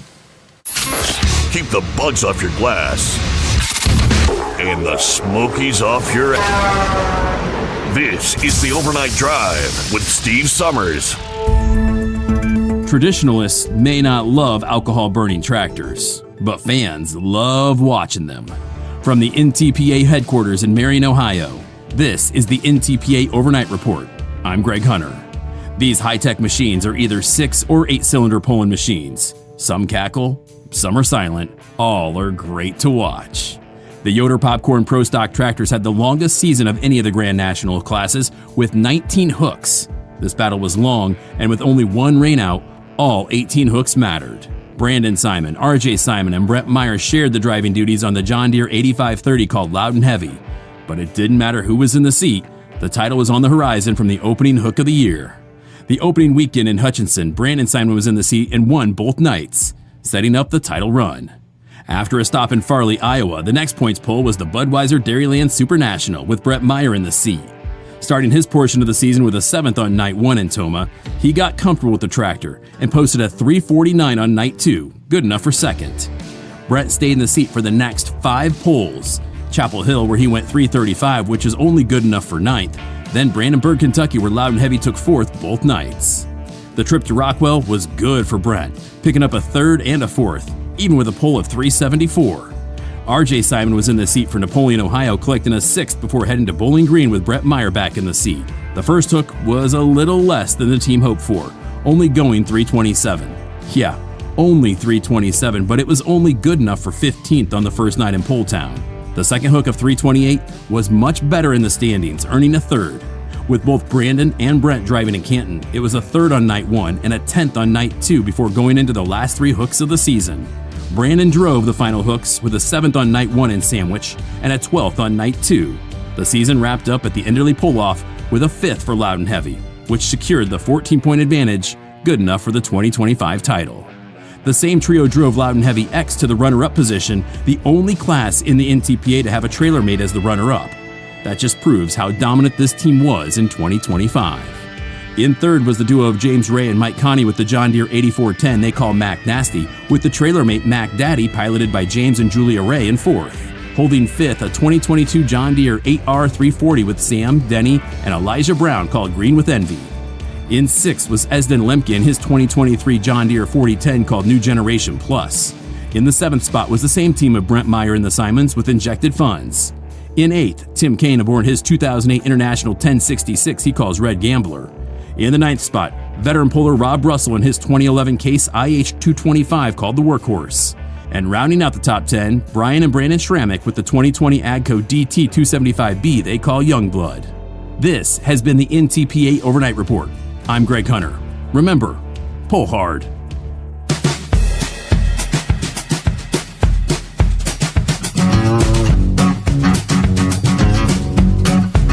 All right, here we go. Final hour underway. On a hump day, clear lines at 844-844-3388.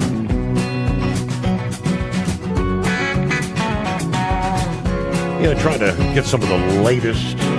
Iran, the big headline. A gentleman shared this past day. It's kind of going back, a little history lesson, and Vic had touched on this a bit last evening on the program, how Iran ended up in this predicament with the Islamic Republic. And it goes back to the days of Jimmy Carter. He said, realistically, Jimmy Carter destroyed Iran, and the Iranian people have paid for it for 47 years, living in a nightmare for nearly half a century. And it wasn't by accident. It was Jimmy Carter's failed foreign policy. Before 1979, Iran was secular, modernizing one of America's most important allies in the Middle East. Then Carter intervened and everything collapsed. Carter destabilized Iran and helped force out the Shah, clearing the path for the Islamic Revolution, handing the country to religious extremists ultimately.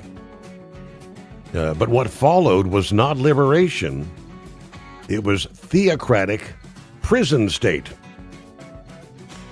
Back in 2016, the BBC published a bombshell report revealing the Carter administration's executive contact or extensive contact with the Ayatollah Khomeini before the revolution.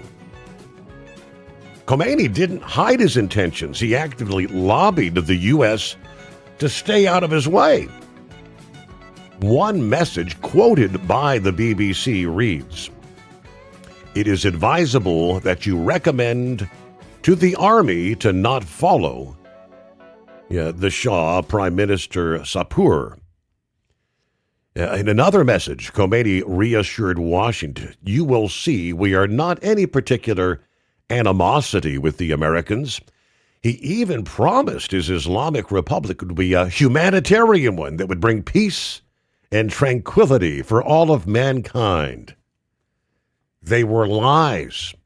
Every single one of them lies. Khomeini also promised the Carter administration that American economic interests would be safe. There should be no fear about oil. It is not true that we wouldn't sell to the United States. According to the BBC, Carter took him at his word. In return, Carter ensured that the Imperial Iranian Army, heavily influenced by the U.S., would not stage a military coup to stop the takeover. Then came the final betrayal. Carter pressured the Shah to take a so-called vacation and leave Iran. 2 weeks later, on February 1 of 1979, Khomeini returned to Tehran. The military surrendered, the regime consolidated power, and within months, Khomeini crowned himself the supreme leader. The Islamic Republic was born. What then followed were executions, repression, state-sponsored terror, 47 years of brutality, especially against women, minorities, dissidents, homosexuals. This was not a tragic misunderstanding. It was a monumental foreign policy malpractice, and Iranians are still, to this day, paying the price. Yeah, every chant in the streets of Iran today traces back to 1979. Every woman beaten for refusing a hijab, every dissident imprisoned or executed, every family torn apart. Jimmy Carter did not just lose Iran, he delivered it into the hands of the monsters. And the world's been dealing with the consequences ever since. Little history lesson. Of course, in 1979, I was in my mid-teens. Didn't really care much anything about politics, international affairs. I do recall when my parents would watch the evening news with Walter Cronkite, we would be seeing the things that were taking place. Subsequently, following the hundreds of Americans that were being held hostage. The ultimate failed attempt at a rescue.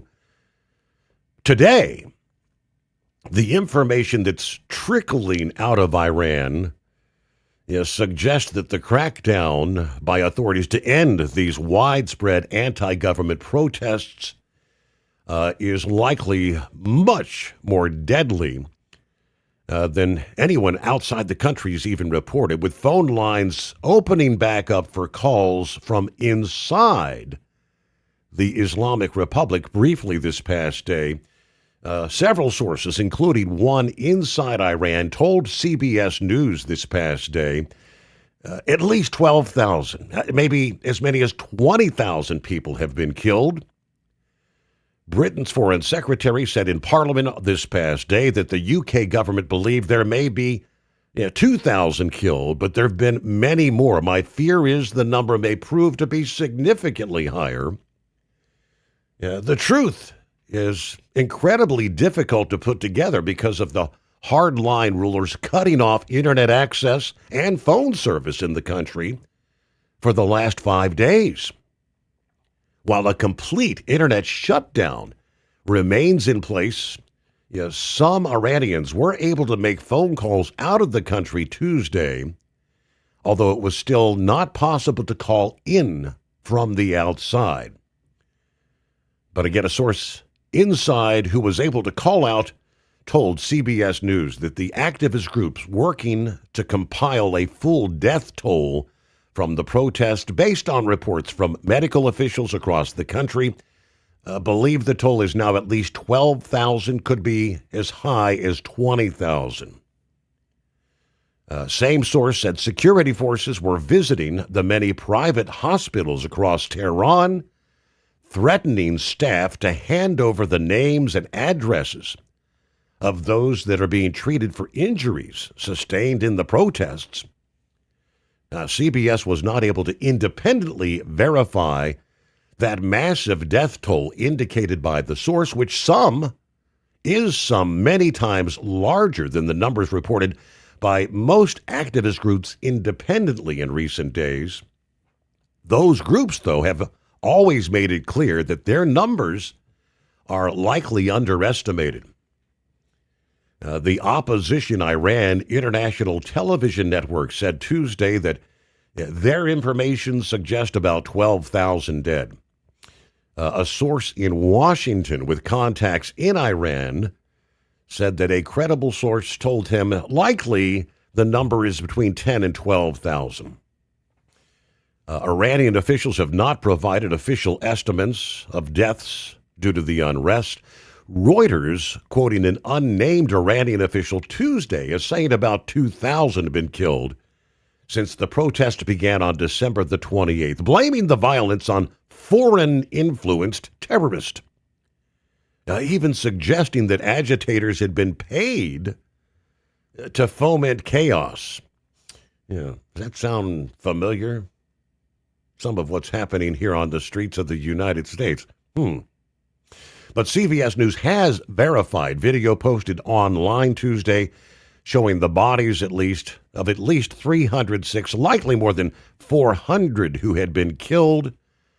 Bodies piled up at a morgue in a suburb of Tehran. Now, that's just one location. The video appears to show forensic personnel documenting gruesome injuries on the bodies. Crowds of people seemingly trying to identify those deceased.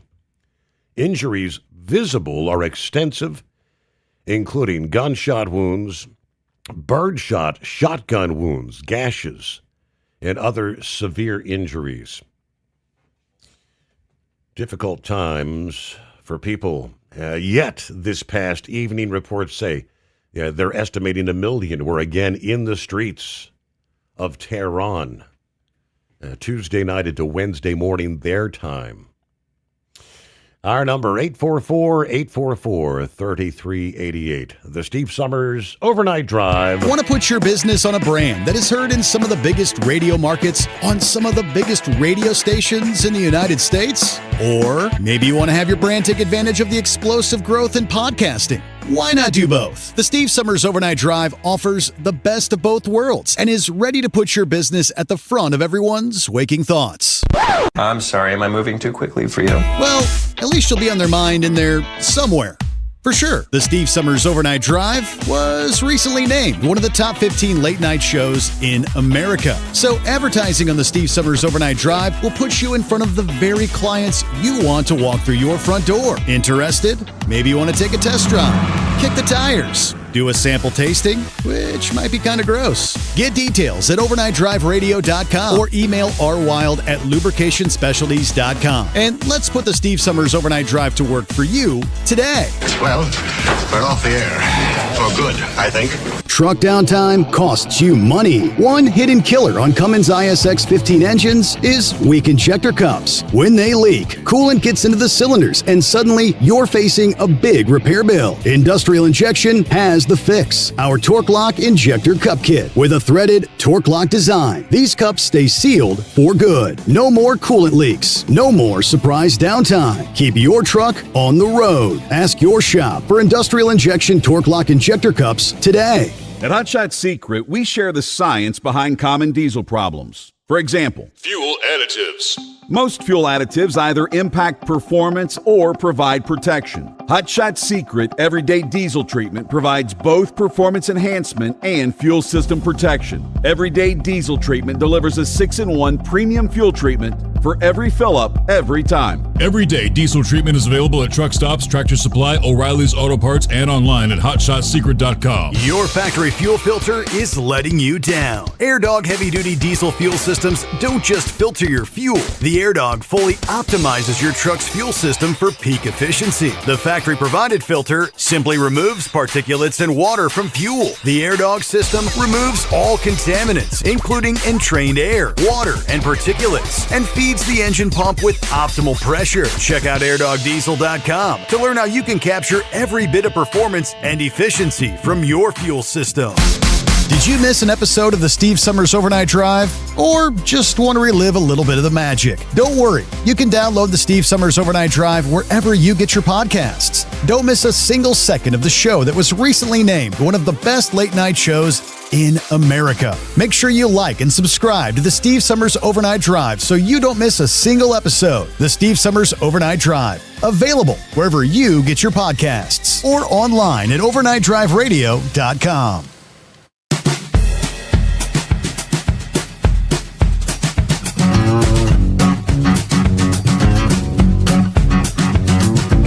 All right, in the trucking industry, would you like to participate in the survey?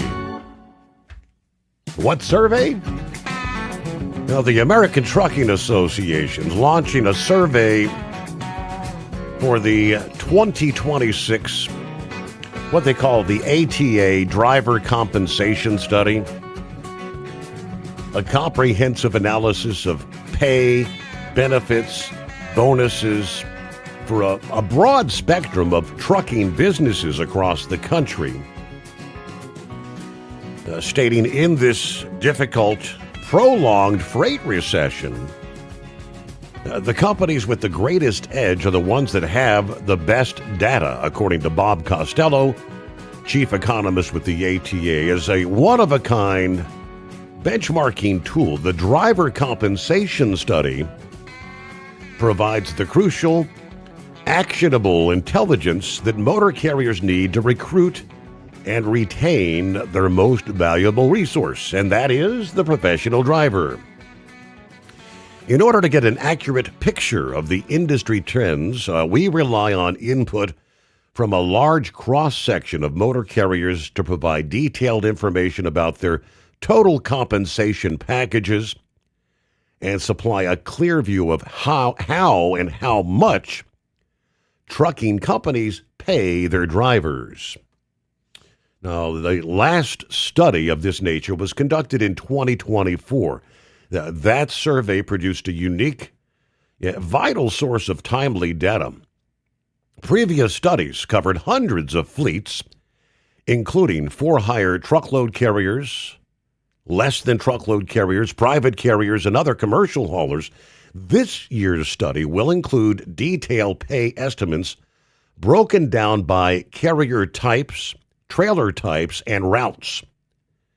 It will explore the wide variety of driver pay structures, whether it be hourly, per mile, annual salary, or a percentage of revenue, as well as various incentives. All proprietary information from individual carriers is kept confidential. Only aggregate data will be included in the final report, they say. So I guess everybody's supposed to be kind of anonymous when all is said and done. Survey participants will be eligible for a discounted copy of the 2026 ATA driver compensation study. And this blew my mind. You can get a 90% off regular price copy of the study for $100. You're telling me, simple math, 90% off, it's $1,000 for a copy of the study's results? What the?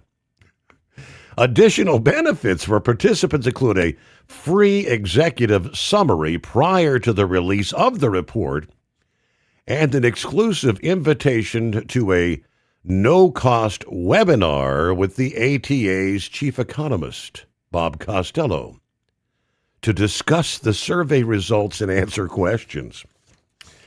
Yeah, I don't know about you, but you can keep the results of your study. I think $1,000. Okay. Hello to Hired Gun checking in from Northwest Georgia. In regards to Iran, he says, I've been hoping for this since Jimmy Carter effed everything up over in the sandbox. These Islamic Republic radicals have got to go. I'm hearing estimates in the last 12 hours. I just shared the CBS report where they're saying 12 to 20,000. He says some of these reports are saying it could be 20,000 to as many as 60,000 dead. This cannot be ignored. All right, Roki says, good morning. 47 degrees here this hump day. Couple of tidbits in regards to what we were just discussing. He said it was actually the 1979 Iran hostage crisis that dramatically changed television news back in the day. It led to the creation of Nightline. ABC's late night programming was generally local until November of '79. The network launched a special report on the Iran hostage crisis at the time, which was called the Iran Crisis, America Held Hostage. All right. Who else on board? In Australia, it's now illegal to carry any kind of bladed item unless you use it for your job. They took the guns and they got... well, there's a will, there's a way, right? If somebody's intent on killing somebody, how about when are they going to ban hammers unless it's necessary for your job? All right, Jerry, have a great hump day, everyone. Sarah Spencer and I here in Kokomo, Indiana, thank you for everything you do for the community all across the country, referencing the truck drivers there, moving the freight. It's 844-844-3388. 5-7's on board. Copy the mail. Go Navy. Good morning, everybody. Beat Army. And we've got a news break. Get back to your calls ahead if you want to jump on. It's 844-844-3388. The Steve Summers Overnight Drive. USA Radio News, I'm Anthony Lucero. Pentagon Chief Pete Hegseth is pushing to grow the country's military-industrial complex. He stopped at SpaceX's Starbase in Texas on Monday as part of his Arsenal of Freedom tour. Introduced by CEO Elon Musk and surrounded by spaceship components, Hegseth said the military needs to rebuild and called for the private sector to play a greater role in remaking America's military presence around the world. He said the U.S. must win the competition for 21st century technological supremacy. I'm Tammy Trujillo. The U.S. Supreme Court appears likely to uphold state laws banning men and boys from women and girls sports after hearing arguments today in cases from Idaho and West Virginia. The conservative majority signaled support for the bans with a decision expected by summer. At the closing bell, the Dow Jones Industrial Average fell 398 points, the S&P 500 lost 13 points, and the Nasdaq dropped 24 points. I'm Sarah Lee Kessler. From America's News Network, USA Radio News. This is Denny Gillum, host of Front Lines of Freedom, here to tell you about an amazing new book, The Miracle Man, written by a good friend of mine. It's a remarkable, true account of faith, healing, and restoration in the face of impossible odds. Through a harrowing series of events and miraculous answers to prayer, Bill receives a donor's heart with only hours left to live. His rapid recovery and return to normal life is a story that shows God's power to heal and his faithfulness in answering prayers. The Miracle Man is available online through Amazon, Barnes & Noble, and other booksellers. Lisa Wolf here to tell you about our newest website for old-time radio lovers. It's 100radioshows.com. At this site, there are 5 old-time radio shows waiting for you to download free as our gift to you. And be sure to browse the additional 700 old-time radio shows available to you for 70% off by using the promo code RADIO at checkout. This is a limited-time offer, so log on to 100radioshows.com. That's 100radioshows.com. Did you miss an episode of the Steve Summers Overnight Drive? Or just want to relive a little bit of the magic? Don't worry. You can download the Steve Summers Overnight Drive wherever you get your podcasts. Don't miss a single second of the show that was recently named one of the best late-night shows in America. Make sure you like and subscribe to the Steve Summers Overnight Drive so you don't miss a single episode. The Steve Summers Overnight Drive. Available wherever you get your podcasts or online at overnightdriveradio.com. TEL's Independent Owner-Operator Program gives you the power to operate under your own authority or choose the carrier you want to run for. Drive a new truck with full factory warranties, solo or team. TEL has a lease that fits your business. Call us at 866-404-6289 or visit tel360.com and use promo code OVERNIGHT100. Like the men and women who power America, the people at Hot Shot Secret work hard and play harder. We're the fastest growing diesel and oil additive brand in the country.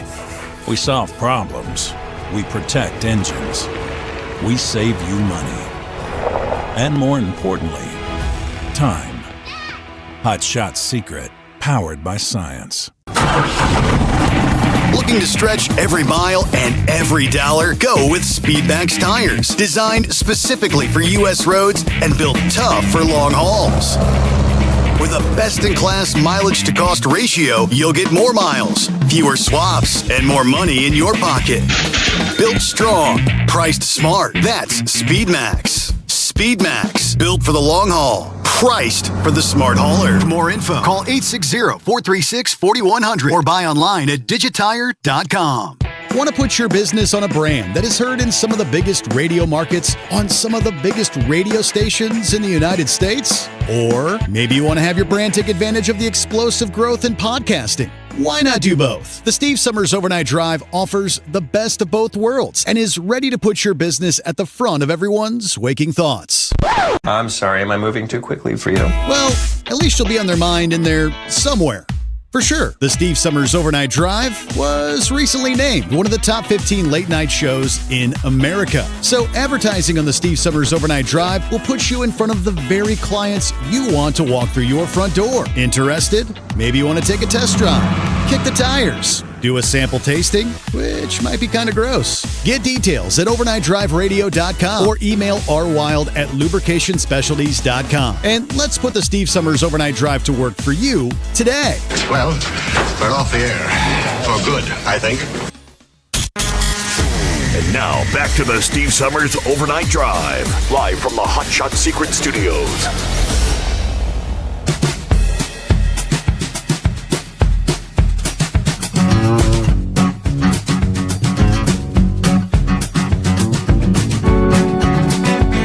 There you go. Hello to Rick in Columbus. Round and third, headed for home. There you go. Yes, indeed, we are. And back to the phones. Chris joins us this Wednesday. Morning, Chris. What's happening? Good morning, Steve. Well, you were talking about Carter there. I'll tell you, that's not the worst thing he did. When the Khmer Rouge were killing everybody in Cambodia, North Vietnam was complaining they were getting a lot of refugees, and they said it was just a disaster over there. And Carter would not let the UN sanction Cambodia or take any action against them because he didn't want to support the North Vietnamese. And this was a few years after the war. But it went on and on and on. That was one of the worst slaughters, probably worse than the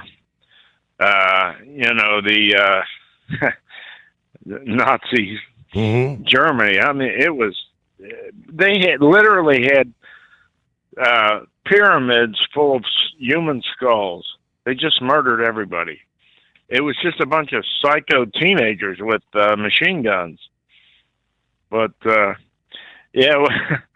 I didn't realize that. I lived through it, but I saw some history shows about it. It's unbelievable. Nobody really knows about that.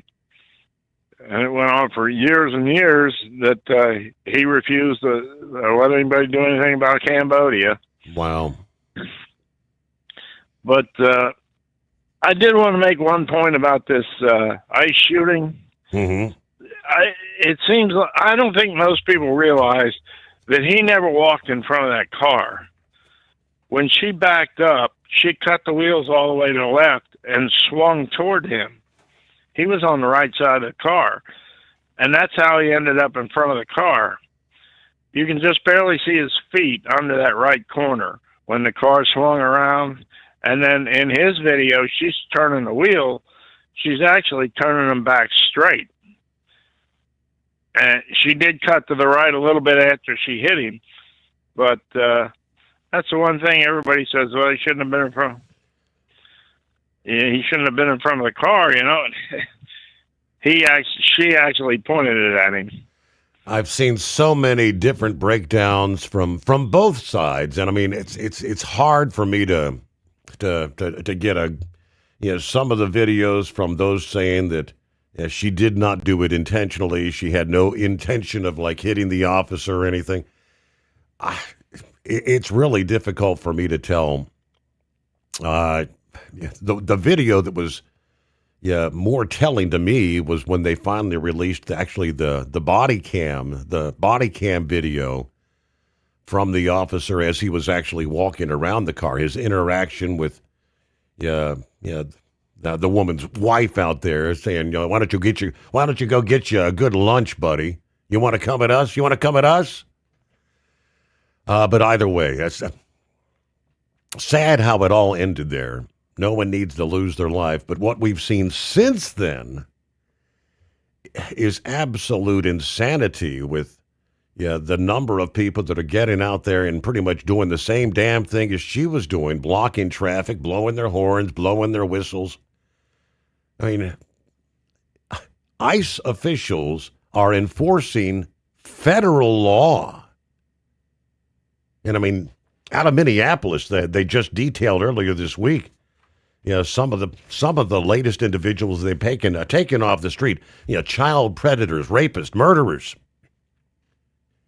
You got people out there trying to stand up and block law enforcement from apprehending those people, the kind of people you wouldn't want living in your neighborhood, would you? But problem is many of them are from the outside. Living nowhere near Minneapolis. They don't live in that community. They're there to be a part of their, protesting the government in general, the way I see it. But meanwhile, let's see what Scrapyard has happening here. Morning, Scrapyard. What's happening, Captain? Out here playing in the rain. On that issue with Iran and them cutting the internet and the cell phone service, Elon Musk has been, his team have been sending software updates up to the satellites where they can act as cell phone repeaters, and trying to allow these people. But the Iranian government is using a lot of jamming technology, microwave beams, basically trying to burn the satellites up on that. And it's like all the issues we've been having over the past several months here in the U.S. with cell phone coverage going down, even like your podcast and all that getting garbled at times. It's been like Belarus, Russia, China, North Korea, a few Latin American countries, basically attacking our infrastructure, trying be it internet providers, cell phone providers. That's why I recommend to everybody, especially those of us in the industry, get yourself a good sideband capable radio, because the conditions are correct. On a barefoot radio, you can actually shoot skip clear around the world with a sideband radio, barefoot without a kicker. Mm-hmm. So it just food for thought. Because with a sideband radio, if you've got the technical know-how, you can actually send text messages, basically like using it as a fax machine transmitter and receiver. That's because basically the Department of Defense, keep like the teletypes that are on submarines. It's basically the same thing using the sideband radio. And so I recommend everybody just for the possibility of what could happen in this country by all these attacks, if they're extremely successful. Right. You may need those sideband radios to keep communications open with your friends, loved ones, and excuse me, a little bit under the weather tonight, but I'm still kicking. But the more you know, the more you can plan. Yeah, I suppose you never suspect the proverbial shish kebab is really going to hit the fan, but you just better prepared than unprepared. Correct. It's like I've spent many years volunteering with disaster relief in my area here with Adventist Services, and so we're always planning for various scenarios. And in conjunction with FEMA and other groups and all that, just in case something happens. I've got a big collection of instructions. Whoa! We got a damn Harvey Wallbanger over here. I'm gonna get off here and call the state boys, because somebody's been hitting the wobbly pops. Okay, take care of business, right? The wobbly pops. Harvey J. Wallbanger. About 18 before the hour. I'd received a couple of messages from my daughter. I've mentioned over the years that my daughter works for L3 Harris, which they've got facilities in places around the country, but the facility she works in, where the contract's primarily with space, a.k.a. NASA, and I think some SpaceX. And then, of course, the Defense Department, the products that she's building actually her particular job is building sensors and some of the cameras that go in the F-35 fighter jet program. Yeah, she's been, like I said, been doing that for a number of years. Last week, she had sent me a message that L3 Harris had announced they're going to be kind of getting out of the space division, kind of cutting ties with the NASA and SpaceX contracts and selling that division to one of those private equity firms. I can't remember the name of the firm that's purchasing. And so in her building, she said, they're going to be kind of putting up barriers, splitting the building where the new company, the new investor is going to be on like one side of the facility, and her side would still be unchanged with the Defense Department contracts. They do a lot. And then she sent me a message this past day. Dad, take a look at this. This was quite a significant announcement where the federal government's actually going to be kind of taking a vested interest in a portion of L3 Harris. I guess this has all come together as one piece of the puzzle at a time, separating from the space side, knowing that this deal with the Department of Defense was going to be coming down the pike. The Department of Defense, the president's mantra of peace through strength, will include investing directly in missile production with L3 Harris Technologies. Announced this past day, a first-of-its-kind partnership with the Department of War, otherwise known as the Defense Department. The DOW is going to invest $1 billion in L3 Harris's Missile Solutions business. That business will then become a separately traded company that L3 Harris will maintain a majority control of. The initial public offering will be coming up sometime in the second half of this year.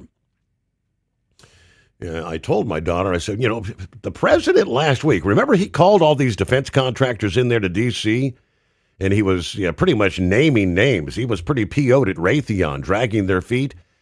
Told all these defense contractors, no more big stock buybacks, no more massive payouts. Your job is to be working for us, building what we need, right?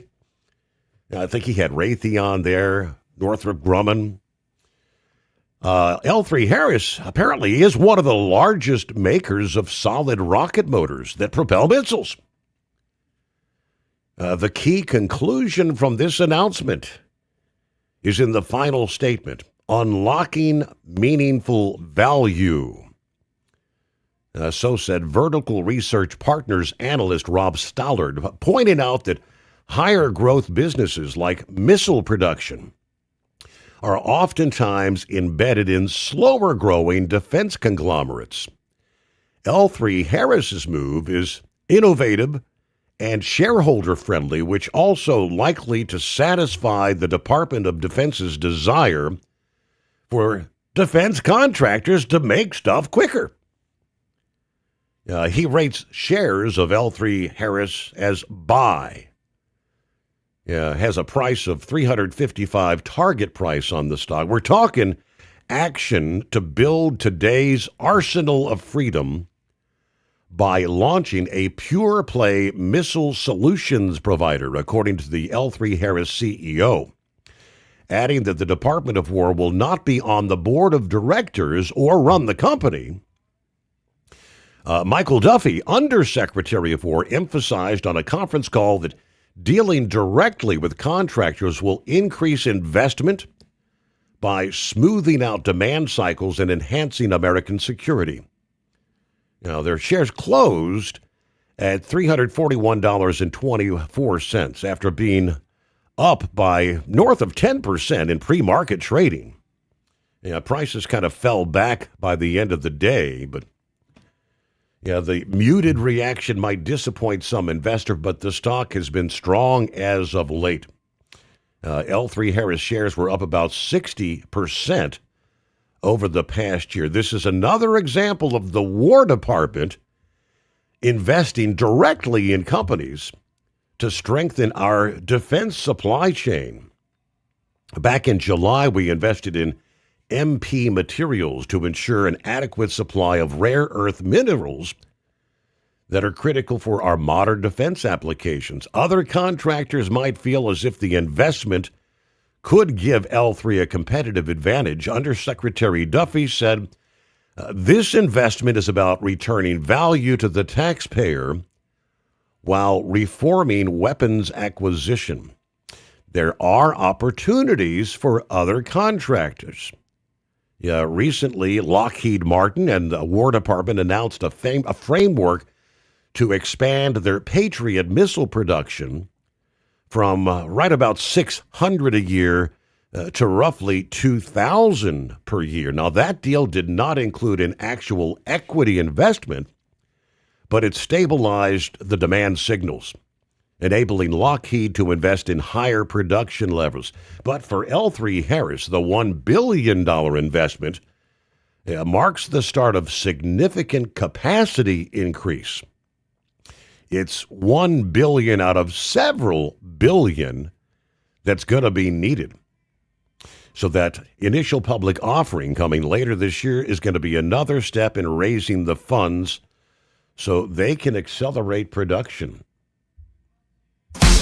Did you miss an episode of the Steve Summers Overnight Drive? Or just want to relive a little bit of the magic? Don't worry. You can download the Steve Summers Overnight Drive wherever you get your podcasts. Don't miss a single second of the show that was recently named one of the best late night shows in America. Make sure you like and subscribe to the Steve Summers Overnight Drive so you don't miss a single episode. The Steve Summers Overnight Drive. Available wherever you get your podcasts or online at overnightdriveradio.com. Truck downtime costs you money. One hidden killer on Cummins ISX 15 engines is weak injector cups. When they leak, coolant gets into the cylinders and suddenly you're facing a big repair bill. Industrial Injection has the fix. Our Torque Lock Injector Cup Kit with a threaded Torque Lock design. These cups stay sealed for good. No more coolant leaks. No more surprise downtime. Keep your truck on the road. Ask your shop for Industrial Injection Torque Lock Injector Cups today. Winter is here. When the temperature drops, so does your truck's performance. Avoid fuel gelling by using Hot Shot Secret's EDT Plus Winter Defense, a 7-in-1 fuel booster and anti-gel that improves cold weather performance. The 7-point cetane boost decreases DPF regens and increases fuel economy. Be confident that your engine is running smoothly and trouble-free, even in the coldest temperatures. Hot Shot Secret EDT Plus Winter Defense, available at Pilot Flying J, Amazon, O'Reilly Auto Parts, and HotShotSecret.com. Hot Shot Secret, powered by science. Your factory fuel filter is letting you down. AirDog heavy-duty diesel fuel systems don't just filter your fuel. The AirDog fully optimizes your truck's fuel system for peak efficiency. The factory-provided filter simply removes particulates and water from fuel. The AirDog system removes all contaminants, including entrained air, water, and particulates, and feeds the engine pump with optimal pressure. Check out airdogdiesel.com to learn how you can capture every bit of performance and efficiency from your fuel system.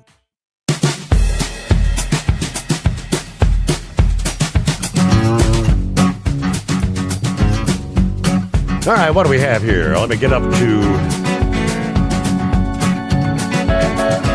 Plowboy. You had a final comment. What's up, Plowboy? Yeah, thanks for taking me back.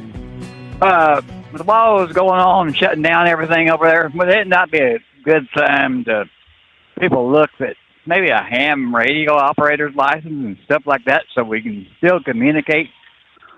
We've seen what happened in the Carolinas during every time we have a weather event or such a thing,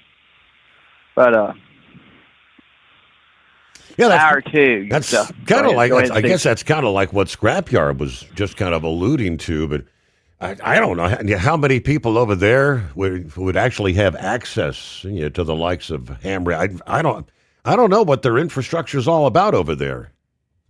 Correct. I understand you, Steve, but I'm saying if it was ever to happen over here. Oh, yeah. Right. I'd say, yeah. Because Mr. Smith has beat on me so many damn times. Get your ham operators level and on and on. But now, these protesters.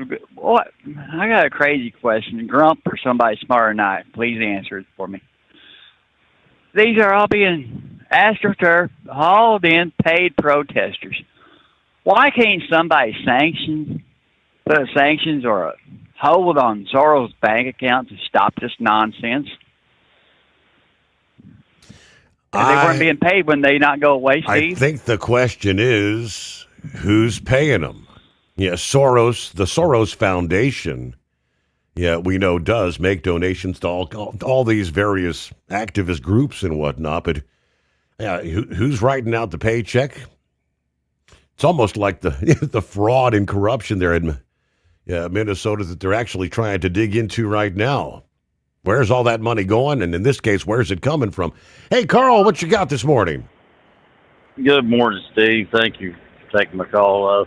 Soros is probably paying off the government, too, as well. So he won't be investigated and prosecuted for the issue. He's really a person who is just as corrupt as Bill and Hillary Clinton, who ought to be put in jail for their activities, and as well all of the things that they are doing right now with the contempt of Congress. But we'll have to let all that play out and see just how far it goes. But yeah, what's fair is fair. They should be brought forward for some jail time, both of them. But as far as this issue is with Iran, okay, it's coming to them. They're going to get their just desserts on this issue. They do have a heavy parliament, okay, over there. The parliament is a bunch of little ayatollahs in the parliament that they have. It's kind of like set up like our Congress is in our Senate. They meet regularly, almost daily, I guess you could say, and chant "Death to America" every single day in their parliaments, and that's not just a statement. There, it's the truth. They do that very, very daily. Okay, and so they're that way, and so that's part of what ought to be hit over there, as well as many other of their places that they have in Iran. But I do believe that Trump has got a big plan there for that, like no other president has brought forward. And so hopefully we'll see some action on this issue very shortly. Very shortly. And as far as L3 Harris goes, I've got a brother that works with Raytheon right now, and he was so upset with Raytheon that he gave up the CEO position of RTX, which is a division of Raytheon. He gave it up because he was in Arkansas, actually working with them on a factory to build missiles for the Iron Dome, which Sarah Huckabee Sanders is a part of in Arkansas. And she was at the groundbreaking along with my brother there in 2024, and I believe it was April 2024. And I've got pictures of them with the shovels of dirt and everything right there. Yeah. And the speech that she made there at the tent that they had set up over there, and my brother making the speech too as well. And so they came up with several delays, and that factory should have been built by now. And he gave it up around this time last year, I believe it was, or the summer of 2025. I can't remember. But he's still working with Raytheon in a different capacity with them right now on a different position. Interesting. Well, Carl, I appreciate you chiming in. We're fresh out of time, though. All right, enjoy your hump day. Safe travels out there. Watch your 6, as Pappy says. And we'll be back at the midnight hour Eastern time tonight to do it all over.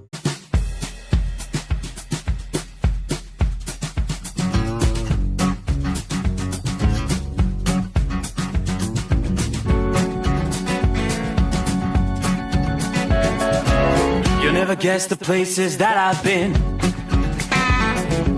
You never guess the places that I've been. 'Cause everything is like a dream, yeah, but only in that dream that I live in. I'm never gonna let the day begin. Never gonna let the day begin. 'Cause everything is like a dream, yeah, but only in that dream that I live in. Oh, don't wake me up before you go, and I'll just make this bed my home. Oh, darling, please just let me sleep. Give me my dreams.